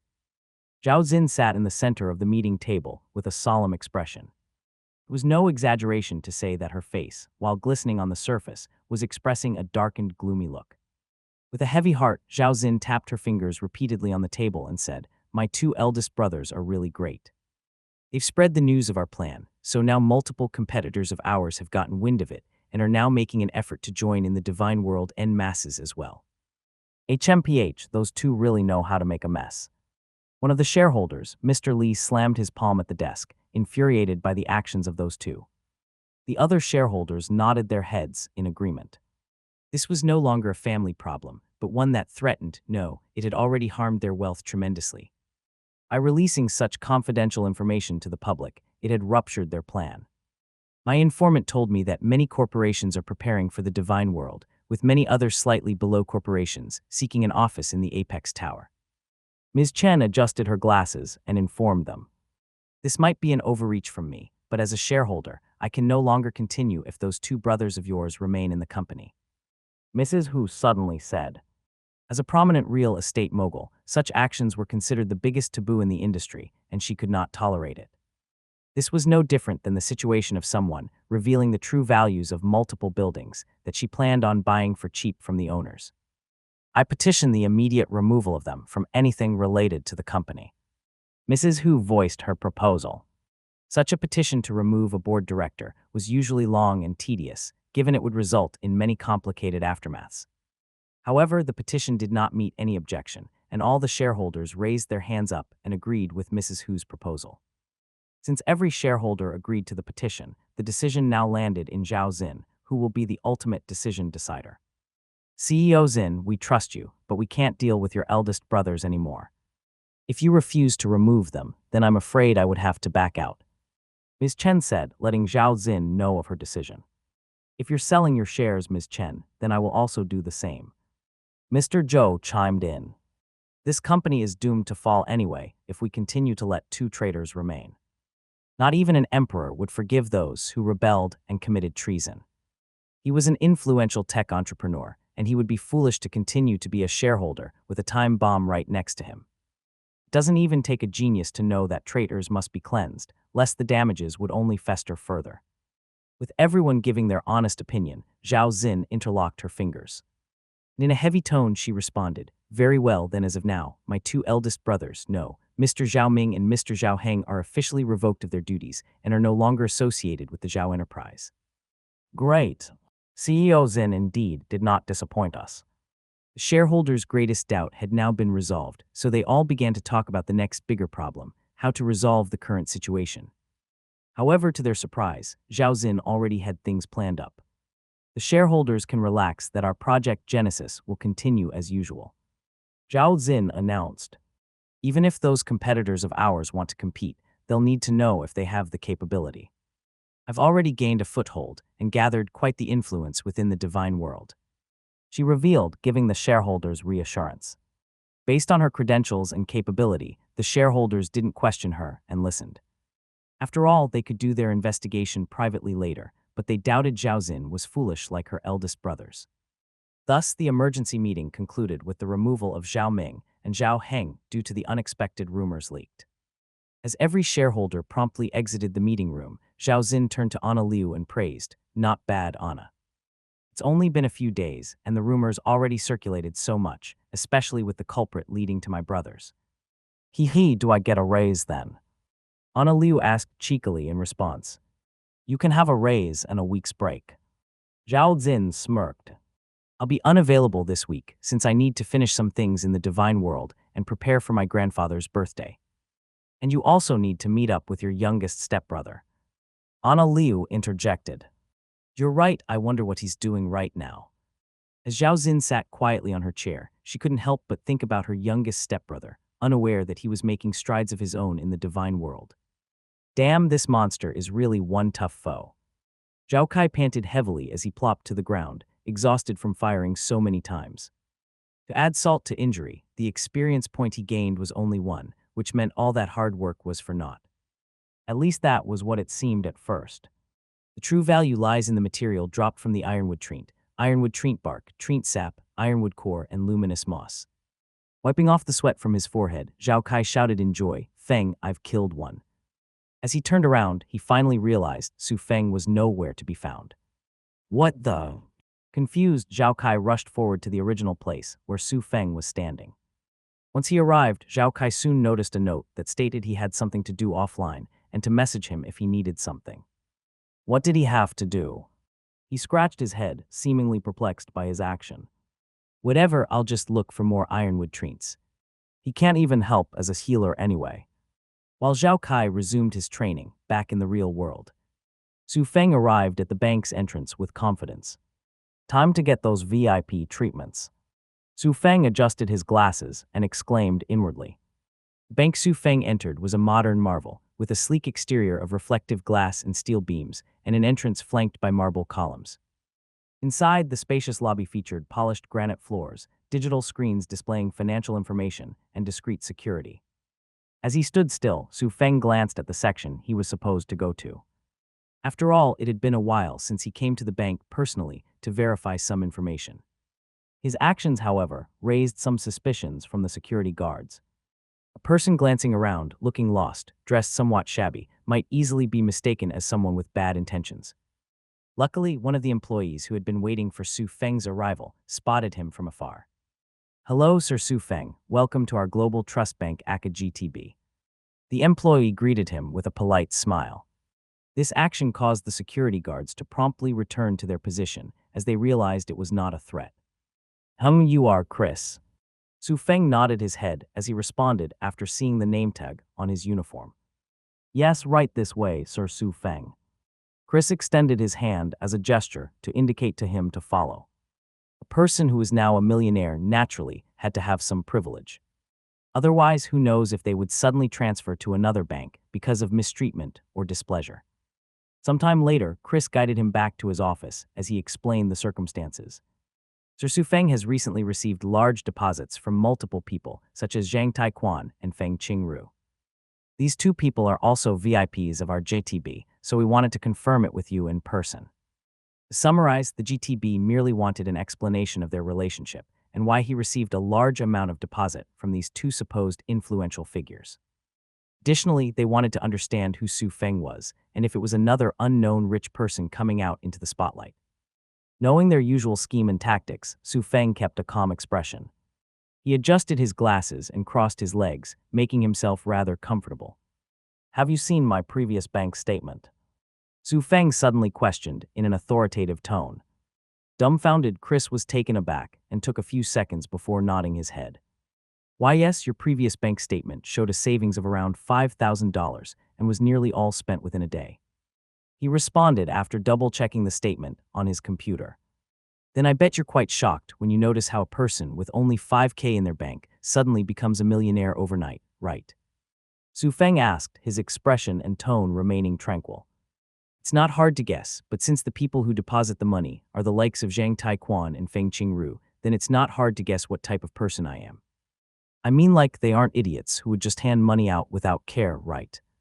At this point, Chris was already dropping beads of sweat from his forehead. Before he went to greet Su Feng, he had already been warned by his superior to not make any mistakes. Worse, he could not afford to offend either one of them, lest he could kiss his great salary job goodbye. Meanwhile, Su Feng noticed the anxiety from Chris and decided to capitalize upon it. "Me and those two people are busy, but most importantly, we don't like to be high-key." Su Feng tapped his fingers on the desk. "So how about we just have the new status of mine updated with the VIP and not have it exposed? Additionally, make sure my information remains private, and without my permission, no one else is allowed to see it. That includes everyone." As he finished his last remark, his expression had turned solemn and quite frightening. "Rest assured, information regarding our customers is absolutely confidential. Chris quickly responded and typed something on his keyboard. Please put your finger on that machine there. Su Feng did as told and had his fingerprints stamped. This was the usual protocol in which his information is now locked and no one else is eligible to look him up unless they have his permission. The only exception to this was if the government wanted to see, but even so, they needed a legitimate excuse with evidence provided to the court. After all, this was the global trust bank, and if they lost their customers' trust, then it could mean the end of the bank. Here's your new card that has no limit on it, Sir Su Feng. Chris then handed over a black platinum card. Su Feng merely held the black platinum card with an expressionless face as he stored it in his pocket. Chris took notice of this subtle action but kept quiet. Is there anything else you need, Sir Su Feng? He instead asked if there was any other thing he could assist. Su Feng paused for a moment before rubbing his chin. I'll get you some tea. Chris took it upon himself to get him some drink without needing him to ask. Before long, Chris exited the office, leaving him alone. Phew, it's quite exhausting these days. Those friends of mine really know how to cause trouble and send their money to me in this account. Su Feng yawned and stretched. In a somewhat aerobic movement as well, Su Feng accidentally bumped into something that covered the view of the small webcam in the office. Right at this moment, Su Feng went to Chris' computer and began typing something on the keyboard. Time slowly passed by and Chris returned to the office. Sir Su Feng, here's your tea. Baffled, Chris nearly tripped when he saw the condition of his office. Previously, when he left the office, it was clean and organized, but now it was a complete mess. Oh, you're back, huh? Su Feng laughed awkwardly and pointed at the tall shelf. I was stretching earlier because my body felt sore and accidentally went overboard, thus knocking it out. Trying his best to maintain calm despite his hands starting to twitch, Chris shook his head and promptly placed the tea by the desk. No worries, Sir Su Feng. Accidents can happen. Despite the anger boiling up in his emotions, Chris ensured that only an amicable smile could be seen on his face. The person in front of him was a millionaire, whereas he was just an office worker. Not to mention that person was a customer. If news got out that Chris scolded or yelled at a rich customer, then he could pack his bag and get the hell out of the global trust bank because he would be fired. His concealment of emotion was rather good, but it wasn't good enough to deceive Su Feng. How could he not know the feelings Chris was having when he had been in his shoes multiple times in the past timeline? Nevertheless, that didn't mean Su Feng would sympathize with him, because that was just the harsh reality of the world. His status was no longer that of a person being ordered around. He was now someone who would order others around. Grabbing the teacup and giving a few sips, Su Feng patted Chris on the shoulder. Thanks for the help. I'll leave you to it. After putting the teacup down, Su Feng promptly exited the office, leaving a bittersweet taste of Chris alone in the office along with the mess. Rich people are really scum. Chris scratched his hair a few times in annoyance once he was sure Su Feng had left. Frustrated and annoyed, Chris went to his computer, and without checking the screen, he closed the file of Su Feng, marking it as VIP. At the end of the day, the person was a VIP with his new wealth, so he could only swallow his annoyance. As he plopped to his chair, Chris wondered if he should resign. My son kept rambling about some new VR game that's akin to another world. Maybe I should give it a try to escape this reality. While Chris pondered his life choices, Su Feng had already started walking to a mall. I should really change my clothes. Su Feng muttered, glancing at the reflection mirror that was attached to a nearby wall. People often say don't judge a book by its cover, but everyone knows that they always judge. Hence, Su Feng needed to change his appearance to match the wealthy kind, otherwise, he would constantly be looked down upon. Since he was rich, then he might as well do an upgrade and save himself some stupid cliché scene of people mocking him for being poor. Sometime later, Su Feng entered a luxury store and he began to browse through the suits section. Hello, how may I assist you? A female employee flashed a smile and inquired. She exuded elegance, with her impeccably tailored uniform and sleek, polished appearance. Her demeanor was warm yet professional and gave a welcoming kind of vibe to Su Feng. Catherine Ho. Su Feng glanced at her name tag and responded, I want a few suits of my size. A few suits. Catherine raised an eyebrow, give me one moment. She then promptly retreated, grabbing a measuring tape. While she was prepared to return to Su Feng, her colleague suddenly dragged her by the arm and said, You can't be serious, right, Catherine? Confused, Catherine glanced at her colleague. What do you mean, wait? You're new, so you don't know, but poor people like him can't possibly afford it. You're just wasting your time. Wei Wei explained, trying to save her colleague from wasting her effort. However, Catherine shook her head and smiled. Even if that's the case, any person who enters our store is a customer. Also, we shouldn't judge them by their outer appearance. Fine, if you want to waste your time, then go ahead. Thanks for the advice, though, Wei Wei. I know you experienced some terrible customers previously, but we can't judge them all the same. After all, some could dress real fancy on the surface, but are actually scum on the inside. Wei Wei twitched her mouth and waved her hand, seemingly telling her to go away. She had given her piece of advice, and it was her choice to continue to serve a possible fake customer. Catherine merely nodded her head in response. She knew Wei Wei meant well and did not mean to judge the customers. Sometime later, Catherine returned and asked Su Feng to extend his arms so she could measure his size. Su Feng did as instructed and complied with her. Just when she was nearly done with the measurement, another voice echoed by the entrance. "Where's Catherine? I want her to measure my size again." A snarky and arrogant tone resounded through the store. And Su Feng only had one thing to say. "Are you fucking kidding me?" He turned to Catherine, who was taken aback by the voice, and asked, "Please tell me that person isn't someone who is pursuing you." This kind of cliché and timing scene was old. Not only old, but very cringe and annoying at the same time. Thankfully, Catherine shook her head and explained, "No, he's just a narcissistic person who wants me to measure his body size and tell him he's fit." Oh. Baffled, Su Feng turned around and finally realized her meaning. No offense to appearance, but Su Feng nearly screamed the word pig aloud when he saw the fat person rushing in their direction. As that fat person arrived, he exclaimed, "Catherine, look at me. I'm physically fit now that I lost some pounds." "Yes, you are fit, Mr. Ning." Catherine kept her professional smile and responded. Ningyi was satisfied with the compliment. "Heh, at least you are still perfect in your vision. Quick, find me a new suit that matches my new fit body." "Apologies, Mr. Ning, but I'm helping another customer at the moment." "Another customer?" Ningyi raised an eyebrow and turned to Su Feng, finally giving some attention to him. Unfazed, Su Feng gazed at him without moving an inch. After a few moments of silence, Ningyi suddenly laughed and pointed at Su Feng. "Look at your size, fat man. How can you possibly have your size measured? Do you have any shame?" The moment Ningyi finished his remarks, Catherine dropped her measuring tape, unable to get a grip after hearing what he said. As for Su Feng, he was perplexed and baffled by the remark. Was this Ningyi for real? Fat man. He, a physically fit person, was actually being called by someone whose size could possibly match the size of a battle tank. What kind of joke was this?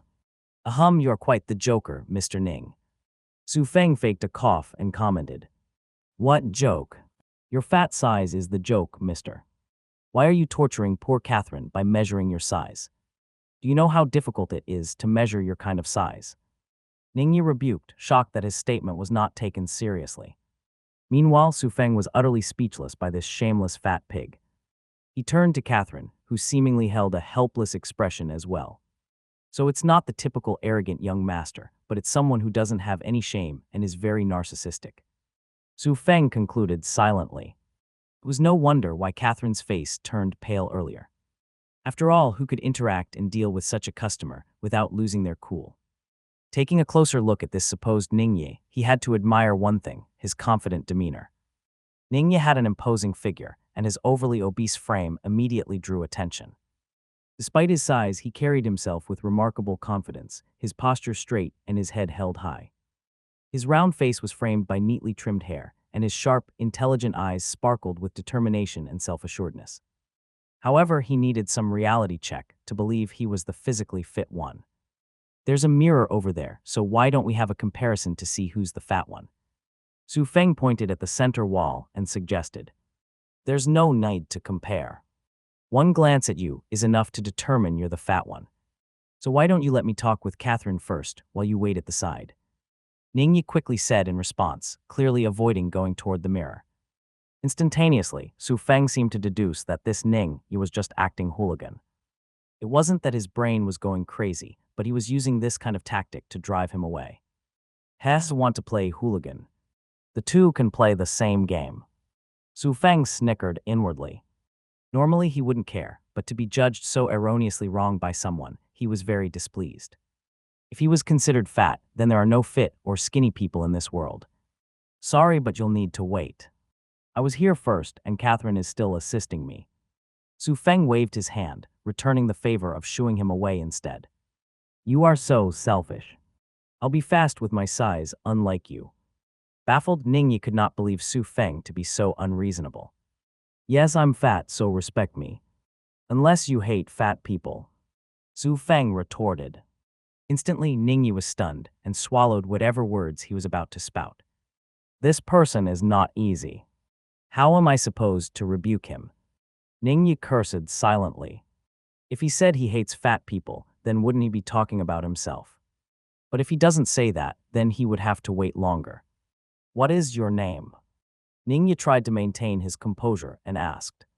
Shouldn't you introduce yourself first? Su Feng responded swiftly. Fine, I'm Ningyi and an amazingly fit person. I'm Su Feng and an amazingly fat person. Suddenly, the two remained silent for a brief seconds before bursting out in laughter. Ah, you are goods. Ningyi clapped his hands. Normally, people would be disgusted and even start cursing me vulgarly, but you actually play along. Su Feng shrugged his shoulders in response. Having interacted with so many different types of people, he could easily discern that Ningyi meant no harm and was joking. It was most likely his style to try to irritate or provoke others by constantly saying such nonsensical stuff. Thus, he was provoked originally, but composed himself once he realized something was wrong. So should I resume the measuring? Catherine, who had been sidelined for a while, asked in a daze, clearly confused by the ordeal that had taken place.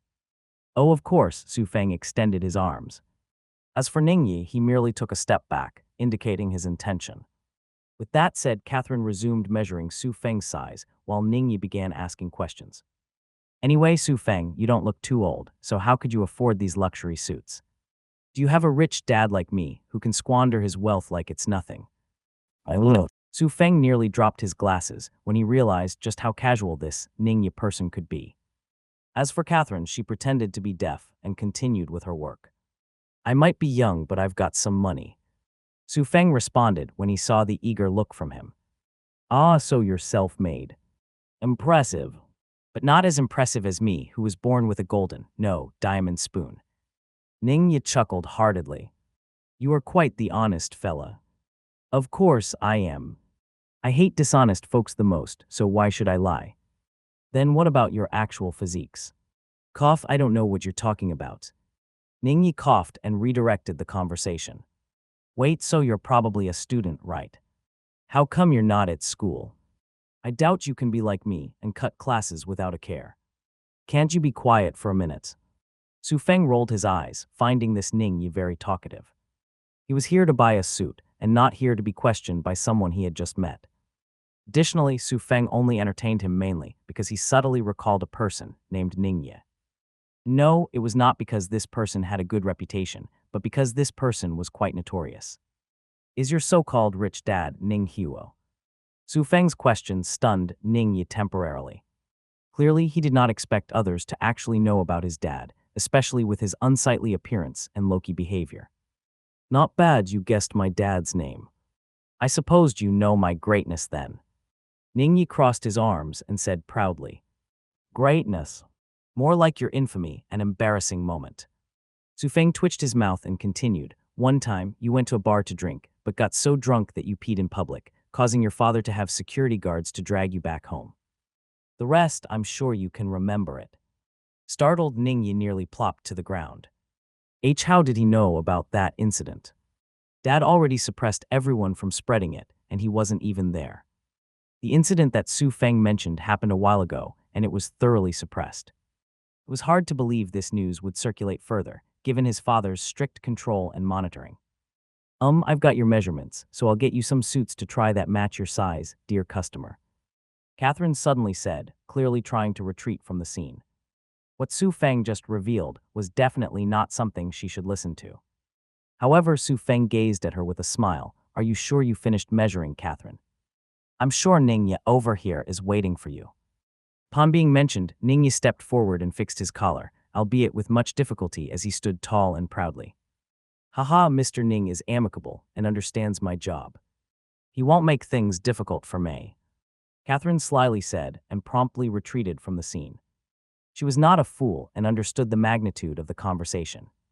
It was definitely not something she could afford to listen to, lest who knows if her life might be in danger. To the wealthy, nothing was more important than their face and fame. Once Catherine slipped away, Ningya's smile faded as he stared at Su Feng intensely. How did you know about that incident? I don't recall seeing you in that bar, especially when you need a certain requirement to enter. You can rest assured that I have no interest in exposing you. Su Feng chuckled softly. Otherwise, you wouldn't have been able to act so confidently till now, right? Not to mention, your father would have silenced me already if that was the case. Oh, then why did you expose it in front of Catherine? Agitated Ningya stomped on the floor repeatedly, clearly annoyed by his actions. If you want to pursue her, then be honest and open. Also, you should really try to lose a bit of weight. It's not meant as an insult, but as an advice to be healthy. You need to be healthy to enjoy life, right?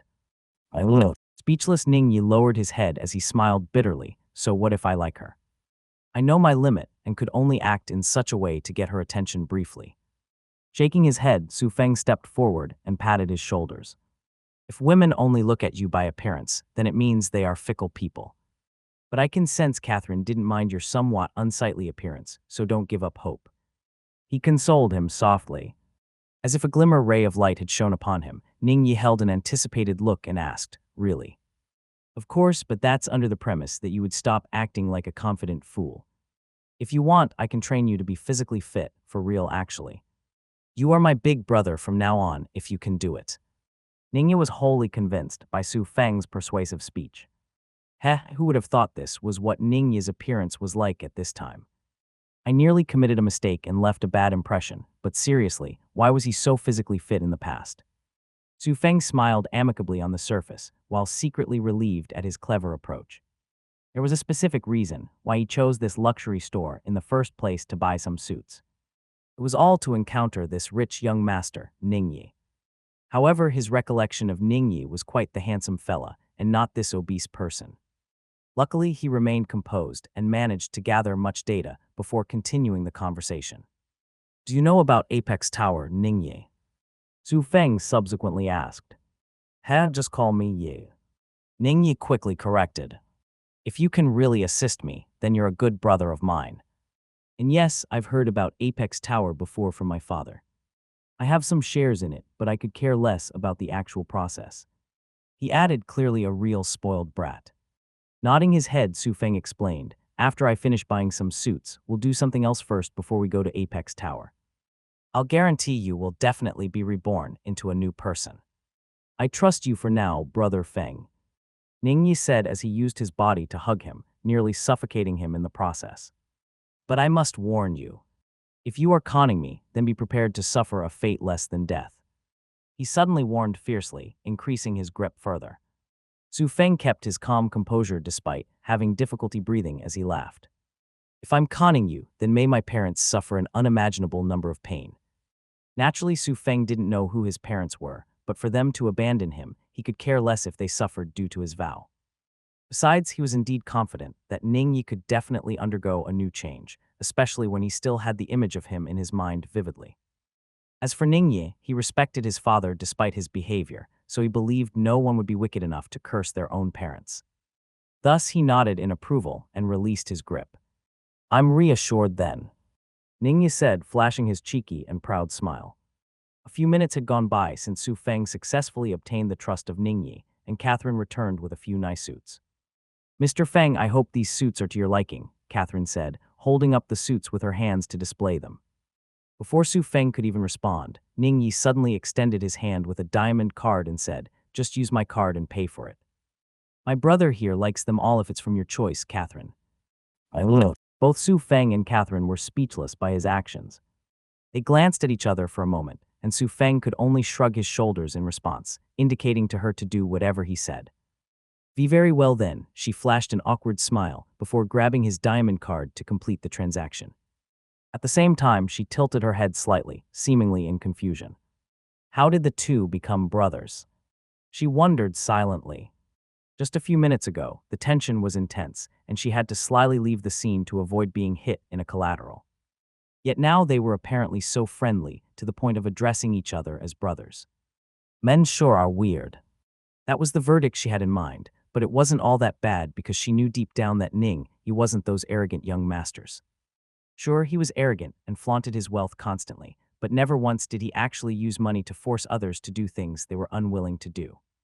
Thus, she had a rather good impression of Ningyi, unlike others who always believed themselves to be king when all they had to rely on was their parents. As Catherine proceeded to do her own things, Ningyi turned to Su Feng and asked, "What are you planning to do after shopping?" "School." Su Feng flatly responded. "Oh." Baffled Ningyi was taken aback. "Why are you going to school when you clearly cut classes? Just look at the time now. Who said I'm going to school to attend classes?" Su Feng rolled his eyes. "I'm being accused and framed for causing the school to lose the competition, so I need to go to the dean's office to give a statement." "What?" Ningyi's loud voice startled some of the nearby customers and employees, but he didn't care about them. His gaze remained on Su Feng, and with a solemn expression, he asked, "Which school is it to have such balls to frame a student for their losses?" "Kingston." "Fuck Kingston." Ningyi was rendered speechless when he realized that was the same school he attended. Worse, his father was one of the decision-makers regarding that school. So for such an incident to occur behind their back was challenging their authority. "HMPH, you can rest assured, Brother Feng. I'll go with you and see if they are really trying to put the blame on a student." Ningyi exclaimed, clearly despising injustice, especially those who abuse their power. Meanwhile, Su Feng feigned ignorance and merely nodded his head helplessly while repeatedly warning him to not do anything crazy. "The dean always hated me because of my poor background, so please don't make it worse for me," he said bitterly, purposely painting himself as a pitiful victim. Ningyi was too gullible to understand it was a part of his scheme, so he merely patted Su Feng's shoulder to console him. Secretly, though, Ningyi was ready to rat on them to his father regarding their misconduct if this news were proven to be true. After all, it was a stain on their Kingston school, and his father cared very much about his dignity and reputation. Sometime later, Catherine finished packaging the suits for Su Feng. "Here you go, Mr. Feng," Catherine said, ready to hand off the merchandise. "Oh, apologies, but can you take one of the suits out for me to wear right now and send the rest to my apartment in Apex Tower, room 360? Su Feng responded. Having been distracted by Ningyi, he nearly forgot to say this instruction. After all, it would have been really awkward to carry the bags around while returning to school. "Very well, which color of the suit do you want?" "I'll choose this black one." "Okay." A few minutes later, Su Feng held the suit and went to the dressing room to get changed, while Ningyi took this opportunity to chat with Catherine. Catherine, my brother is probably going to take a while, so why don't you help me with the measurement?" Ningyi said cheekily, bouncing his belly. "Are you sure?" Catherine smiled awkwardly. With a single glance, she could see that his weight didn't change much, so there wouldn't be any major change in the measurement either. "I have never been so sure, Catherine." A solemn expression appeared on his face as Ningyi responded in a deep and serious tone. However, his so-called seriousness seemed to be dampened deeply by his outer appearance, making it somewhat comical instead. Nevertheless, Catherine sighed softly and complied with his request, given that he was a customer, one that didn't irritate her. A few minutes later, Su Feng came out of the dressing room, clad in a whole new look. Now dressed in a luxury black suit, Su Feng's transformation was striking.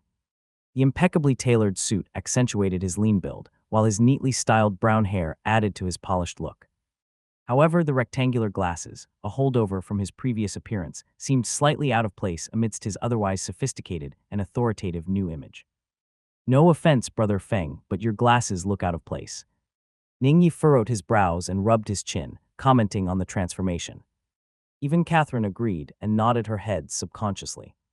Despite their comments, though, Su Feng glanced at the reflection in the mirror with a satisfied smile, fixing his collar a bit to the center. "The glasses look out of place, but they actually fit me quite well," he calmly said, adjusting his glasses. These old rectangular glasses had been with him for years, and when he changed them to contact lenses in the past timeline, his perspective had undergone a huge change, one that he wasn't proud of. "If I'm going to change to contact lenses, then it'll be the time when I can finally make an impact." With Su Feng being adamant and fixated on the old pair of glasses, Ningyi no longer gave his comments. He wasn't that ignorant to not understand that some items are sentimental. Just like his precious necklace that was already turning somewhat rusty, he still retained it no matter what. I get it, Brother Feng. Ningyi patted his chest, seemingly giving him a gesture of heartful understanding. What did you get? Su Feng, however, was perplexed by his sudden statement. The reason why he remained wearing these pairs of glasses was to remind himself that he was no longer the hateful Su Feng who goes against his own principles to survive. All right, I'm ready to go. Are you going to follow me? Su Feng subsequently asked, interrupting his conversation with Catherine. Although reluctant to leave this early, Ningyi knew what to prioritize first. Find me a few new clothes for my new measurement size, Catherine. I'll return soon after this master finishes with his business. Ningyi proclaimed, addressing himself as a master. Meanwhile, Su Feng was utterly speechless, finding Ningyi to be really compatible with Zhao Kai. Their outer appearance might not match, but their personalities and behaviorism definitely match. Poor Catherine could only smile helplessly at Ningyi's proclamation as she nodded her head like a professional employee. Wait, Mr. Feng, what about your old clothes?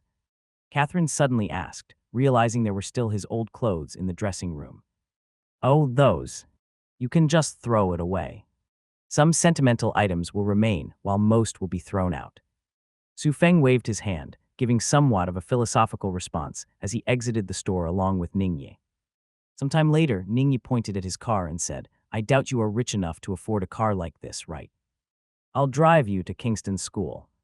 Unable to refute his statement, Su Feng merely nodded his head and followed behind. The car was spacious, and without a doubt, it was the luxury kind that offered the greatest comfort to the driver and passengers. After all, even with Ningyi's size, he was filled with comfort. However, to his surprise, this Ningyi wasn't driving, but actually called out to the AI system. Catherine dear, please drive us to Kingston School. Ningyi commanded. Meanwhile, Su Feng was rendered speechless when he named his AI Catherine. Just how obsessed was he with Catherine? Don't look at me like that, Brother Feng. I call my AI Catherine to feel a connection between us, and I'm not a stalker. Almost as if he understood Su Feng's thought process, Ningyi felt the need to explain his actions. Su Feng raised both his hands up and shook his head. I didn't say anything. And neither did my expression show anything. He added, defending himself. With his years of expertise in dealing with people, just how could he be amateurish enough to leak any of his reactions out? Sure enough, Ningyi was stunned and realized he had indeed jumped the gun there. He scratched his head and smiled bitterly. Well, usually people were quick to judge me, so it became an instinctive habit of mine to explain myself. Understandable. Anyway, you can leave the rest to me when we arrive at Kingston School. I won't let anyone be harmed wrongfully, but if you were indeed in the wrong, then I'll get you for deceiving me. As soon as Ningyi finished his sentence, he clenched his fist tightly and held a threatening gaze at him. Nevertheless, his threat was useless to him, but Su Feng decided to play along and replied, you can just wait outside the entrance. I'll head in alone and you can listen in on the conversation through my smartwatch. That way, it can't be faked, and your appearance won't alter any of the dean's words. Furrowing his brows, Ningyi rubbed his chin and nodded his head in agreement. Indeed, with his figure, it would be a miracle for others to not recognize him, especially those bootlickers. Very well, I'll listen silently on the side first. But when do you want me to intervene? He softly asked. You can intervene whenever you feel like the time is right. That judgment is up to you, but keep in mind, whatever you'll hear is just the norm for people with no diamond spoon background. Tisk, I'm not that ignorant to not know the life of the rich and poor has a massive difference. I still do charity sometimes, albeit reluctantly and under the order of my father. Just when Ningyi was about to continue to ramble on with his life story, they promptly arrived at the entrance, saving Su Feng the headache of being a listener. All right, I'll head out first, Su Feng said after ensuring their connection was perfect and Ningyi could listen in. As he exited the car, Su Feng glanced at the entrance of the Kingston School. The entrance to Kingston Heights School featured grand galvanized steel gates held together with an array of mismatched ant screws. Naturally, that was merely Su Feng's perspective, and it was not actually held together with ant screws or anything of the like. This Kingston School still brings me nightmares whenever I return. Just imagining those disgusting courses and horrendous professors is giving me goosebumps. He rubbed his arms softly and hastened his pace. By the time Su Feng entered the school, security guards from the side had already started notifying the dean of his arrival. Dean Cairo, the student Su Feng, has entered the school. I've got it. Dean Cairo, seated in his office, had his legs raised up on the desk, snickered coldly in response as he disconnected the call. This damn brat finally returned after disappearing for so long. If I don't make your life hell, then I won't be Dean Cairo. How dare you make me become an embarrassment in front of all those rich parents? He lit a cigarette and puffed up some smoke, eager to demolish Su Feng into smithereens. As Dean Cairo smoked joyfully, excited at the thought of reprimanding the poor background Su Feng, a knock came from outside the door. Dean Cairo, student Su Feng has arrived, his secretary announced. Okay, let him wait a while before I get prepared, Dean Cairo responded, inwardly contemplating how he should assert his authority over Su Feng. This poor background bastard. If it weren't for my help and recommendation, allowing him to join the competition in return for his financial issues, he would have been kicked out long ago. How dare he make a fool out of me this time? Veins pulsed visibly on Dean Cairo's forehead as his rage peaked.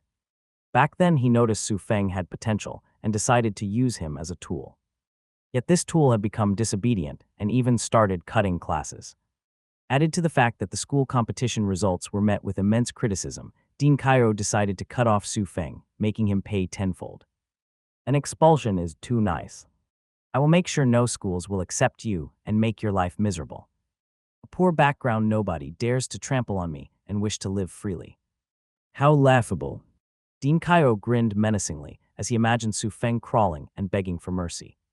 He would pretend to give him some mercy, only to thrash him thoroughly in the end. He would not be Dean Cairo if others learned he was trampled over by a nobody in this industry. Time slowly passed, and Su Feng, who had been instructed to wait outside in the hallway, remained expressionless. The dimly lit corridor seemed to echo his years of hardship. After so many years, this Dean Cairo still loves to put on airs. Su Feng sneered inwardly. It was just a pity that he didn't come here today to be played by Dean Cairo, but the other way around. Had it not been for Ningyi's intention of coming to the school with him, he would have thrown a fit and left swaggering. However, Ningyi was listening, so the more pitiful he appeared, the more painful Dean Cairo's downfall would be. I'm not petty, but I'm human, and those who wrong me naturally need to suffer tremendously, Su Feng thought to himself, finally noticing Dean Cairo's secretary walking out. Dean Cairo said you may go in now, the secretary said with a tinge of disdain, his eyes narrowing slightly as he looked at him. Ignoring the tone, Su Feng stood up from his seat and nodded. Sometime later, he was brought to Dean Cairo's office. The moment he entered, Dean Cairo slammed his palm on the desk and fiercely scolded. Student Su Feng, cutting classes and skipping the school competition. Do you have any honor and integrity that our Kingston school follows? Right off the bat, Dean Cairo took the momentum with his scolding, justifying his actions and trying to dampen Su Feng's emotions. By leading the conversation and using morality on his side, Dean Cairo displayed his professional skill in setting traps for others. As expected of this shrewd dean, Su Feng was amused, taking a seat without caring about the accusation. Speaking of honor and integrity, you're quite the humorous person, Dean Cairo, he smiled, astonishingly the latter. Did this Su Feng go crazy? How dare he ignore my question and tease me? Baffled, Dean Cairo wondered if the person in front of him was truly Su Feng and not an imposter. After all, Su Feng's response was completely out of his expectations, causing him to be perplexed about how to respond. Meanwhile, Su Feng didn't plan on letting him think properly as he continued his attack. He leaned back in his chair, his demeanor relaxed yet his eyes sharp. The school competition was supposed to offer students incentives, such as cutting classes and earning extra money for their contribution to the school. Yet ever since I've participated, I have been denied the extra money and was even forced to attend classes that are not required, stating it's a good thing to learn more while having to pay extra for it. Dean Cairo's face turned slightly red, but he composed himself and rebuked Su Feng's statement. That's because the school wants to educate you further, and what do you mean by denying? It's just on delay because of some issues. Student Su Feng, how could you be so inconsiderate of the school? Is that so, Dean Cairo? Then why is it that other students receive those incentives and are even allowed to participate in the school competition despite not meeting the requirements? They didn't even need to take any tests either. Su Feng's voice was calm, but his words were sharp. That's blasphemy. Those students are naturally qualified and are thereby allowed to participate, Dean Kaio said, adjusting his tie to mask his growing discomfort. Qualified? Do you mean as in their background is qualified and meets your expectation? Su Feng pressed, his gaze unwavering. Enough. This discussion is about you disrespecting Kingston School, not about others. If you have no explanation for your actions today, then you will be expelled. Unwilling to argue further, Dean Kaio decided to end it swiftly. Why am I even arguing with you? Since you don't want to listen and ramble on about your stupid ideology, then you can do it in the streets with no one caring about you. He sneered inwardly. Su Feng simply stood up from his seat, tapping his fingers repeatedly on the desk, and smiled amicably. His mouth continued to move, but no sound came out. Nevertheless, Dean Kaio could subtly understand what he was trying to say. You are finished. Agitated Dean Kaio stood up, clenched his fist as he slammed it on the desk, and shouted furiously, "Get out of the office. From now on, you are expelled, and any of your academic records are nullified." Dean Kaio sure is ruthless to poor students but amicable to rich students. Su Feng turned around, commented, and waved his hand as he exited the office. Outside, he heard the door slam shut behind him. He walked away, knowing that Ningyi had heard everything and that Dean Kaio's days of unchecked power were numbered. When Su Feng exited the office, Dean Kaio plopped to his chair, wondering what was wrong with Su Feng. This bastard is usually coy and submissive. What gave him the courage to confront me like he was an equal? He snorted coldly, unaware of his demise approaching rapidly. Dean Kaio, there's a school board meeting in 2 days, so please be sure to get ready. Dean Kaio's secretary informed him, warning him of the importance. Right, the school board meeting. I've heard Mr. Ning Hue will attend, so I can't let that bastard affect me. Dean Kaio fixed his uniform and breathed softly, hoping to calm his emotions. Contact the other parents that this situation is resolved, and the student responsible for the result has been expelled. Let them know that this would not occur again. He then instructed. Understood. Sometime later, Su Feng had already exited the school, with next to zero lingering feelings. Other than a few friends he had made in the school, there truly was nothing here that made him feel regret or pity. This time, Dean Kaio really didn't disappoint me. Su Feng adjusted his glasses and grinned menacingly. The show he did earlier was all transmitted to Ningyi, and based on his knowledge of him, Dean Kaio's ending would not be nice. However, Su Feng knew it wasn't enough to simply have the latter fired. Such a person should be sent to prison for his crimes, and even then, Su Feng still won't be satisfied until his life in prison is worse than hell. Coercing students into doing his bidding and sexually assaulting those students with poor backgrounds while using his position to suppress them. I'll be damned if I let you go easy. Su Feng sneered inwardly, returning to Ningyi's car. HMPH, that Dean Kaio sure knows how to act in front of those in power. The moment he entered, Ningyi started cursing Dean Kaio and his conduct. That's not the only thing he did, yay. Oh, what else did he do? A few seconds later, Su Feng proceeded to reveal most of his crimes, as well as the victim's name and how he could gather evidence to prove it. Fuck. This bastard is a damn parasite to Kingston School. Ningyi was filled with rage as he was about to exit the car to thrash the ladder up. However, Su Feng held him back in time, albeit with much struggle. Relax yourself, Yi. Now's not the time to expose him because he can still deny it. You'll need to gather the evidence using your people and then inform your father before the upcoming school board. Su Feng explained calmly. There was always the ideal time needed when exposing anyone's crime. If Ningyi had gone to thrash the ladder and exposed it, then with Dean Kaio's personality, he would definitely clean up the evidence before the school board meeting. By then, no matter what Ningyi said, there would be no evidence to prove the crime. After all, only a fool would go and alert the enemy about their plan. Huff, you're right, Brother Feng. I was too impulsive. Panting heavily, Ningyi continued to breathe rapidly as he attempted to calm down. Although Su Feng's explanation was straightforward and somewhat brief, he understood most of it and what to do. It was especially true that he needed to consider his father's position when exposing such a vile criminal. Father loves his reputation and dignity the most. If I fail to explain to him before the school board meeting, then he will most likely ignore it. Ningyi thought to himself. This was just how harsh the reality was. And Ningyi fully understood this manner, given the victims affected by Dean Kaio were of no significant importance to the higher society. Rest assured, Brother Feng, I'll make sure this matter won't get buried, Ningyi said with a determined expression. But I'm afraid I won't follow you to the Apex Tower afterward. I can't be distracted while handling this matter, he added, not feeling a bit regretful. To him, his weight loss was not as important as the victims. Not to mention, if Catherine learned he chose his weight loss appearance over helping out the victims, then he would be too ashamed to get close to her. Smiling briefly, Su Feng patted Ningya's shoulders and said, "Don't worry, I can call a driver myself. Just do what you need to do. I'm sure Catherine would be eager to listen to your story of demolishing a vile criminal." "What are you talking about, Brother Feng?" Ningyi feigned ignorance and scratched his head, though his silly smile was hard to escape from forming as he imagined Catherine praising him in his imaginary world. As Ningyi immersed himself in being on a date with Catherine after revealing his meritorious deed, Su Feng was too nauseous to continue watching on. Without telling the latter, he directly got out of the car and began walking away.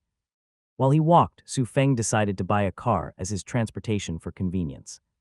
At the same time, he was glad that the timeline he was living now might be different from his past, but some things remained unchanged.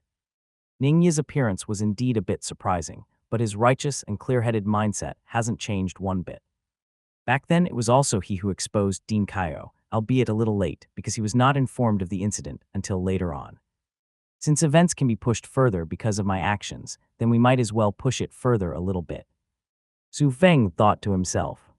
Dean Kaio was like a cockroach, having managed to escape prison and continued to do a few more bad deeds for a while until someone from the victim's family got revenge. I'm a very amicable person, so why don't I let that victim's family know about Dean Kaio and inform them of his schedule? He adjusted his glasses as he eagerly anticipated hearing about the death of Dean Kaio after the school board meeting. Sometime after leaving the school, Su Feng began making his way to a store that sold cars while finishing a text that would be sent after 2 days to certain people. Once that was done, he began pondering which car to get. My budget isn't too high, and I still have to use my money on so many other things. He sighed softly. Although he preferred to be frugal and avoid overly expensive purchases, he knew that an expensive car was necessary to earn respect. If he didn't want to be disrespected, he needed to buy a car that matched his status. However, reliability and comfort were still his highest priority. A car similar to Ningyi was one of his objectives when choosing one. Who cares if the car is expensive? If the interior was not comfortable or filled with problems, then that was not a good car, but a trash car. Just as he was waiting for the red light to turn green, a car suddenly zoomed out of nowhere and stopped just a few meters from him. Su Feng remained stoic and calm, barely reacting to the sudden commotion, his expression unchanged and composed. Others might be shocked or frightened by it, but not him. If the car had intended to crash or kill him, then it would have done so already. As he calmly waited for the person in the car to give a response, the window rolled down a bit and a voice echoed. "Get in. And who might you be?" "Zhao Kai's eldest sister." "Oh, Zhao Kai's sister." A bit intrigued, Su Feng didn't expect to meet Zhao Xin in such a manner. "How am I supposed to know you're really his sister when I can't even see your face?" he asked, using his pointy finger and tapping lightly on the brief window that was opened. A moment of silence occurred as the window slowly rolled down dramatically. "Happy now?" Zhao Xin held an unamused expression as she questioned him. Nodding his head, Su Feng smiled in satisfaction. "Ah, so it's indeed Zhao Kai's sister, Zhao Xin. Phew, you really can't trust anyone these days by their voice alone. AI has gotten quite frightening and can mimic anyone's voice." Su Feng responded, entering the car and making himself comfortable. "Anyway, how did you know I was here?" he asked, seemingly surprised by her appearance. However, based on the clues so far, along with the known information, he could subtly guess why she was here. Given Zhao Kai's personality, it was hard to imagine him arriving at his grandfather's birthday party grandly. So even if she tried to convince or persuade the latter, it most likely wouldn't work. Therefore, she must have come all the way here to find him to make him do the convincing. After all, he was the closest with Zhao Kai other than her. "Let's not act ignorant," Zhao Xin coolly said. "You should know my little brother's personality well, so I want you to make sure he is dressed nicely at the party." Amused, Su Feng pointed at himself and asked, "And why do you think I would do that?" "Because he mentioned you would go with him to the party. And with your savings, I doubt you have any nice clothes either." He mentioned that I would go with him. When was that? When I told him about the party, he said he would have you join him. Damn, so I was actually the one fooled. Su Feng was stunned briefly. He had initially thought it was he who had fooled Zhao Kai by subtly inviting himself personally, but that wasn't the case. Zhao Kai had planned all along to bring him alone, so whatever he did was pointless, a waste of effort to be precise. As Su Feng realized he was the one being played, Zhao Xin took the chance to inspect his clothes, astonished by the former. A luxury suit, huh? This Su Feng really went all out. She thought to herself, having believed Su Feng blew his savings to buy the suit. Seated comfortably in the back, Zhao Xin leaned forward slightly, her gaze unwavering and voice firm. If you assist me in making my little brother dress appropriately, then I don't mind reimbursing you for the suit. Also, I know you don't have a car, so I'll send you one as a favor. Intrigued, Su Feng slowly adjusted his glasses, crossed his legs, and smiled. What type of car are you planning to send me? It's not going to be a second-hand or a rusted one, right? How impudent of you, Su Feng. You should watch your tone of speech when talking to Miss Xin. A voice echoed from the front, and without even needing them to turn toward him, Su Feng could tell who it was. Anna Liu, as usual, you seem to dislike me. Su Feng teased. I don't dislike people. I just dislike those who don't work hard and try to leech. Anna Liu rebuked. That's enough, Anna. Zhao Xin suddenly intervened, her gaze locked onto her. When Anna Liu saw those gazes, she knew she had overstepped her boundaries slightly. Thus she kept quiet, nodded her head, and focused on the front.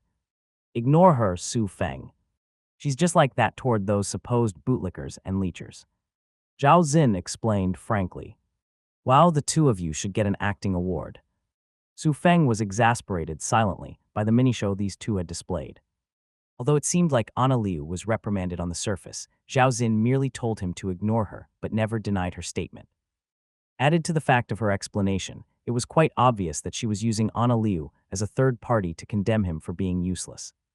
It was just a pity for them that Su Feng was no longer that naive and dense fellow. With a calm expression, he clapped his hands. Indeed, bootlickers and leechers are hateful, but it takes skill to know which target to latch on. Just take Anna, for example. Only a fool would latch onto her, expecting some good things in return. Zhao Xin was rendered speechless by Su Feng's retort, clearly not expecting him to be so eloquent. Anna Liu, on the other hand, glared daggers at him, her hands clenching the steering wheel. Su Feng's words had hit a nerve, and he could sense the tension rising in the car. It's just a joke, Anna. Please don't take any offense, and make sure your emotions are all right to be the driver. Why you? Exasperated, Anna Liu was in disbelief at Su Feng. When did he become so annoying, yet confident and fluent? From the record of information they gathered, Su Feng was described as a useless student who got ordered around. There were numerous times he landed himself in some messy situation and required their subtle intervention to help him out. After all, the only positive thing out of him was his genuine friendship with Zhao Kai. Without that, he would be nothing more than a poor country bumpkin. By this time, even Zhao Xin was starting to take notice that there was something different about Su Feng. He seemed more confident, and he wasn't even afraid of our sudden appearance. She knitted her brows, finding the changes to be astounding. She was so distracted earlier worrying about her little brother that she even forgot about his earlier teasing to prove she was the real Zhao Xin. Alas, now was not the time to think about this matter. All right, you can rest assured the car is not going to be beneath this one. You have a driver's license, right? Zhao Xin inquired, despite knowing the answer already. Unfortunately, I don't. Su Feng faked a difficult expression and sighed. But having Anna be the driver for my new gifted car would be nice. He added, smiling gracefully. You really love to joke, Mr. Feng. Anna Liu responded, twitching her brows.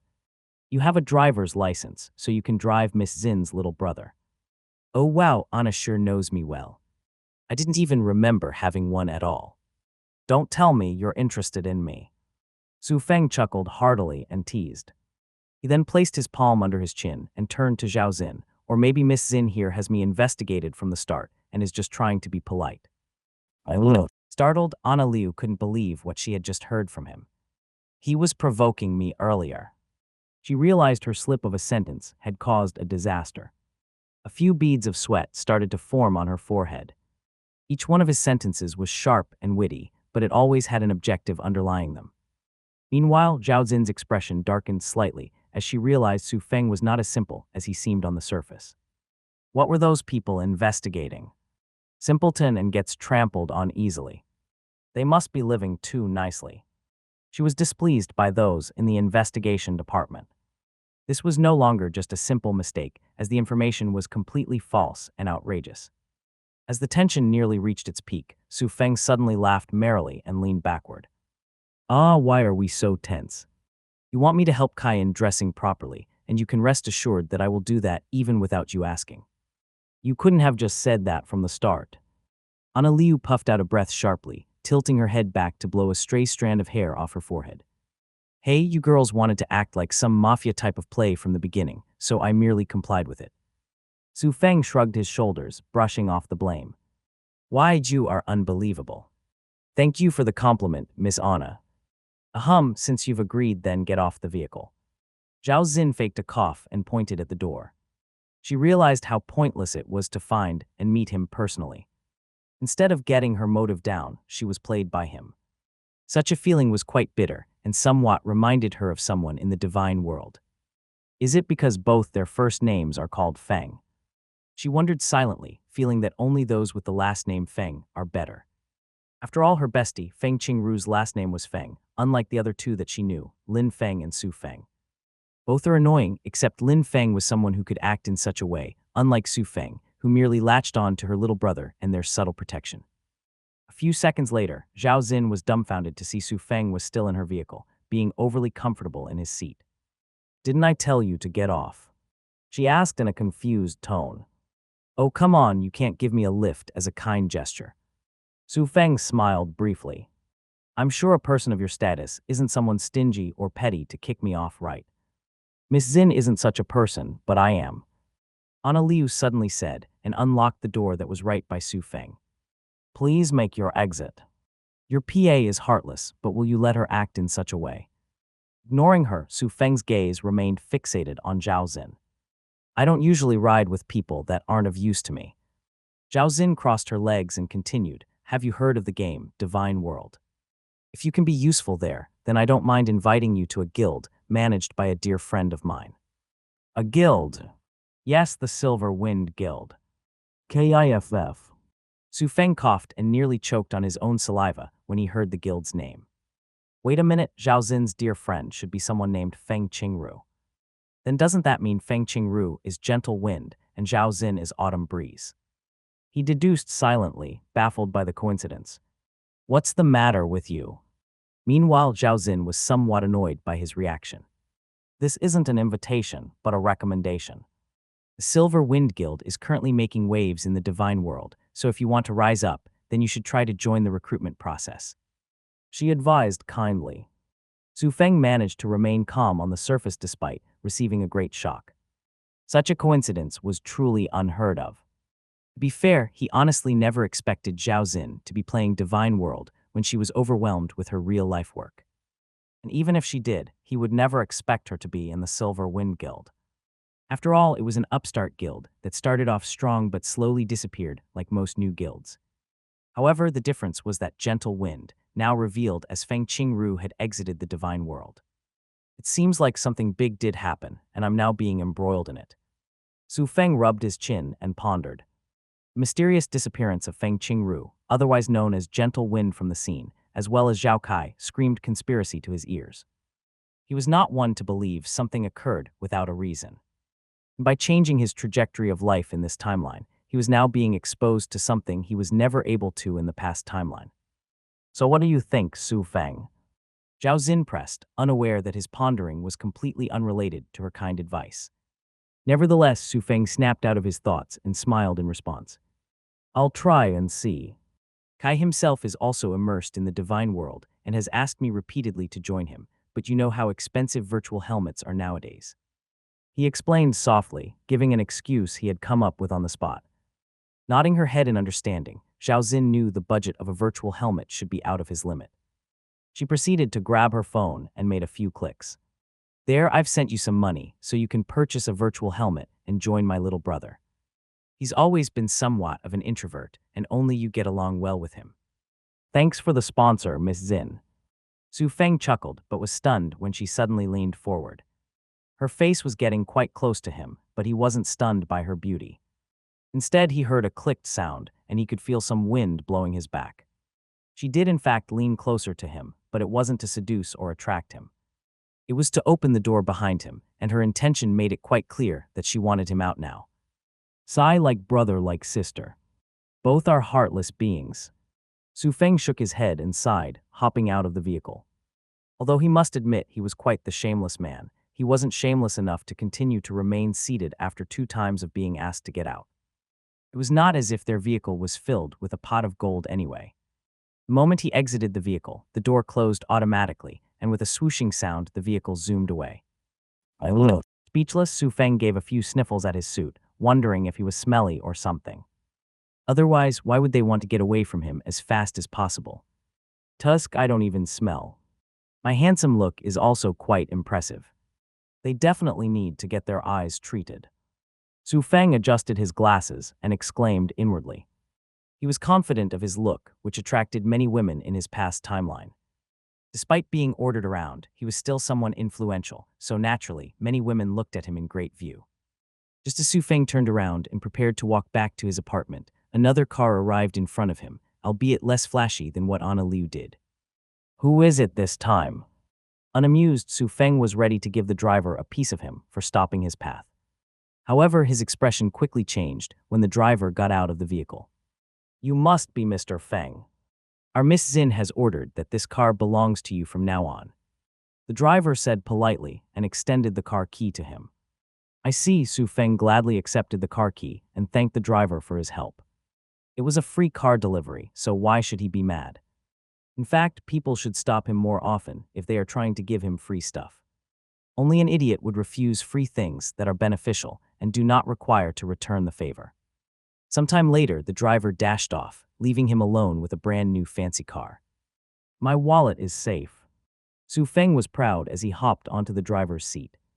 The smooth leather seats were not only supple and perfectly contoured for comfort, but also featured adaptive temperature control that adjusted to his preferences. The sleek, polished dashboard housed a high-end AI system with a holographic touchscreen display that responded instantly to gestures and voice commands, seamlessly integrating with the advanced climate control and entertainment systems. Good evening, owner. I'm your personal AI assistant. The voice echoed from the vehicle itself as it greeted Su Feng in a feminine tone. Pleased, Su Feng was amazed by the generosity of Zhao Xin in giving him such a car. Fine, since you are a part of the Silver Wind Guild, then I'll give you a bit more benefits. He was not an ungrateful person after all. The equipment he planned to rent to them shall be voided, and it would be lent to them for free. Very well, your name is Vera from now on. Register the Apex Tower as our destination and bring me there.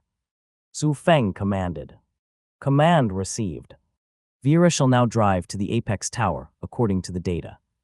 He could drive manually, but since there was such an advanced AI system, it would be a shame to not let them take over while he continued to plan his next scheme. The matter with Dean Cairo could be considered resolved after 2 days. However, the matter regarding the sudden rush of Enterprise joining the Divine World was still an impending danger. Originally, I planned on having Ningyi secure an office in the Apex Tower for me, but now it looks like that will be delayed. He lamented silently. A few hours later, Vera, the AI system of his new vehicle, parked in the parking lot of the Apex Tower. Given Su Feng had already registered the relevant information, the systems in the Apex Tower were able to swiftly identify and confirm his identity, allowing him to park in the exclusive parking lot. The parking lot was massive, but despite its size, nearly every slot was filled with cars. And they weren't ordinary cars either. Most of the cars parked here were even more advanced than the one he currently owned. It goes to show that the people who could afford to live in the Apex Tower or own a parking lot are people with status. As he exited the vehicle, another person also got out of their car right across him. It was a woman clad in a fancy dress, and she had a mature appearance and aura around her. She smiled lightly and nodded her head when she noticed Su Feng. As for Su Feng, he was surprised on the inside, but managed to remain calm on the surface. This woman is Alexandra, one of the wealthiest people. He furrowed his brows and promptly stepped forward, taking the opportunity to greet her. Hello, I'm new here and just moved into the Apex Tower. I didn't expect to meet someone in the parking lot at this time. Su Feng smoothly greeted her, extending his hand for a handshake. Oh, I didn't expect to see a new tenant. Surprised, the woman subtly glanced at his hand before returning the gesture, shaking his. After shaking his hand, she commented, I don't recall remembering we have a tenant moving out. Her question looked simple on the surface, but was actually filled with lots of hidden meaning. By implying she didn't recall anyone moving out, she was suspicious of Su Feng's appearance here. She could even begin to suspect it was just another person trying their luck to encounter her for some benefit. More importantly, her impression of him would decrease tremendously if Su Feng answered incorrectly or in a way that did not satisfy her. Haha, it's not unusual that you haven't heard or seen me before. I've just moved into room 360, but unlike other tenants, I'm just renting a room from Miss Erica. Su Feng scratched his head and laughed somewhat embarrassingly. Oh, Miss Erica. Bit perplexed, the woman found it odd that Erica would rent a room out, much less to a male. I haven't seen Miss Erica for a while and forgot her number since I changed my phone. Do you happen to have her contacts? The woman subsequently asked, clearly testing him further. As if expecting such a response, Su Feng was rather quick in taking his phone out and showing it to her. This is her number. He revealed and continued, by the way, I'm Su Feng and you are. The woman only needed a few glances to identify the number to be correct, and it was her personal number, providing more credibility. After all, a work number and a personal number have two drastically different meanings. Su Feng. You can just call me Alexandra. The woman finally introduced herself as Alexandra, as she concluded temporarily that he wasn't those people seeking for business opportunity or some other intent. It's nice to meet you, Alexandra. Su Feng smiled and glanced at his smartwatch. Apologies, but I'm running a little late now. It was good to talk with a fellow tenant, even though I'm just a room owner. He added, giving a humorous remark. The humor was lacking a lot, but it managed to make Alexandra chuckle a bit. While she chuckled at his broken humor, Su Feng took his leave without bothering to ask for any contact details whatsoever. To be acquainted with such a stature, one must not rush anything and be patient.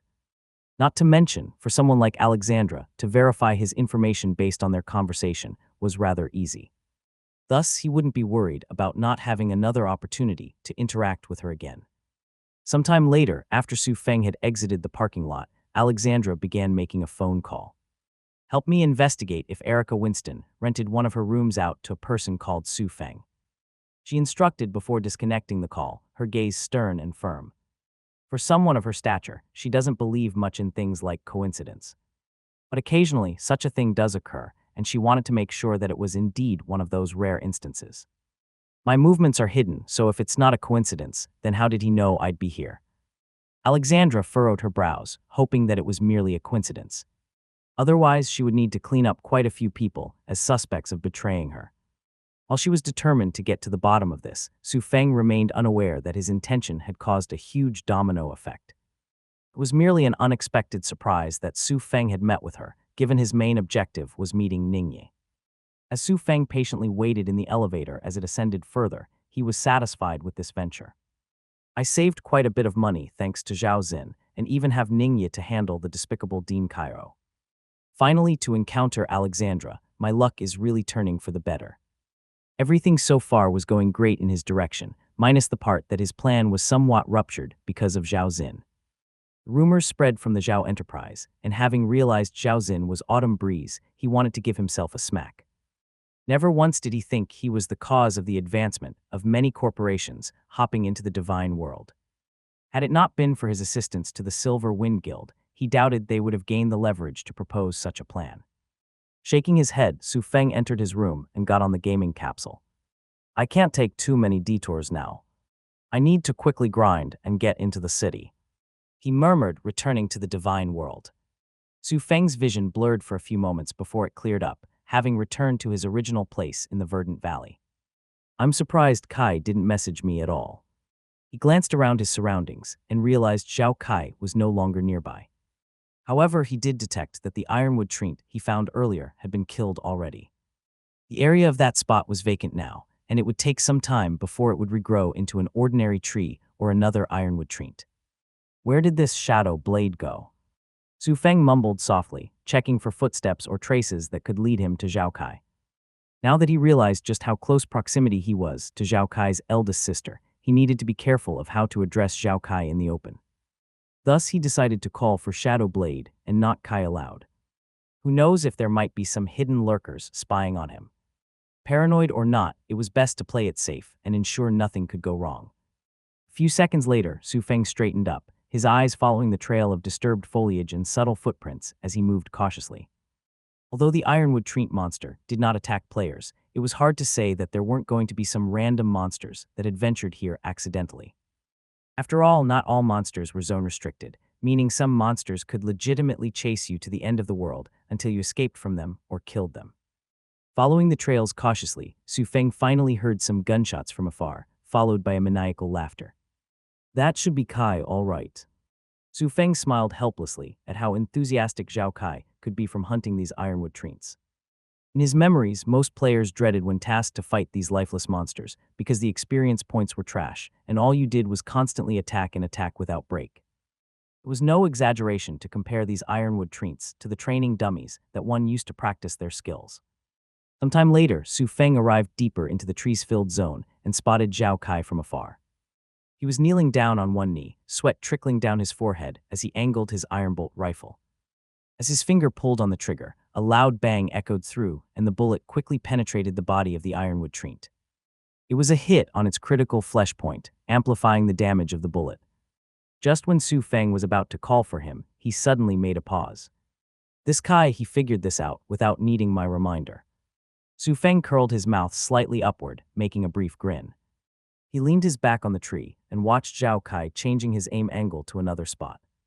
With another shot fired, Zhao Kai landed on the critical flesh point again. His eyes were firm and determined, clearly focused on the Ironwood Treant. There was literally no distraction, and Zhao Kai's gaze was fully locked on the monster. He kept firing in different spots after the first shot, but by the fifth time, Zhao Kai smiled bitterly once he realized his damage hadn't been amplified. Sigh, I failed at the fifth mark again. Zhao Kai shook his head and stopped his shooting, allowing the Ironwood Treant to slowly recover its health points. While he patiently waited, he began murmuring to himself about his failure. The critical flesh point constantly changed after it was hit, but there are still noticeable transitions to let you spot it. But these damn transitions get harder to spot as you continuously hit them consecutively. How am I supposed to deal with that? Frustrated, Zhao Kai scratched his head, seemingly helpless by the situation. I didn't expect you to overthink that much. What happened to the person who brute forced everything? Who? Alerted, Zhao Kai held his ironbolt rifle, ready to attack, but halted himself when he noticed who it was. Feng, can you not scare me like that? Relieved, Zhao Kai placed his gun down and patted his chest. Haha, I didn't mean to spook you. Su Feng chuckled lightly in response. He then glanced at the recovering Ironwood Treant, and with a smile, your eyesight is quite keen to detect that critical flesh points are interchangeable. That's a given, of course. Zhao Kai rubbed his nose and said quite pridefully. After I killed a few more Ironwood Treants, I realized that even though I shot at the same spot where the critical flesh points were originally, I didn't receive any damage amplifier. That was when I realized they changed after being hit. He added, raising his chin up. Not bad indeed. And here I thought you would waste more time making an X label mark continuously. Su Feng nodded. HMPH, you knew I was heading in the wrong direction, but still didn't warn me about it. How generous of you. Zhao Kai clicked his tongue and pouted, seemingly blaming Su Feng for his lack of advice. However, Su Feng knew that he was just fooling around and was actually grateful that he had concealed such a matter. To be babysit constantly and be told what to do. What fun could there be? Part of the fun in playing games is the joy of discovering something new and adapting it to further improve their gameplay. Haha, I guess I'll need to compensate you a little for having you suffer. Su Feng suddenly exclaimed, shocking Zhao Kai. What? You, a cheapskate, will actually compensate me? Zhao Kai tilted his head and nearly had his eyes popping out as he stared at Su Feng in disbelief. What do you mean by cheapskate? Su Feng rolled his eyes, raised his leg, and gave Zhao Kai a kick. Anyway, take a closer look at this small demonstration. Watch carefully because I'm only doing it once. He then said, taking his staff out. Confused, Zhao Kai watched silently, unsure of what he was planning. Su Feng paced himself steadily as he walked close to the ironwood tree, and under the scrutiny of Zhao Kai, he began to swing his staff.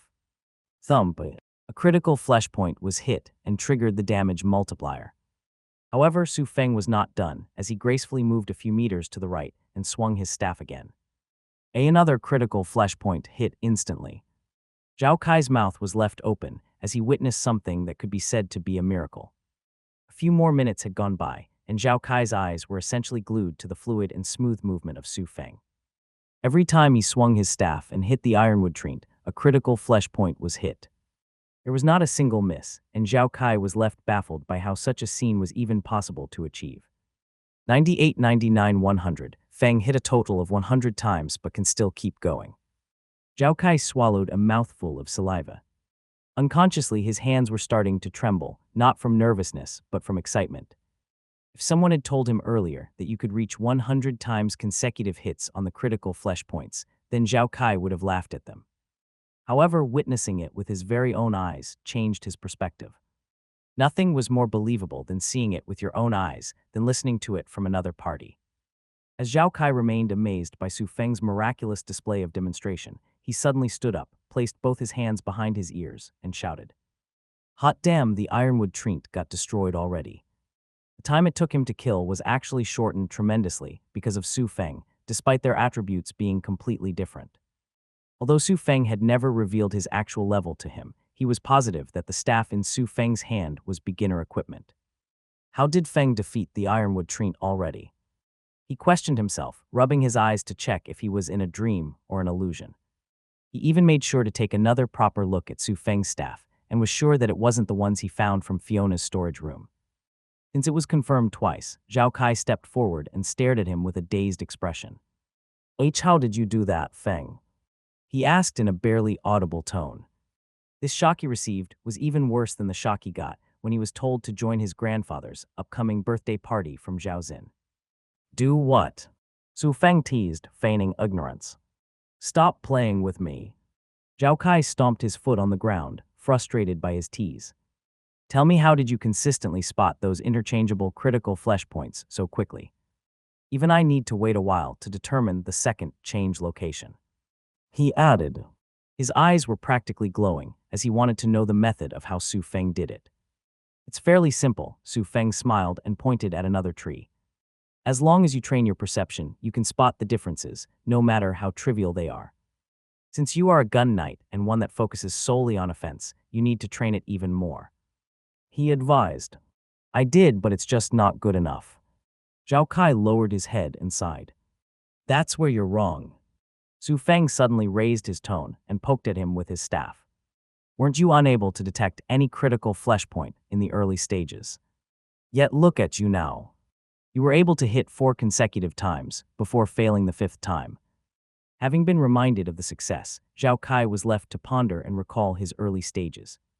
"Right, I was struggling in the beginning, but as I fought more, I slowly got the hang of it and grasped the concept somewhat," he mumbled, nodding his head in agreement with Su Feng's words. A few seconds later, he clenched his fist tightly with a refreshed mindset and shouted, "All right, I'll just need to train more then. I'll leave the ironwood tree's material to you then." Su Feng patted his shoulders and continued, "I'll look for the pyrite drakes." Startled, Zhao Kai glanced at him. "Are you sure about that, Feng? How are you going to fight the pyrite drakes?" "You don't need to worry about that. Just focus on farming the ironwood trees, and if you're done, then you can begin on the shadow wolves," Su Feng calmly responded. Previously, he was merely worried about his skills not being adequate, so he decided to babysit him for a while. However, now that it became quite clear that Zhao Kai could play independently, he could hasten the mission alone.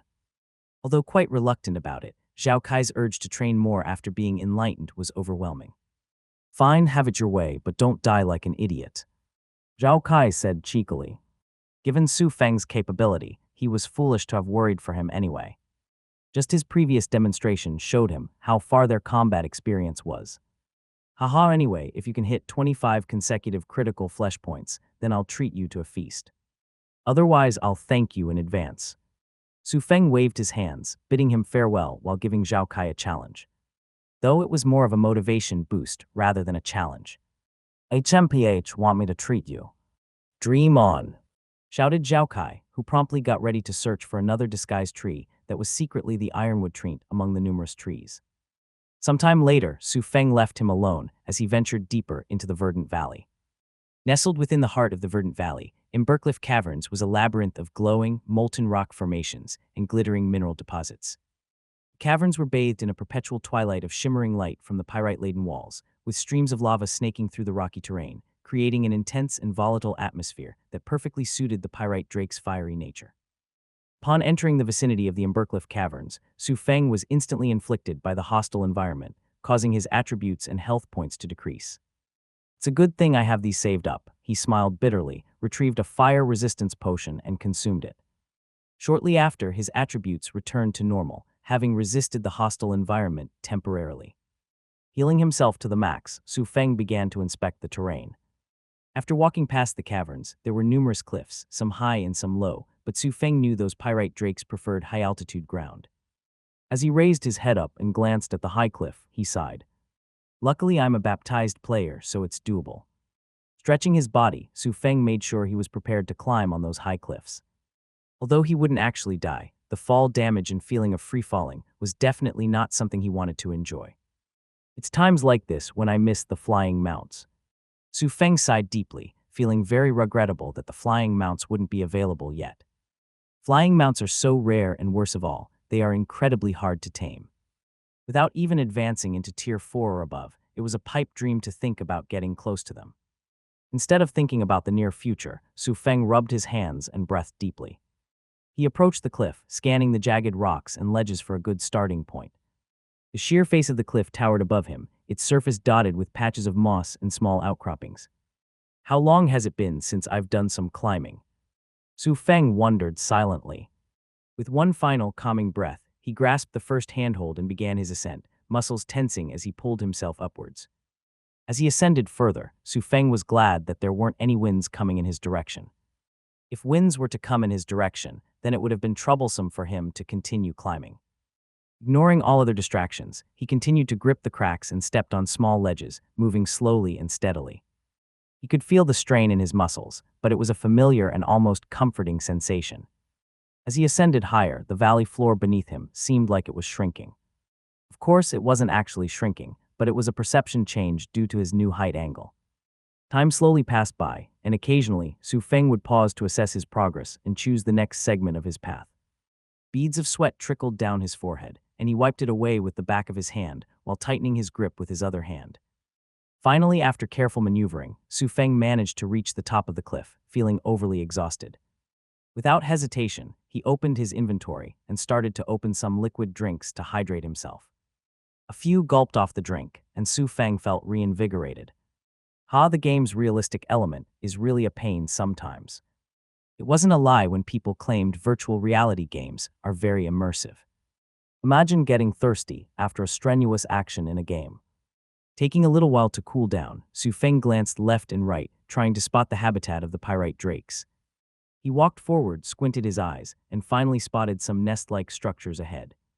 The nests were nestled among jagged rocks, glinting with the pyrite that made them almost blend into the surrounding cliffs. The air was warmer here, tinged with the faint scent of sulfur and the distant glow of molten streams indicating the proximity of Embercliff Caverns. Found 'em, Su Feng grinned maliciously once he noticed the nests were empty. It seems like I didn't miscalculate the time. The time it took him to climb was a bit scary, but at the very least, he made it here before their return.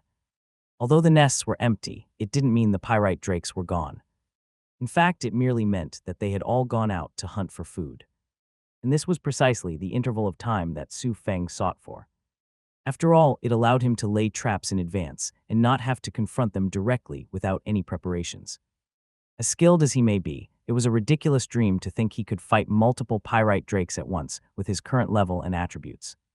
Rubbing his hands together, Su Feng walked closer to one of the nests as he began to inspect the materials. Without hesitation, he swiftly and smoothly stored all the pyrites on the nest itself.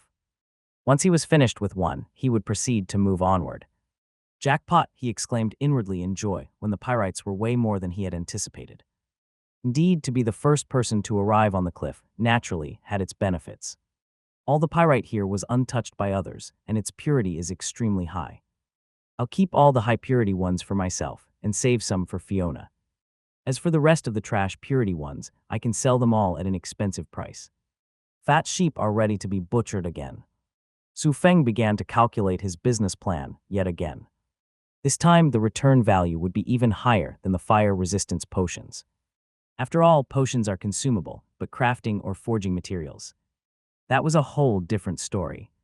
To get quality weapons, aside from needing tremendous luck when killing a boss for the drop, the only other method was to gather good materials and request a blacksmith to forge them for you, albeit at a high cost. Sometime later, the harvesting of the pyrite material was complete, and Su Feng was more energized than ever. It was a good thing he didn't bring Zhao Kai here, given that the pyrite drake monster was merely a mascot. To summarize, the pyrite materials required from Fiona could be found in the nest, so they could totally avoid the monster, but that was not enough for him. Since he was going to be tasked to come here to gather materials, then he shall maximize the profit. Otherwise, he wouldn't be able to forgive himself, especially with how much effort he exuded in climbing. As Su Feng raised his chin up and glanced at the sky, his eyes narrowed. I should have about 2-3 hours left before these pyrite drakes return to the nest. Despite having the time frame in mind, Su Feng decided to limit it to an hour and a half, forcing himself to complete the task ahead of schedule. Smiling sadistically, Su Feng retrieved 4 types of herbs obtained from the miracle herb garden: drakebin root, frost petal blossom, etherleaf, and sulfur vine. It's time for these herbs to be put into use. Having laid out the 4 types of herbs, Su Feng subsequently retrieved the necessary equipment for the synthesis. Once again, I thank herbalist Elias for the equipment. Su Feng clasped his hands and thanked him silently. It was definitely not equipment he had taken without permission or anything. He merely borrowed it temporarily and would return it sooner or later. Hence, he was not a thief, but merely someone who knew how to put things to good use instead of letting them rust or rot in place. Sometime later, once the arrangement of equipment was completed, Su Feng picked up the drakebin root. This was a rare herb with potent corrosive properties, and based on the herb name itself, it was quite obvious that its effectiveness against pyrite drake was great. Holding the drakebin root, Su Feng pulled one of the equipment closer: arcane pulverization matrix. The arcane pulverization matrix was an advanced magical device that combined ancient runes and modern enchantment techniques to pulverize even the toughest materials into an ultrafine powder. It was designed specifically for herbologists and alchemists. To be more specific, this device harnessed the power of arcane formations to achieve precise and efficient grinding. Such equipment would cost players a fortune to purchase, but Su Feng got it for cheap, albeit through some crook manner. However, everything was worth it, given its main features were runic grinding circle and adjustable formation array. Runic grinding circle was a series of intricately carved runes that created a powerful grinding force when activated, capable of pulverizing any material placed within its boundary.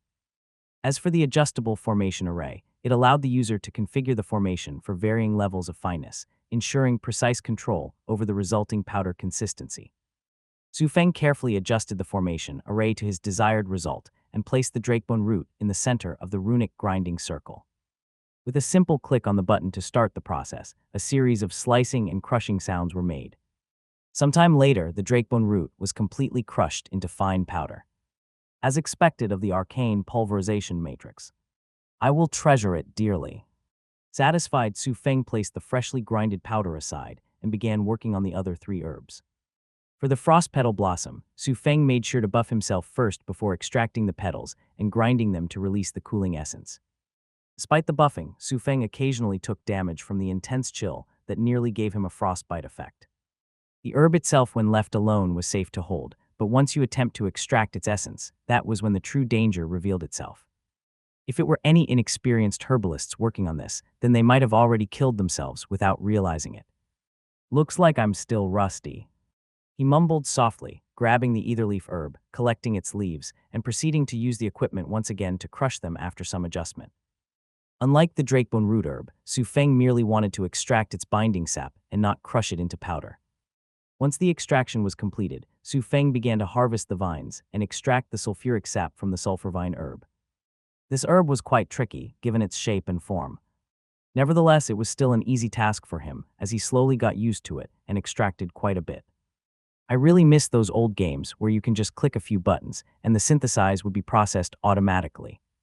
Taking a mini break, Su Feng stretched his hands as he finally advanced to the synthesis process now that the preparation of ingredients was done.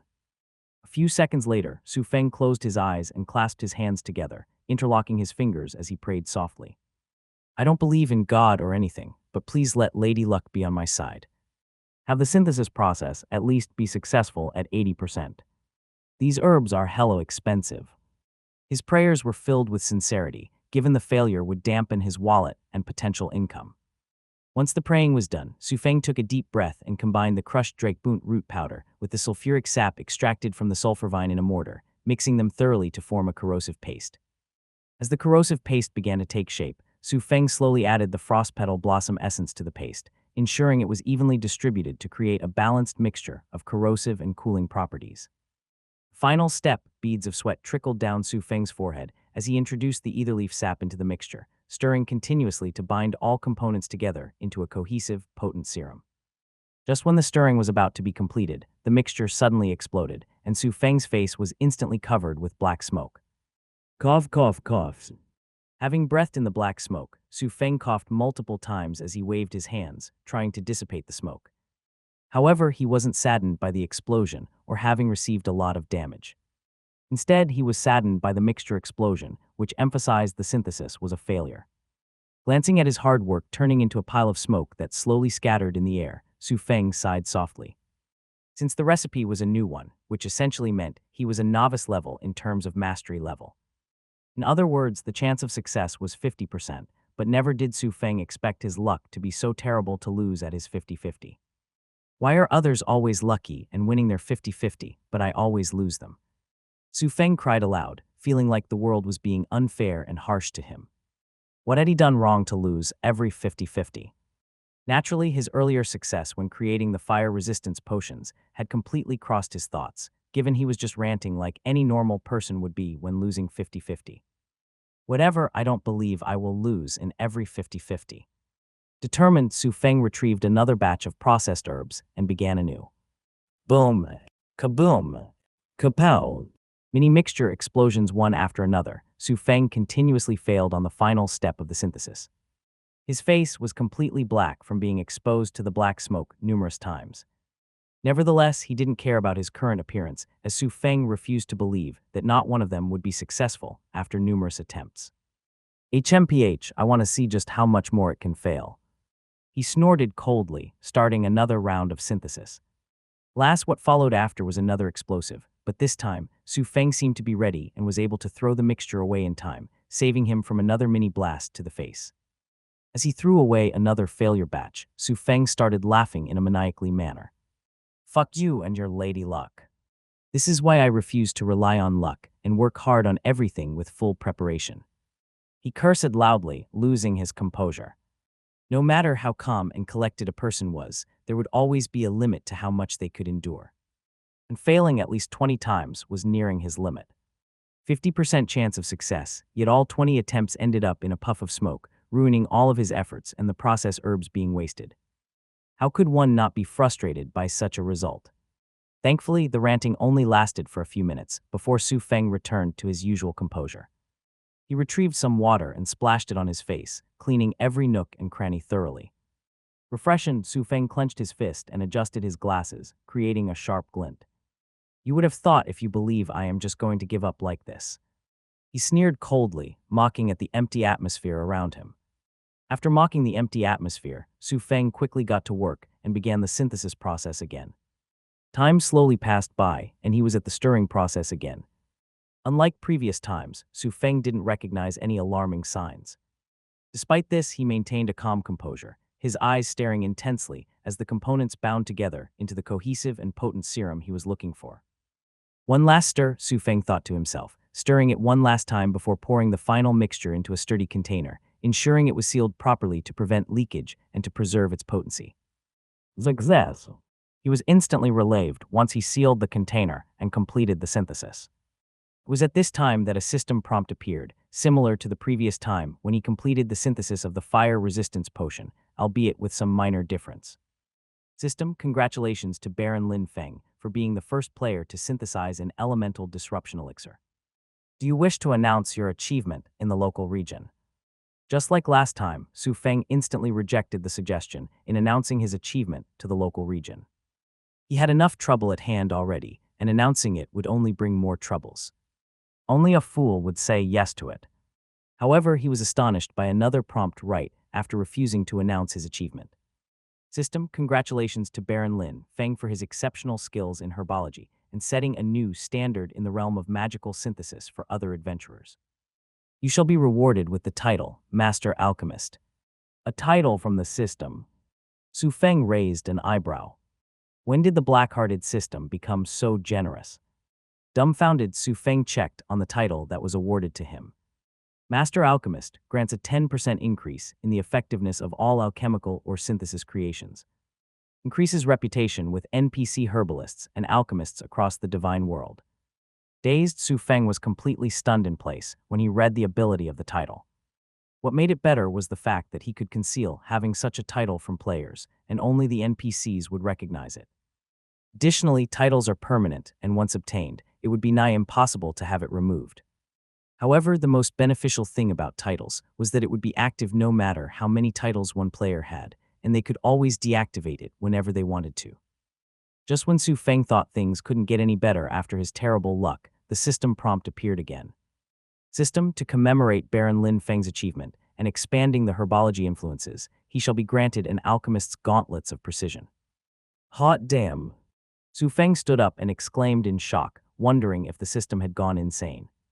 Taking a few quick breaths, Su Feng began to inspect the gauntlet's stats and attributes. What? Alchemist's gauntlets of precision. Type equipment. Level requirement 1. Attributes. Success rate boost. Increases the success rate of complex syntheses by 15%. Resource efficiency. Reduces the amount of rare herbs required by 10%. Durability. High durability, ensuring long-term use without degradation. Special abilities. Precision crafting. Enhances the accuracy of ingredient measurements, ensuring optimal outcomes. Energy conduction. Channels ambient magical energy to stabilize volatile reactions during synthesis. Description: these intricately crafted gauntlets are imbued with enchantments that enhance the wearer's precision and efficiency in alchemical practices. Made from rare materials and enchanted by master alchemists, they are a symbol of excellence in the field of synthesis. Binding bound to Lin Feng. Unable to be dropped upon death. What? Speechless, Su Feng really didn't know what else to say when he read the item's description. No doubt about it, this gauntlet was the ideal equipment for anyone dabbling in alchemist or synthesis. Not only that, but the fact that the item was bound to him and unable to be dropped was the most insane aspect. Such godly equipment was permanently for him, and even if he somehow died, no one else could get it because it was unable to be dropped. However, that wasn't even the main aspect of the equipment. Others might miss it, but not for him. Adjusting his glasses, Su Feng started grinning in a menacing manner. Unable to be dropped, but it never said it's unable to be traded or rented. Hehe, system, you might have tortured me with the RNG earlier, but you made it all up with this reward. After laughing tyrannically for some moments, Su Feng quickly calmed himself as he still needed to synthesize even more elemental disruption elixir. Phew, let's not lose our main objective now. He reminded himself, raised his head, and glanced at the sky. With his eyes squinted, he determined that there was still some time left until the pyrite drakes would return to the nest. Thus, he needed to make use of these times and not be lost in the sudden reward granted by the system. Although this could be somewhat described as him being fed with a silver spoon, only Su Feng knew it happened mainly because of his achievement. Had he remained lazy and given up early, then the achievement wouldn't have been obtained, prompting him to lose not only the gauntlet but the title as well. Hence, at the end of the day, it was due to his dedication and relentless attempts to advance forward that got him here. The system was getting unpredictable, and Su Feng felt like he was being treated like a lab rat in the typical carrot and stick method. Whatever the system is trying to do, I will gladly tackle any challenges. As if I will let my goal be hindered by some system. Su Feng sneered inwardly. Sometime later, Su Feng wore the alchemist's gauntlets of precision and proceeded to synthesize more elemental disruption elixir. Thanks to the equipment, Su Feng realized his previous herb's distribution was somewhat incorrect by a small margin. Although it was only a small margin, such an error could easily result in failure, with the previous result as a clear demonstration. Despite knowing his mistake, Su Feng wasn't disheartened by it since making such small errors was understandable, and it was hard to spot or notice them most of the time. Without the gauntlets boosting his expertise, what he did could be considered the best possible outcome. If I had this item earlier, then I wouldn't have failed 20 consecutive times. But oh well, it was well worth the price in the end. Su Feng mumbled, not a bit grudgeful about receiving the equipment now. Others might have begun to complain and remain ungrateful for the reward after pondering why the system couldn't reward them earlier, but Su Feng was quite the optimistic type. Even if he knew there would be no title or gauntlet in return for his efforts and failures, he would still continue his attempts. After all, nothing could be better than practical hard work. People always complain about their tough life, but never actually do anything to improve, especially those rich third-generation young masters. A bunch of wastrels who only rely on their father or grandfather or great-grandfather. Su Feng scoffed silently. He despised these types of people the most. What gave them the right to act so haughtily when the only great thing they had was being born into a good family? Shaking his head, Su Feng realized he was once again being distracted by those vile people. The time was not ripe yet, and there were still many things he needed to prepare before he could go against those top conglomerates. With that in mind, Su Feng resumed his synthesis and found immense success thanks to the gauntlet's effect. In less than 30 minutes, he already managed to gain 58 elemental disruption elixir, with only 13 failures. Not only that, his mastery level had increased from novice to apprentice, increasing his success rate further to 75%. After all, an apprentice success rate was 60%, but due to the gauntlet's attributes, it increased by an additional 15%, totaling 75%. Satisfied, Su Feng truly loved this new equipment, but he didn't allow it to cloud his judgment and priority. Time is running out, he thought to himself, noticing the sky was turning dim. Holding the elemental disruption elixir, Su Feng proceeded to apply them to 3 different categories: coated weapon, aerosol dispersal, and explosive pods. Naturally, the coated weapon was for his beginner staff weapon, in which he would coat them with the elixir. This was the easy category, but the aerosol dispersal required a few more technical stuff. Thankfully, one of the equipment Su Feng had borrowed from herbalist Elias was an aerosol sprayer, which allowed him to use it to disperse the concoction in a fine mist. Placing the elixir on the sprayer, Su Feng shook it a bit before spraying them everywhere, covering the nests and ground to ensure the pyrite drakes would inhale and come into contact with the serum upon their return. Time slowly passed by, and Su Feng finished making a round trip on the cliff. That should be enough to cover, he mumbled, leaving out only a few spots that most likely won't have any pyrite drakes going there. With the fine mist now shrouding the entire cliff, these pyrite drakes were definitely done for. However, Su Feng knew it would be too easy if that was the case. As if one simple elixir was going to be enough to take any of them down. These elixirs were only meant to weaken them severely, incapacitating them from being able to produce most of their abilities or perform great combat skills. Phew, now I just need to make a few explosive pods as a throwable item. Su Feng wiped the sweat off his forehead as he began to fill the small, throwable pods with the concoction. At the same time, he engraved a simple rune on it. The rune was fairly simple, as it only served to act as the activation process. Think of a grenade and having its safety pin pulled out. That was how the rune was designed to be. Only 16 explosive pods were made, given the sprayer took most of the elixir in creating an advantageous environment for him to battle. Nevertheless, Su Feng was satisfied with the amount, as he hid himself using the nest material in a corner. Right as he concealed himself, multiple shrieks of cries echoed through the sky. They're finally here. Su Feng clenched his fist, ready to confront them. From the sky, a group of pyrite drakes descended, their large metallic wings catching the dim sunlight and casting shimmering reflections across the valley. The drakes glided down with remarkable grace, their bodies covered in glistening, pyrite-like scales that sparkled like gold. Each wing movement created a soft, metallic hum, adding to their imposing presence. As they approached the nest, the drakes spread their wings wide to slow their descent, landing with a heavy thud that shook the ground slightly. Their sharp, piercing eyes scanned the surroundings, ever vigilant for any sign of threat. Hidden in the corner and covered by some twigs, Su Feng spied on them. Good thing I hid fast and sprayed myself some elixir as well, he thought to himself. Aside from the pyrite drake's perceptions, their nose of sniffing intruders was high as well. Without the elixir masking his presence, he would have been discovered by these ferocious drakes already. The elixir was effective against these drakes because they were unable to detect its presence, meaning these drakes were unaware of the danger they had been exposed to. As they remained ignorant of Su Feng's devious tactic, the drakes began to settle into their nest, making themselves comfortable after a long day out from hunting. They preened their scales, using their claws to remove debris and dirt, ensuring their natural armor remained in pristine condition.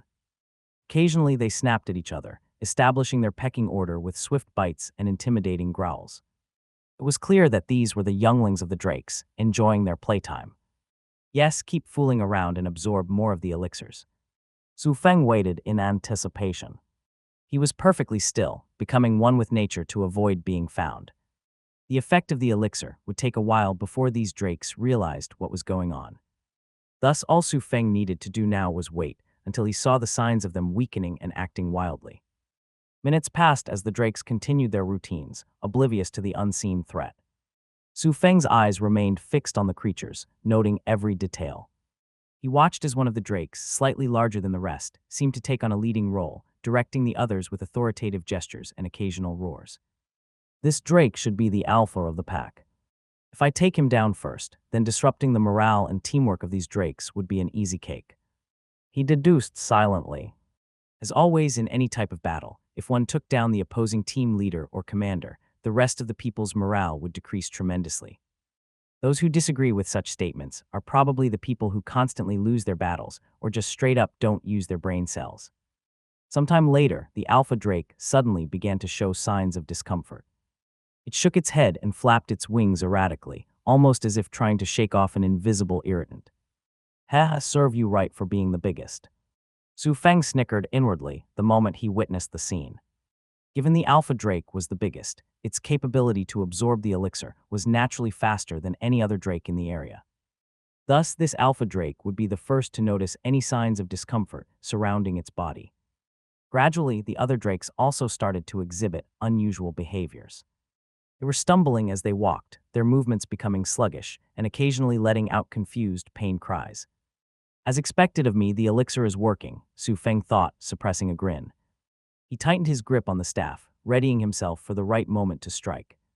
Most of the drakes now were visibly weakened. Their once majestic and fluid motions were now awkward and clumsy. The alpha drake, in particular, seemed to be struggling the most, its powerful body betraying signs of internal turmoil. As the drake's distress grew, they began to turn on each other, snapping and clawing in confusion. The once peaceful nest turned into a scene of chaos. Waiting patiently in his hiding spot, Su Feng held the explosive pods with his other hand, his gaze locking on the most distressed ones, the alpha drake.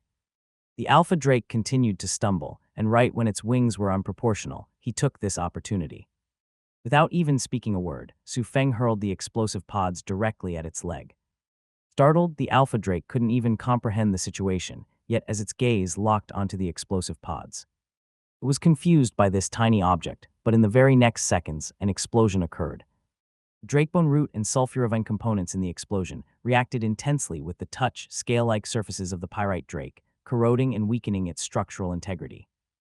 Additionally, the thermal disruption from the frost petal blossom created an intense coldness, destabilizing the drake's thermal regulation and reducing its combat effectiveness.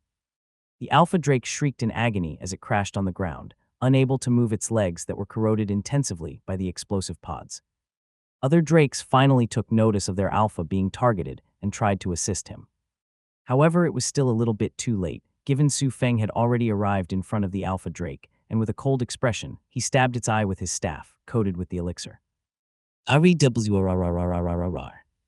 The alpha drake roared in agony while it attempted to flap its wings fiercely to blow Su Feng away. The force of the wing beats buffeted Su Feng, but he held his ground, gripping the staff tightly that was still attached to its eye. The drake's flailing only caused more damage to its already weakened body. Not to mention, the corrosive and freezing effects of the elixir were rapidly taking their toll, rendering the drake's attempts to defend itself futile. Seeing their alpha drakes in such distress, the other drakes were infuriated but also frightened by the scene. They were unsure of what to do, given that everything happened too fast. And it was precisely this moment of their days that Su Feng took advantage of. "Apologies, but this is nothing personal," Su Feng muttered, hurling multiple more explosive pods at the other drakes and the alpha drake itself. When Su Feng took the opportunity to hurl multiple explosive pods at the confused and enraged drakes, The pods exploded on impact, spreading more of the corrosive mixture across their already corroded scales. If words could describe the current situation of the pyrite drakes, it would be no different than having an open wound sprinkled with numerous salts. The drakes could only shriek and stumble as they attempted to get rid of the pain, forgetting about their alpha drake. The scene on the cliff was chaotic, with numerous drakes ascending to the sky, hoping to shake off whatever it was harming them. Some younger drakes were incapacitated, unable to move a muscle, as the pain was too intense for them to endure. The alpha drake, still with his eye being pierced by Su Feng's staff, watched in sorrow regarding his youngling's suffering. It tried to roar as a way to communicate to them that everything was going to be fine, but its current appearance betrayed him. The bleeding of his eye, followed by Su Feng's merciless barrage of attack and explosive pods on its critical flesh points, was too much for him. In a moment of desperation, the alpha drake attempted to rise, its massive wings flapping weakly as it struggled to stand. Not a chance. Su Feng sneered as he cast sacred fire on its wings.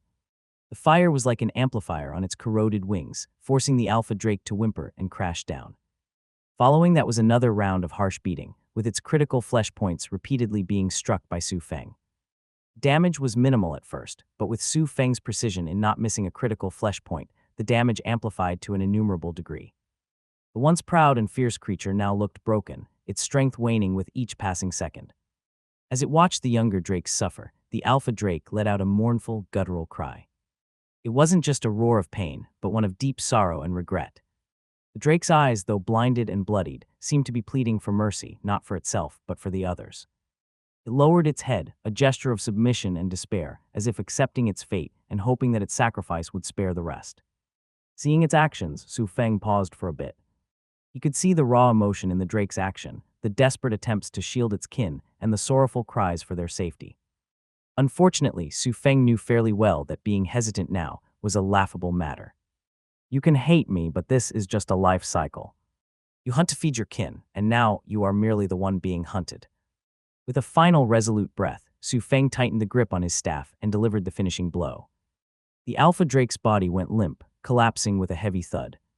Its wings, once symbols of its might, lay sprawled and lifeless on the ground. The remaining drakes, watching their leader's demise, let out heart-wrenching cries, a mournful chorus echoing through the valley. Some of the adult drakes were more understanding, and were decisive in trying to fly up to the sky to flee along with some younger drakes. Alas, their actions couldn't escape the keen perspective of Su Feng. Not so fast. He scoffed and cast sacred fire on the wings of those attempting to flee. I didn't waste that much time in synthesizing, just for you all to escape. Flames erupted in the sky, engulfing the drake's wings and rendering their flight impossible. The sacred fire consumed their ability to flee, forcing them back to the ground in a desperate struggle.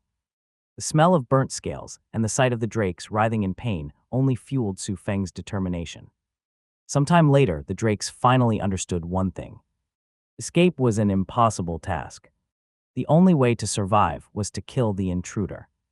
Thus, despite the excruciating pain of their scales from being corroded bit by bit, they began to flash their claws, mustering their every strength as they glared fiercely at Su Feng. Their eyes, filled with a mix of rage and desperation, locked onto him, the single source of their agony and the demise of their leader. Yes, now you are showing me the proper reaction of a predator. Su Feng adjusted his glasses and stood his ground, unwavering as the drakes closed in. He could see their resolve from the fierce determination in their eyes. These were creatures fighting for their survival, driven by a primal instinct to protect their kind. An eerie silence occurred in this inevitable clash. With both sides ready to fight, the drakes made their first move. Enduring and withstanding the pain of the corrosion eating them alive, they lunged forward, their claws extended and jaws snapping. Predictable. Su Feng sneered inwardly as he smoothly took a few steps, avoided the assault, and readied his staff. With a hard swing, Su Feng struck at the chin of the drake and used it to propel himself backward, creating a good distance between them. However, the distance was quickly closed by the drakes, who seemed to be in a complete frenzy. With a flap of their wings, some forced themselves to take the aerial sky for the high ground. When Su Feng attempted to cast sacred fire to shoot them down from the sky, another drake lunged itself forward, forcing him to use his staff to defend against the frontal clash.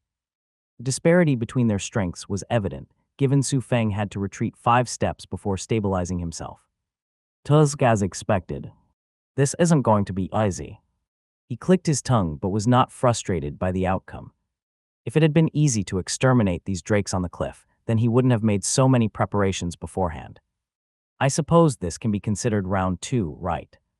Su Feng murmured, casting Blessing Valor and Blessed Protection on himself. Who said a healer can't do close combat?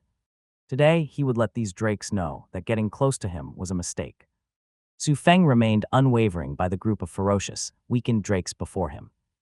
Rather than scared, he was quite excited and eager to test his limit in fighting these drakes. Since the start of logging in, he was mostly scheming behind the scenes, manipulating the market, and commanding in the backline. There were rarely any chances for him to actually showcase his combat experience. And situated at the top of this cliff, only he and the drakes were present. Su Feng could go all out without having to worry about exposing his capability. Even if some drakes were to escape, could they possibly relay the information to other players? Not to mention, Su Feng didn't plan on letting any one of the drakes present here escape. Stretching his neck, he gazed at the now alerted drakes, who were previously ferocious and wanted to attack him without regard to their injuries. The protective aura of blessed protection shimmered around him, enhancing his defenses. Added with the blessing valor, his strikes would carry greater power and precision. Hence, the predator drakes instantaneously sensed the change in his demeanor and the sudden surge of aura. They hesitated for a brief moment, their primal instincts warning them of the danger ahead. What a pity. Su Feng smiled bitterly at the behavior of these drakes. Since you won't come and attack me, then allow me to make the first move again. He added, seizing the initiative. With a swift and fluid motion, he advanced towards the nearest drake. He gripped his staff tightly as he struck with a series of precise blows that targeted the critical flesh points. Each hit was accompanied by a burst of holy light, further amplifying the damage. The drake roared in pain, its eyes flashing with a mix of fury and fear. In retaliation and a desperate attempt to defend itself, the drake swung its tail, hoping to knock Su Feng off balance. Alas, the drake was too severely weakened.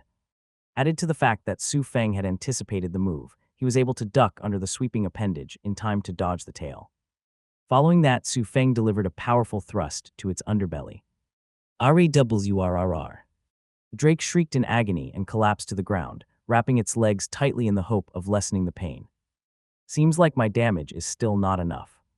Su Feng knitted his brows, a bit dissatisfied with his damage output. If it weren't for the debuff preventing him from getting stronger, the drake should have died after that powerful thrust. Whatever, I just treat it as a prolonged exercise then. He murmured, taking a few steps back. It wasn't that he didn't want to continue to strike at the near-death drake. He simply couldn't, given its reinforcement was ready to deflect him. After all, the previous clash might have seemed long, but it actually happened in a short 5 seconds. Those drakes in the sky are really quite troublesome. Su Feng thought to himself. Above, the drakes in the sky circled around, seeking an opportunity to try and initiate a dive bomb on him without hitting their kin. Their flying were somewhat rigid, but they were able to remain afloat, posing quite the danger. Thus, due to their presence in the sky, Su Feng needed to keep a wary eye on them, forcing him to be slightly distracted from the drakes at ground level. Those in the sky would ready their aerial assault the moment he slipped up, so Su Feng needed to maintain his composure and distance at every second. Just when he was pondering on the next steps, one of the larger drakes, more aggressive than the others, dove straight at him, its jaws wide open to snap him in half. Su Feng narrowed his eyes and waited until the last possible second moment before sidestepping and slamming his staff into its flank, sending it crashing into the ground. However, he still received significant damage from the crash impact and was slightly unbalanced due to the weight of the larger drake. The remaining drakes took notice of Su Feng's unbalance as an opportunity. Without bothering to coordinate, they all dashed forward, seemingly believing this was their only chance to get rid of the intruder. Meanwhile, Su Feng's mouth slowly curled upward, creating a grin. How gullible are these drakes to fall for it? He muttered, his gazes locking on the aggressive bunch of drakes.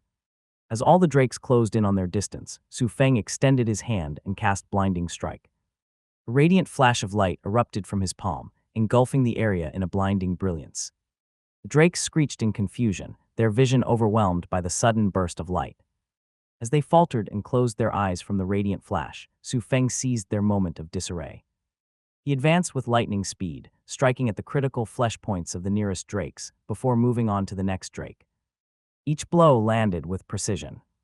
Exploiting their temporary blindness and inability to differentiate between ally and enemy, Su Feng danced between them, his staff a blur of motion as he swung them with full force. The drakes, disorientated and unable to see, flailed wildly in an attempt to hit Su Feng, their claws slashed through the empty air and their fellow drakes. Amidst the chaos, he remained focused and vicious in his attack.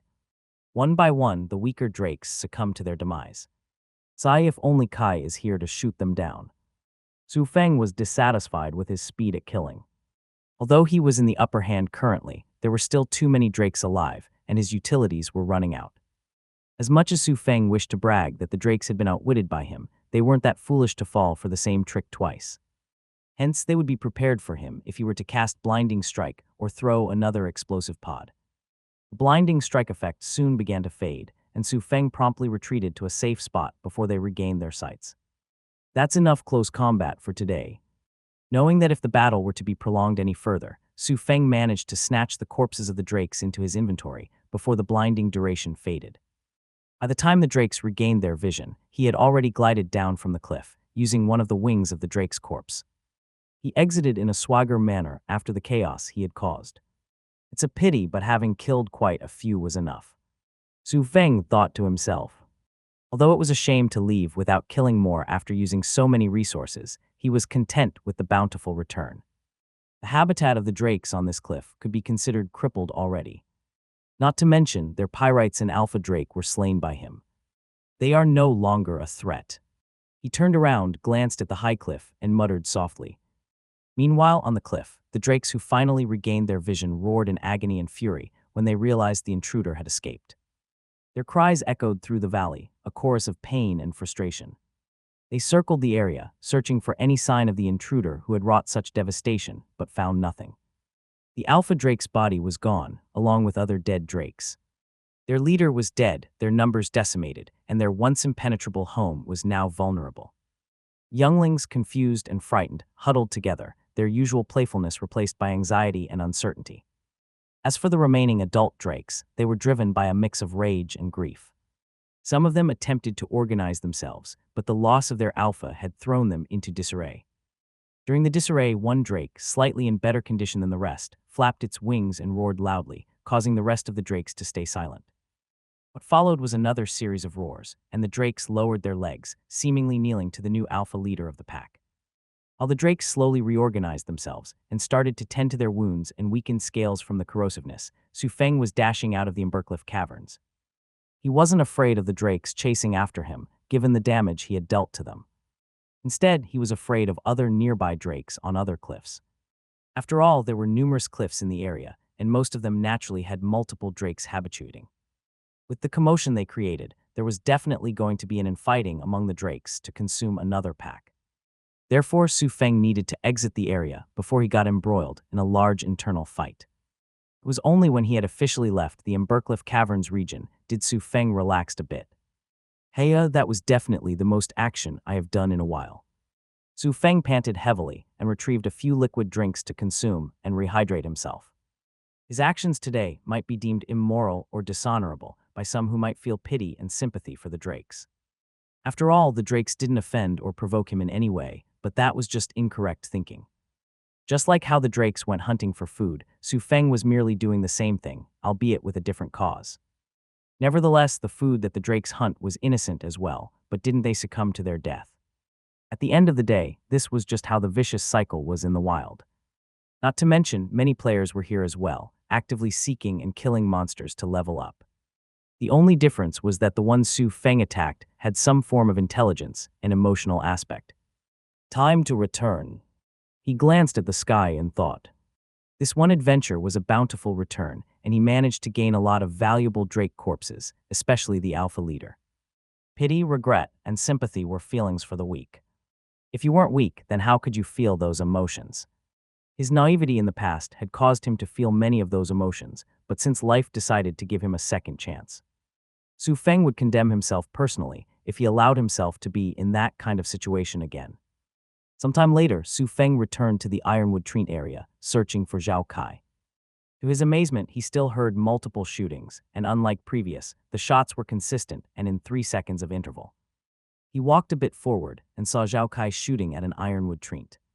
Shot after shot, Zhao Kai managed to hit a consecutive 12 critical flesh points before failing on the 13th. A large improvement from his previous time. Clap, clap. Su Feng clapped his hands softly upon seeing his drastic improvement and praised, "You really do have a talent for spotting those critical flesh points, Shadow Blade." Even back in the past timeline, Su Feng was amazed by Zhao Kai's rapid improvement in the game as a gunner. Hence, it was still a mystery for him to ponder why Zhao Kai would suddenly choose the gun knight class in this timeline. "Tusk, are you really complimenting me?" Zhao Kai clicked his tongue, placed his iron bolt rifle on his back, and turned to him. "I can only land 12 hits before failing, but you managed to get to the 3 digits. That's impressive already." Su Feng chuckled and shook his head. "You need to stop comparing yourself to me. It'll probably be impossible for you to ever catch up to my skills." He added, bragging quite a bit in front of him. Of course, he only bragged because it was Zhao Kai. Had it been any other folks, then Su Feng would merely keep silent and conceal his ability. Naturally, Zhao Kai also understood this concept and knew that Su Feng bragged on purpose to tilt him. "HMPH, just you wait, Feng. The day I surpass you is the day you will cower in front of me. You hear me?" Zhao Kai crossed his arms and sneered. Nodding his head, Su Feng smiled gently. "I shall await that impossible day then." After some banter back and forth, Su Feng recounted the events to Zhao Kai, albeit with a shorter version and detail. Instead of revealing the fact that he had slain multiple drakes, Su Feng merely revealed that he got lucky when he climbed up a cliff and gathered the necessary pyrite materials. During the relay of the event, Zhao Kai's reaction was a mixture of shock and awe. "What the hell? You can climb in this world?" Zhao Kai exclaimed in astonishment. "Do you need like an actual climbing experience to do that? Fuck, should I sign up for a rock climbing lesson to practice in advance then?" He asked, having multiple questions when he learned of Su Feng's deed. "You don't really need to sign up for a lesson, but I suppose it's not bad to do so." Su Feng knitted his brows and responded. A few seconds later, though, Su Feng shook his head and rejected the idea. "Actually, there's no need to sign up for those lessons because they wouldn't know how to teach you properly." "Oh, and you know how to teach me, Tilda." Zhao Kai flashed a smug smile and stared at Su Feng. "Free of charge, right?" A deadpan expression instantly appeared on Su Feng's face, and without even needing an answer, Zhao Kai knew it by heart. "You are really one stingy man, Feng." Zhao Kai scoffed, finding him to be very unbelievable. However, Su Feng shrugged his shoulders. "It's not called being stingy, but being frugal and wise. Money doesn't grow on trees, so I need to work very hard to make a living, especially for someone all alone." Speechless, Zhao Kai was unable to rebuke his statement, otherwise it would be seen as him being inconsiderate. Frustrated, he scratched his head and glared at Su Feng. "You always use that trick to retaliate when you're in a tough spot. Can't you use other tricks?" "A trick might be old, but as long as it's effective, then that's all it matters." Su Feng grinned, not feeling any shame in using his pitiful background as leverage against Zhao Kai. Sure, his illegitimate status was pitiful, but at the very least, he got a great eldest sister to support him as opposed to his condition. "Anyway, we should head to the Shadow Wolves area and gather the final material," Su Feng suddenly said. "You've been practicing a standstill monster all along, and now it's time to upgrade it to live, moving monsters." He added, increasing the difficulty of his training. It was just a shame that Zhao Kai's next words nearly caused Su Feng to strangle him. Feng, about that. We still need to gather more ironwood tree barks." Zhao Kai smiled sheepishly and explained, taking a few steps back. Stunned on the spot, Su Feng took a deep breath and massaged his neck softly. "Speak, did you only focus on that ironwood tree to practice and not bothered in killing any others?" "Well, they're tough to find, and I didn't feel like searching for a new one," Zhao Kai replied, retreating a few more steps. And he continued, "So instead of wasting time to search for another disguised monster, I just waited for one to slowly recover while using that time to ponder my mistake." Zhao Kai believed he was going to get scolded or bashed, but Su Feng merely sighed and rubbed his temples. With an exhausted tone, Su Feng subsequently questioned, "So how many ironwood tree barks are we missing in total?" There wasn't an immediate response, given Zhao Kai began counting with his fingers silently. When Su Feng saw his counting reach 5 fingers before he restarted again, he was already ready for the bad news. At the same time, he realized it was a mistake to teach Zhao Kai early on. I should have told him about the critical flesh points after he gathered all the ironwood tree barks. He blamed himself silently. Had he done this instead, then Zhao Kai would be the only one suffering, but the mission would have been completed. But if I think that way, then did I just curse myself for being weak? Stunned, Su Feng decided to let it go and forgive Zhao Kai. Just earlier, he had thought that anyone who would feel pity, regret, and sympathy were weak people. Thus, how could he feel regretful about this matter? He facepalmed and exclaimed, "All right, stop finger counting and just tell me how much we are missing." "I'm not angry, okay?" Are you sure?" "Yes, but I will be angry if you continue to stall for time." Right as soon as Su Feng said that, Zhao Kai stood up straight, fixed his posture, and revealed, "We are missing 23 ironwood tree barks." "So you did finish counting a while ago." Su Feng rolled his eyes and raised his leg, seemingly trying to give him a kick. However, Zhao Kai was rather slick and had distanced himself already. "Ahem, you said you won't be angry." He then shouted, warning Su Feng to not go back on his word. "Yes, I said I won't be angry. But I never said I wouldn't kick you now, did I?" Su Feng smiled gently. Upon seeing that disgusting friendly smile, Zhao Kai flinched for a bit. His spine felt a cold chill. Why am I even more afraid here than in real life? He wondered silently, unsure of why he felt so threatened by Su Feng. It was just a great pity that his perception increased due to the training Su Feng had given him, which resulted in such a change. Previously, Zhao Kai was no different than the average player in the divine world, but with his perception heightened, he could now subtly detect Su Feng was concealing a fearsome presence. After all, Su Feng had been baptized in the holy sanctuary, and a baptized player was naturally more dangerous than the average norms. At least this Kai didn't waste my effort in the demonstration. Pleased, Su Feng was satisfied that Zhao Kai could subtly sense his looming danger compared to before. Some time had passed by, and Zhao Kai was currently living a quite miserable life. Despite spending so many hours shooting earlier, he now had to shoot even harder than ever. "Feng, are you not even going to help me out a little bit?" cried Zhao Kai, feeling numb on his fingers. Unlike the time when he was immersed in his training, Zhao Kai was now feeling the strain after taking a little mini break. His fingers were hurting every time he pulled the trigger, but what made it worse was that Su Feng was inspecting him closely. Have you ever seen a military trainer assist their trainee in combat? Su Feng snorted coldly in response. Now hurry it up and kill the ironwood treant.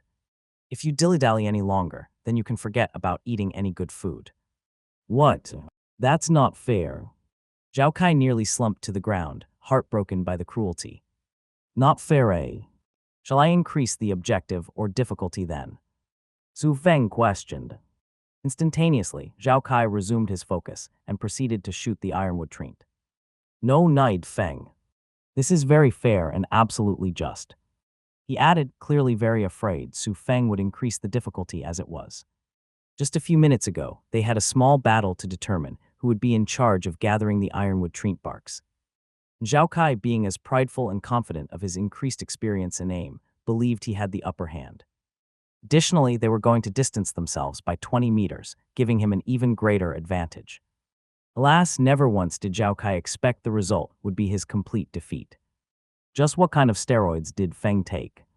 How did he dodge all my shots and close the distance so fast? He cried inwardly, dumbfounded by the insane damage that Su Feng had dealt to him. How could a gun knight class possibly lose to a cleric class? Are you being distracted again? Su Feng's voice suddenly echoed, prompting Zhao Kai to flinch. No, sir. He quickly shouted in response, immersing his role as a trainee soldier. Then why am I not hearing much shooting? Sorry, sir. Yes, sir. Soon after, Zhao Kai resumed his shooting, ignoring his numb fingers and disbelief of their battle outcome. As he continued to fire, Su Feng shook his head, finding his stance and absorbing the recoil dreadful. He facepalmed and realized why his fingers were numb so quickly or even sweat so much. I overestimated his ability in being able to adapt and figure out his mistake. To be honest, Su Feng doesn't want to guide him too much, which could be detrimental later on, given it might cause Zhao Kai to overly rely on him. Thus, he preferred to give brief minimalistic tips and let Zhao Kai figure everything out on his own. That way, it would boost his confidence and even allow him to think critically on his own without anyone's assistance. However, it seemed like it was still rather early, and Su Feng still needed to guide him a bit more to fix his mistake. Otherwise, he feared that Zhao Kai might continue this mistake and make it a habit afterward. Lend me the iron bolt rifle, Su Feng suddenly said, extending his hand out. Oh. Confused, Zhao Kai paused his shooting momentarily, turned around, and glanced at Su Feng. What did you need it for? No, can you even equip it? I will. Speechless, Su Feng breathed softly and kindly reminded him, did you forget about the time you held some of the staff on my behalf in the storage room at Forgifier Blacksmith? Zhao Kai's mouth made a big O shape as he subtly recalled that time. As the realization hit him, Zhao Kai subsequently smiled somewhat embarrassingly and handed the iron bolt rifle to him. But can you even use the gun, though? Zhao Kai questioned. He found it hard to believe a non-specific class could equip and use weapons that are not specialized for them. After all, most video games have restrictions on weapons and what you can equip. Take a swordsman class, for example. Your weapon of availability should be catered around swords, and not guns or bows or even staff. However, to Zhao Kai's astonishment, Su Feng's explanation nearly caused him to believe that game logic and mechanics are in a new era. Any class player could use any weapon they want. The only difference is that their compatibility with the weapon has decreased tremendously, and they don't receive any of the stats, attributes, or any type of buff the weapon supposedly offers. I understand the last part, but the compatibility. Are you saying it's going to be extremely difficult for them to even use weapons from other classes? That's exactly my point. Su Feng nodded. Those without experience will be no different than a toddler trying to hold their utensil properly. Wow, that's quite a nice analogy. Impressed, Zhao Kai had to compliment him for explaining it really well. Anyway, stop getting distracted and watch my stance. Su Feng said, adjusted the rifle's setting, and bent his right knee. The stance is a crucial part. You have to keep your feet shoulder-width apart and slightly bend your knee to absorb the recoil. He instructed. Zhao Kai stared intensely at him, analyzing his stance and attempting to mimic it. Is this correct, Feng? Bend your knee a little more back and keep your back straight. Like this. Yes, now watch how I use the scope. Su Feng said and began aiming at the ironwood treant. Make sure to line up your shot with the crosshair and take a deep breath. Remember to hold it for a moment before you pull the trigger. This will help steady your aim and reduce any shaking. Right after Su Feng explained the theory, he pulled the trigger and fired a shot. The bullet hit the ironwood treant with a loud thud, a clear indication that the damage was amplified, meaning it was shot at the critical flesh point. Su Feng's accuracy in the weapon that was not specialized for his class astounded Zhao Kai. The reason was that not only did Su Feng accurately shoot at the critical flesh points, but he continuously did it repeatedly without pause. To top it off, Zhao Kai noticed the recoil was lessened tremendously, and Su Feng barely moved much in between each interval of shots. Why did he choose a cleric class then? Zhao Kai was stunned on the spot, completely speechless at Su Feng's capability and somewhat odd decision. Sometime later, Su Feng effectively killed the ironwood treant after much effort. Did you observe everything? Su Feng stood up, turned to him, and asked. Yes, Zhao Kai responded, albeit lacking some confidence. If he were suddenly tasked to repeat his actions, then it would be over for him. Thankfully, though, Su Feng merely nodded his head, returned the iron bolt rifle to him, and instructed, now go and practice a bit more on other ironwood treants. Roger that. Not even bothering to complain or anything, Zhao Kai readily accepted the job without hesitation. As Zhao Kai began his search for those monsters in disguise, Su Feng discreetly shook his hand repeatedly. It was filled with redness, and he was forced to cast heal on himself to treat his numb hand. To use other weapons not specialized to his class at his current stage was indeed too much. However, he wasn't going to complain, since a live demonstration was way better than just instructing with verbal speech. Hopefully you really learned something, and don't waste my effort, Kai. He exclaimed inwardly, gazing at Zhao Kai, who was excited at finding a disguised monster. Exhausted, Su Feng found a cozy spot to take a rest. He was definitely going to kick the heck out of Zhao Kai if he learned nothing and continued his terrible stance. Suddenly, Su Feng recalled something and shouted loudly, remember to kill the ironwood treant this time. Don't you dare let it recover slowly and not attempt to search for more. I got it, Feng. Zhao Kai responded loudly in return, afraid that he wouldn't be able to hear him from afar. Though the truth was, he was somewhat afraid of pissing him off when it was quite clear that Su Feng's expertise in the divine world was extraordinary. I better not mess up. Zhao Kai hoped silently, mimicking Su Feng's stance from the earlier demonstration. Now that he was given a clear direction on how to properly shoot with the iron bolt rifle, it was actually getting difficult.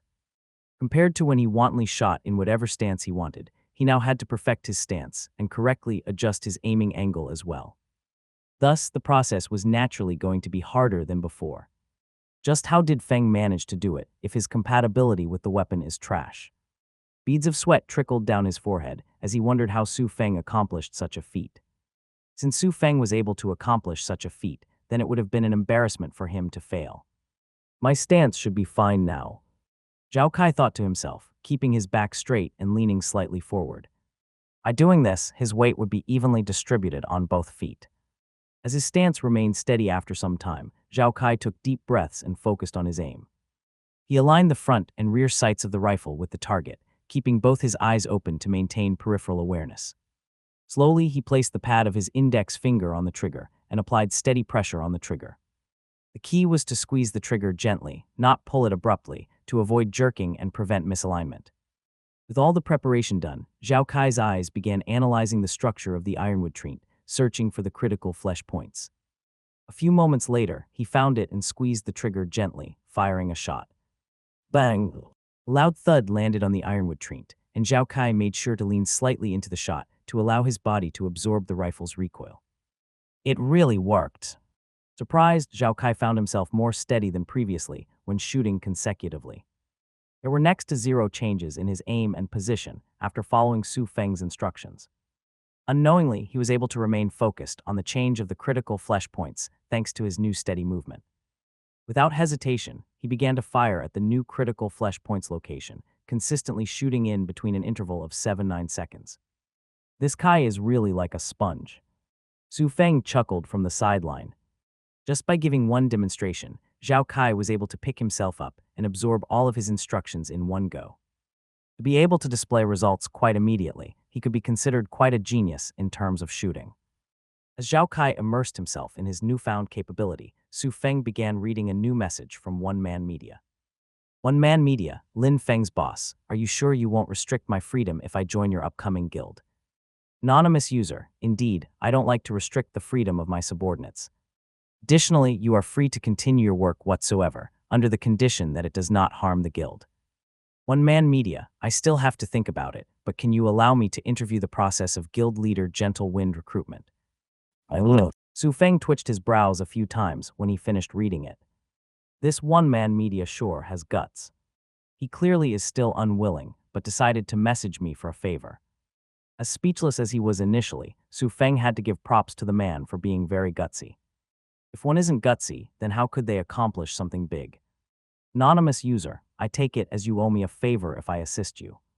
One Man Media, I understand, as long as it's not about me joining any organization or against my principles. Anonymous user, that's quite ambitious of you. If I ask you to find some information for me later on or something else, but you say it's against your principles, then isn't it a loss for me? It's fine to take advantage of me, but there's a price to pay, little man. Su Feng smirked, eager for the latter response. Going back 10 minutes ago, outside Riverwood Town, in a densely crowded forest. At a nearby corner, One Man Media held a bittersweet smile as he glanced at the agitated crowd a few distance away from him. There were multiple people crowding together, hoping to get the opportunity to join Gentle Wind's Silver Wind Guild. Since the current hot trend was about Silver Wind Guild, everyone wanted to get a piece of this and broadcast it. Not only was Gentle Wind a beauty that even with a 10% maximum adjustment to appearance could not mask her aura, but she was also the leader of a frightening guild. To be able to achieve the first clear achievement in Hell Mode difficulty already was the most shocking aspect. Thus, everyone now wanted an exclusive interview with Gentle Wind. However, wanting it and getting it were two different things. Such a simple logic was not hard to understand, and as a loner without much of a platform or background to support him, One Man Media found it difficult to land an interview with such a figure. Wait a minute, didn't Lin Feng's boss want to recruit me previously? One Man Media suddenly thought of this mysterious person who subsequently faded from the limelight. His hands were trembling as he wondered if it was possible to ask the latter for a favor. I don't want to join his guild or organization, but if they speak a few nice words for me on behalf, then I can get this exclusive interview. He muttered, opening up his conversation list.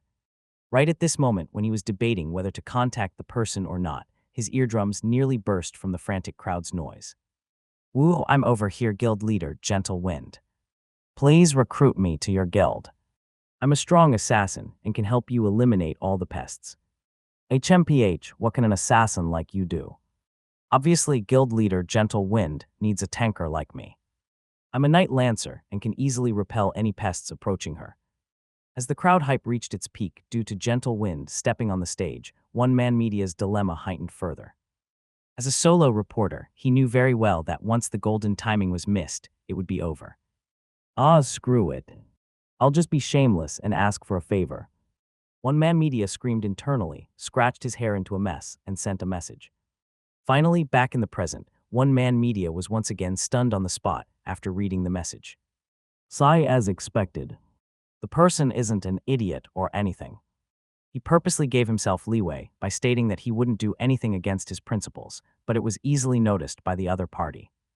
Time was ticking down, and One Man Media knew if it delayed any longer, his career would be in danger, especially when he spotted familiar people in the same field having a great angle of Gentle Wind. He gritted his teeth and decided to take a gamble. "It's all or nothing then," he exclaimed, typing rapidly on the hologram keyboard and sending the message.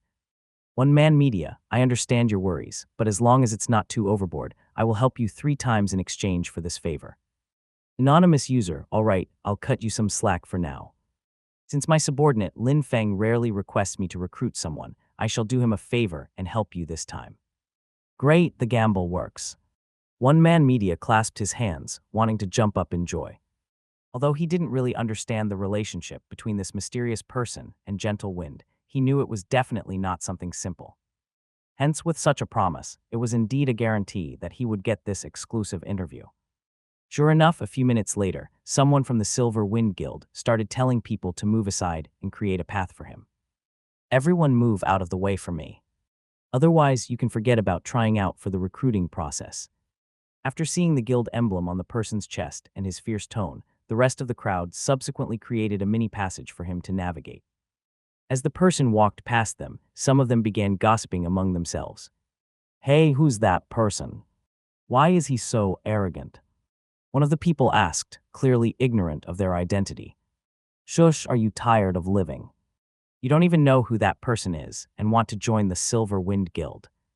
Another more logical person suddenly warned sternly. "Is he someone very high up?" "Very high up. That person is from the elite team and is on the name listed in the first clear achievement, Steelshot." So he's Steelshot." Once someone revealed that player's identity, everyone was thankful to themselves for not giving off a bad impression. As for the ignorant person, his face turned ashen gray rather quickly, almost as if he wanted to dig a hole and hide. It's over. I hope Steelshot didn't hear my question earlier." Others only took a few glances at this ignorant person before ignoring him, with most distancing from him. Meanwhile, Steelshot continued to frantically advance forward and yelled, "Where's One Man Media? Come over to me." When One Man Media heard his name being called, he shuddered briefly before raising his hand once he noticed the shouter was Steelshot. As a reporter, it would be a failure for him to not recognize any important figures. "I'm here," One Man Media responded. "It's you." Steelshot was taken aback by his appearance. "Anyway, what's the code?" Nevertheless, he shook his head and proceeded to ask for the crucial information. "A code?" Dumbfounded, One Man Media tilted his head, clearly unable to comprehend the code. Meanwhile, Steelshot eyed him suspiciously, wondering if he was just pretending to be the person he was looking for. "Are you sure you're One Man Media? I'm looking for him urgently because of the guild leader, so if you're fooling me, then you're going to get it," Steelshot threatened. There were only 2 people he was afraid of. One of them was naturally his guild leader, and the other one was Lin Feng. Having offended Lin Feng previously, he had already received the type of punishment you would get from him. You won't die, but your mentality would definitely be screwed. The code, Steelshot demanded once again, his eyes narrowed. If the person in front of him was an imposter and wasted his time, then he shall make the person pay dearly. The guild leader said Lin Feng specifically sent a person to them for an interview and tasked me to greet them. If I can't do this flawlessly, then I'll be damned. Steelshot glared at One Man Media, his hand ready to retrieve his gun to shoot him. As one-man media was stupefied by some code authentication, he suddenly received a message and nearly choked on his saliva. Is this a punishment for asking a favor despite not wanting to join your upcoming guild? He wondered silently, positive that the code word he must say was meant to humiliate him. A few seconds went by, and Steelshot's patience was wearing thin. Hey, are you one-man media or not? If you can't give me the code, then I'll kill you right here and now. He threatened. However, the truth was that Steelshot was sure of the latter, being one-man media. It was just that the other party requested that he must speak the code out, otherwise the order would be messed up. And who was he to decline that when he realized what the code word was? This one-man media definitely offended Lin Feng. Serves you right. Steelshot snickered inwardly, eagerly waiting for the latter to make a fool of himself. Feeling the pressure, one-man media could confirm that he was indeed being played. Taking a deep breath, he mumbled, "I'm a clown." A clown was a slang term usually meant for stupid, rude, or insignificant people, especially toward a man, and not the occupational clown in a circus. Meanwhile, Steelshot feigned deafness by cupping his hand to his ear, as if he were trying to hear something through a shell. What did you just say? I couldn't hear you from all the noise that the crowd was making. He then asked, wanting one-man media to repeat the code. I will. How could a refined and perceptive reporter like him fail to perceive that he was lying? Despite knowing so, one-man media decided to close his eyes, took a deep breath, and shouted, "I'm a bozo." His shout was so loud that even some of the people in the crowd were shocked by it. What the hell? That person is indeed a bozo to shout that kind of statement. What a crazy person. If someone like him gets recruited to the guild, then it would be a downgrade for guild leader Silver Wind. Players started discussing and pointing their fingers at one-man media for his sudden outburst of calling himself a clown. Hearing their gossip that had zero intention of hiding, one-man media also feigned deaf, ignoring their remarks. To accomplish big things, sacrifice was a must. Not to mention a small sacrifice like having to proclaim himself as a clown. During the humiliation, one-man media asked, "The code is correct, right?" Baffled, Steelshot took a few seconds before nodding his head. With a fake cough, he continued, "Indeed, that's the correct code. Now follow me." Sometime later, under the watchful eyes of many, Steelshot guided one-man media to the stage. "Guild leader, I've brought him over." Steelshot quickly reported to Gentle Wind. Gentle Wind nodded and glanced at one-man media. Lin Feng asked me to let him get an interview, but what's so special about him? Based on the sword attached to his waist, Gentle Wind easily determined the latter to be the specialist class swordsman. Other than the time when he asked some good questions, there were no more other recollections of him. Lin Feng asked me to give you a chance to interview, so what questions do you have? Gentle Wind questioned, getting straight to the point.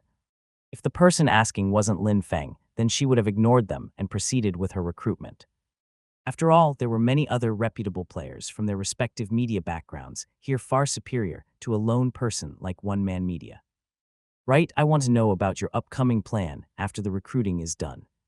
Are you going to expand your influence to other towns, or are you planning on doing another dungeon in Hell mode difficulty? One-man media wasted no time in inquiring. Naturally, there were even more sensitive questions he wished to ask, but he would need to be a little more patient. Asking someone sensitive questions on the get-go was a big taboo in the industry.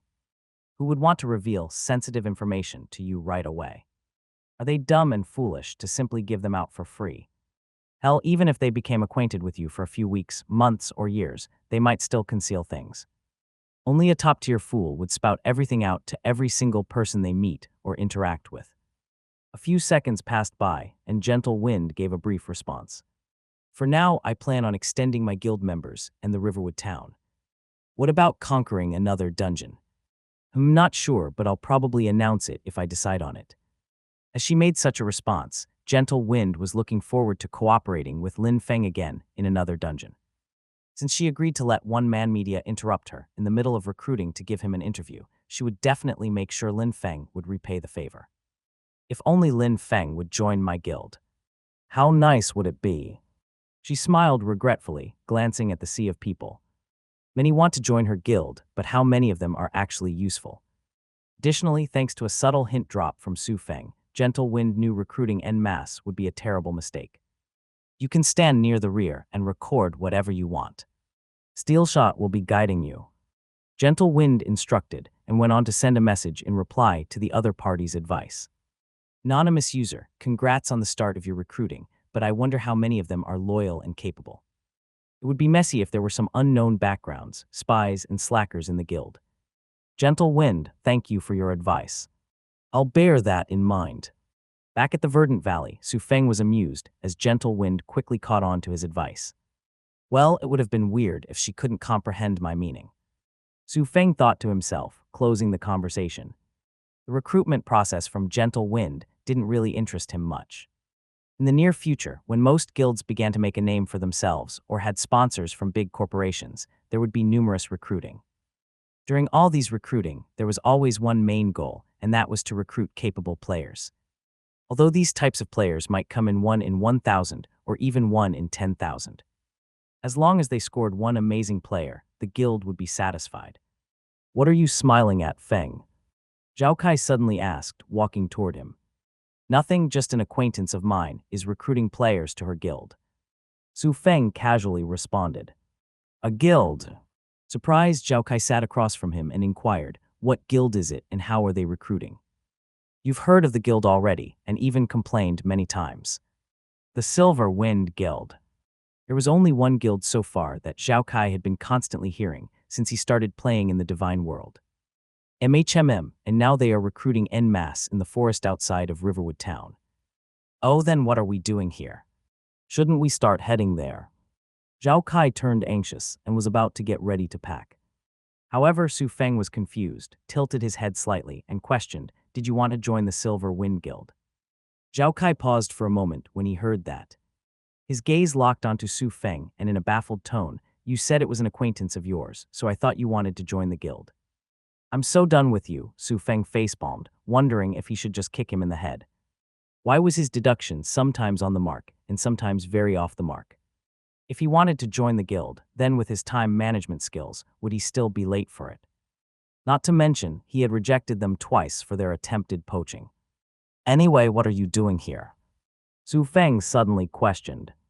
Have you finished gathering enough barks?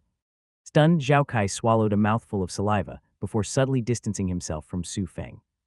He merely came over here to take a little break and was curious as to why Su Feng was smiling earlier. Now that he got his answer and was about to be punished for slacking, Zhao Kai ran away like a mouse had seen a cat. At ultra-fast speed, he returned to his training and began adjusting his stance. This Kai, speechless by the latter's actions, Su Feng doesn't even know if he should cry or laugh at him. While Su Feng decided to continue planning for his scheme as Zhao Kai resumed training, back at the forest outside of Riverwood Town, the hype reached its new peak. After all, they waited for so long, and it was officially time for the recruitment to begin, with many players lining up coordinately to register. Why you only need to tell me your username and game class. After that you will be assigned a number slot, so remember to not forget it.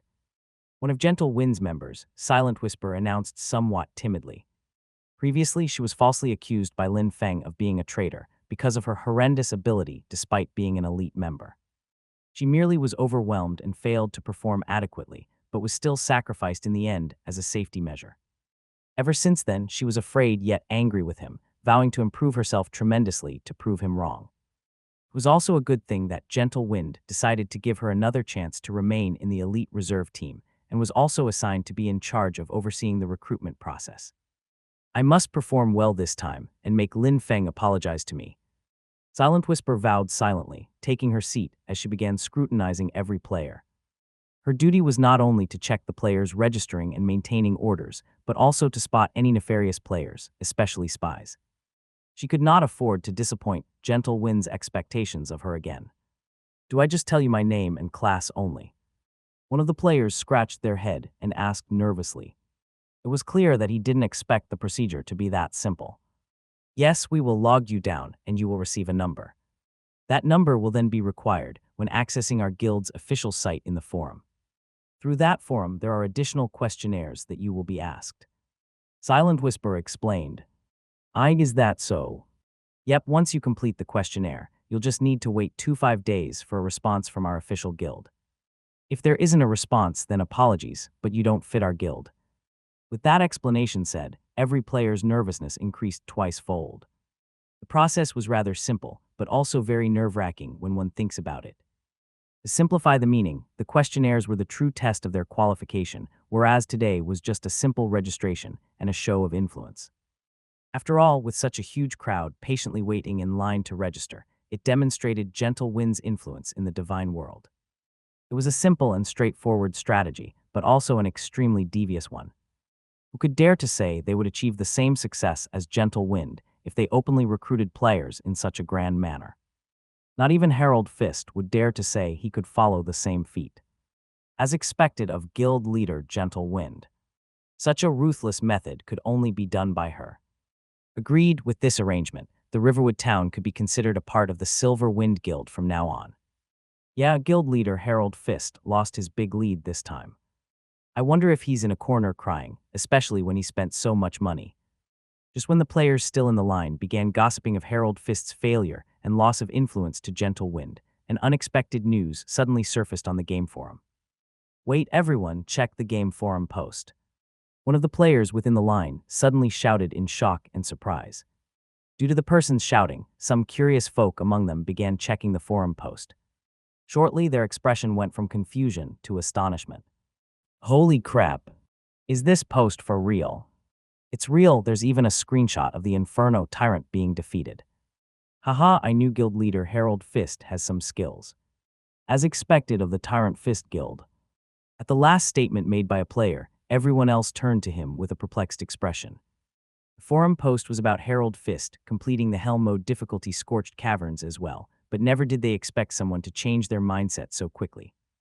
They were here in an attempt to be recruited for the Silver Wind Guild, but were complimenting a rival guild. Just what was wrong with them? Oh, what's the matter? The player who made that last statement found himself somewhat ostracized, with many distancing themselves from him. Bro, I don't know you. One of the people that distanced said decisively. Despite that, there was one kind fellow among the group and merely made an eye signal for the confused player. When the confused player followed that signal, he turned around and his face ashen immediately. After all, there was one woman standing with a bright and gentle smile, but anyone with discerning eyes could tell the smile was filled with murderous intent. And that woman was none other than Silent Whisper, who had just vowed to make sure the recruitment process would run smoothly.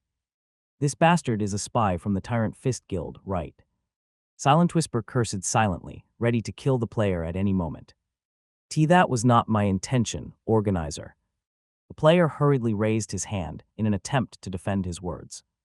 Alas, it was a little too late, and Silent Whisper extended her hand out as a gesture, an indication to get the hell out. No words were required to be said by her for others to understand the meaning. Thus the player gritted his teeth and clenched his fist. With a brave and attempted upfront behavior, he snorted, HMPH, whatever. I, Storm Rider, am not someone who needs the Silver Wind Guild. It is the Silver Wind Guild who needs me. As the proclaimed Storm Rider made his exit statement, he left the line in a puff, most likely because he was too ashamed to remain in the scene. Storm Rider's exit from the scene didn't garner any sympathy from the rest. In fact, it made others wary and excited about the Silver Wind Guild further. Only a true guild would be decisive in their actions, without any regret. To blatantly talk about the greatness of a rival guild in front of the recruitment process and not receive any punishment. Who would want to join such a spineless guild then? Meanwhile, Silent Whisper faked a cough and turned to the crowd. What you do is your freedom, but I hope that you can keep things to yourself or at least try to be discreet. A guild is different from an adventure team and has more regulations and rules. She kindly explained, her expression cold and solemn. After the explanation, she returned to her spot and pretended that the earlier farce didn't happen. When those players in the sea of crowd saw her demeanor, they were stunned speechless. SS so damn cool. One of the players muttered aloud, his eyes looked smitten. That Storm Rider should be called Regret Rider for missing this out. I must join the Silver Wind Guild at all costs. Step on me, Silent Whisper Tilda. I will. Silent Whisper was rendered speechless by the overreaction from the crowd, especially when some people utter such degenerate statements. Keep my composure. She reminded herself and opened the game forum. As soon as the game forum opened up, the new hot trending post was from the Tyrant Fist Guild. Within the post were screenshots and video recording of Harold Fist and his members conquering the Scorched Caverns. Not good, Silent Whisper furrowed her brows in worry. She clicked on a few screenshots and watched a few seconds of the video. The evidence was legitimate, and such an incident spelled disaster for their recruitment process. You guys oversee the recruitment process for now. Silent Whisper turned to her fellow comrades and instructed. I'll need to meet with guild leader Gentle Wind. Not even waiting for their response, Silent Whisper dashed out and went to look for Gentle Wind, who was currently doing an interview with One Man Media in a discreet place. What are you doing here, Silent Whisper? Steelshot quickly questioned in surprise when he noticed her appearance here. Shouldn't you be overseeing the recruitment process? Or were there some troublemakers making a mess? He continued, rubbing his fist, seemingly ready to teach some people a lesson. Where's the guild leader? Silent Whisper ignored his question and inquired about Gentle Wind whereabouts. Steelshot pointed at the back and said, the guild leader is having an interview. Before he could even finish his words, Silent Whisper ran ahead and shouted, Guild leader, there's trouble. Gentle Wind, who was answering some questions from One Man Media, was stunned by the interruption. She turned to Silent Whisper and with a stern tone she asked, what is with your manner? Apologies, guild leader. Silent Whisper quickly bowed and explained, you need to check the game forum. A few minutes later, Gentle Wind finished checking on the game forum and chuckled. You came all the way here because of Harold Fist's post. Yes, wouldn't the post affect our recruitment process? Silent Whisper exclaimed and continued. A few players earlier were making a scene and even praised the Tyrant Fist Guild, so I expelled them. All right, you did good. Gentle Wind nodded. There's no need to recruit players like them, who clearly can't remain loyal to our guild. Then are we. Just continue the recruitment as usual and don't worry about the post. I have my own plan. Gentle Wind smiled amusingly, clearly not bothered by Harold Fist's achievement. Due to Gentle Wind's confidence and calm demeanor, Silent Whisper was taken aback. Initially, she thought her guild leader would do something regarding the post, but it seemed like she overthinked too much. Did the guild leader anticipate Harold Fist would purposely make that post at this time? She wondered silently, clearly at a loss for words. Seeing Silent Whisper seemingly in a daze, Gentle Wind shook her head. She stood up and patted her shoulder. There's no need to worry too much about Harold Fist. In fact, we'll need to thank him for making such a post at this time. Thank him. Silent Whisper twitched her mouth and tilted her head slightly. Of course we need to thank him. Didn't you just expel someone praising the Tyrant Fist Guild?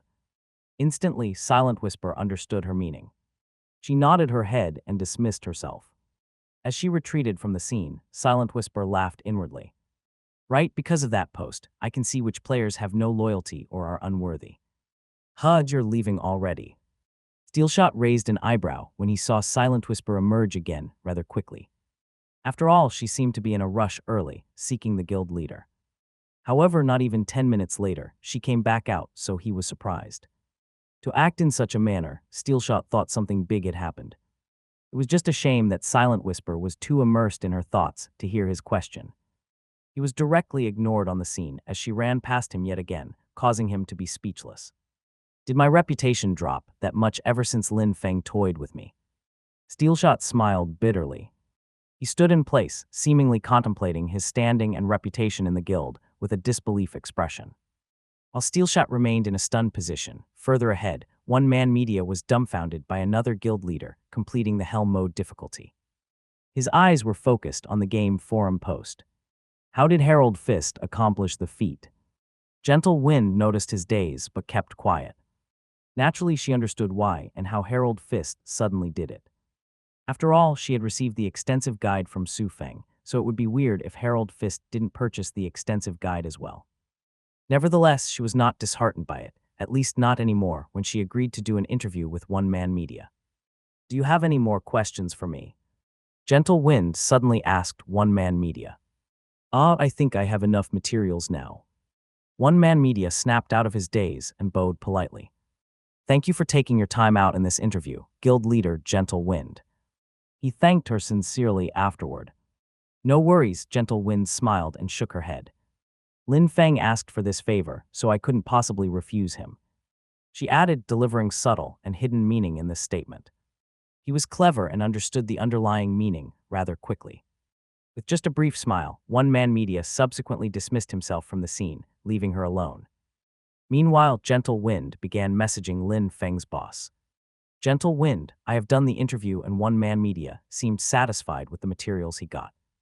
Anonymous user, thanks for helping him. Gentle Wind, just a thank you. Anonymous user, haha, you sure are very direct. I'll have Lin Feng deliver the staff to you for use in a while. I suppose I'll have to congratulate you in advance once you receive the staff temporarily. Gentle Wind, just temporarily, huh? You wouldn't sell the staff to me directly. Anonymous user, haha, I might sell it in an auction if I no longer need it. Reading that ambiguous message, Gentle Wind smiled bitterly. As expected of a shrewd businessman who kept his identity concealed till now. She wasn't surprised by the response, but it still left a bittersweet taste in her mouth. If possible, she wanted to be like them as well, staying anonymous and using a skilled subordinate to do the bidding. Too bad that I must remain high profile to win. She murmured, her expression gradually turning into a fierce and determined one. While Gentle Wind was plagued with her own set of problems, back at the Verdant Valley, Su Feng clapped his hands to praise Zhao Kai. Not bad, Su Feng commented. You succeeded quicker than I thought you would take. Zhao Kai smiled pridefully and handed over the ironwood tree barks to him. Hess, if I pour my heart into doing something, then I can get it done right away. Nodding his head, Su Feng didn't doubt his words, despite sounding quite boastful. Anyway, since we're done with the ironwood treats, let's start heading over to the Shadow Wolf's habitat. He glanced at the sky, noticing that it was getting dark. Shouldn't we wait till morning, Feng? Zhao Kai suggested. Our vision is going to decrease by nighttime, and the monsters are going to be difficult to kill by then. So are you telling me that you will never come out at night and only use morning time to train or grind? Yes and no.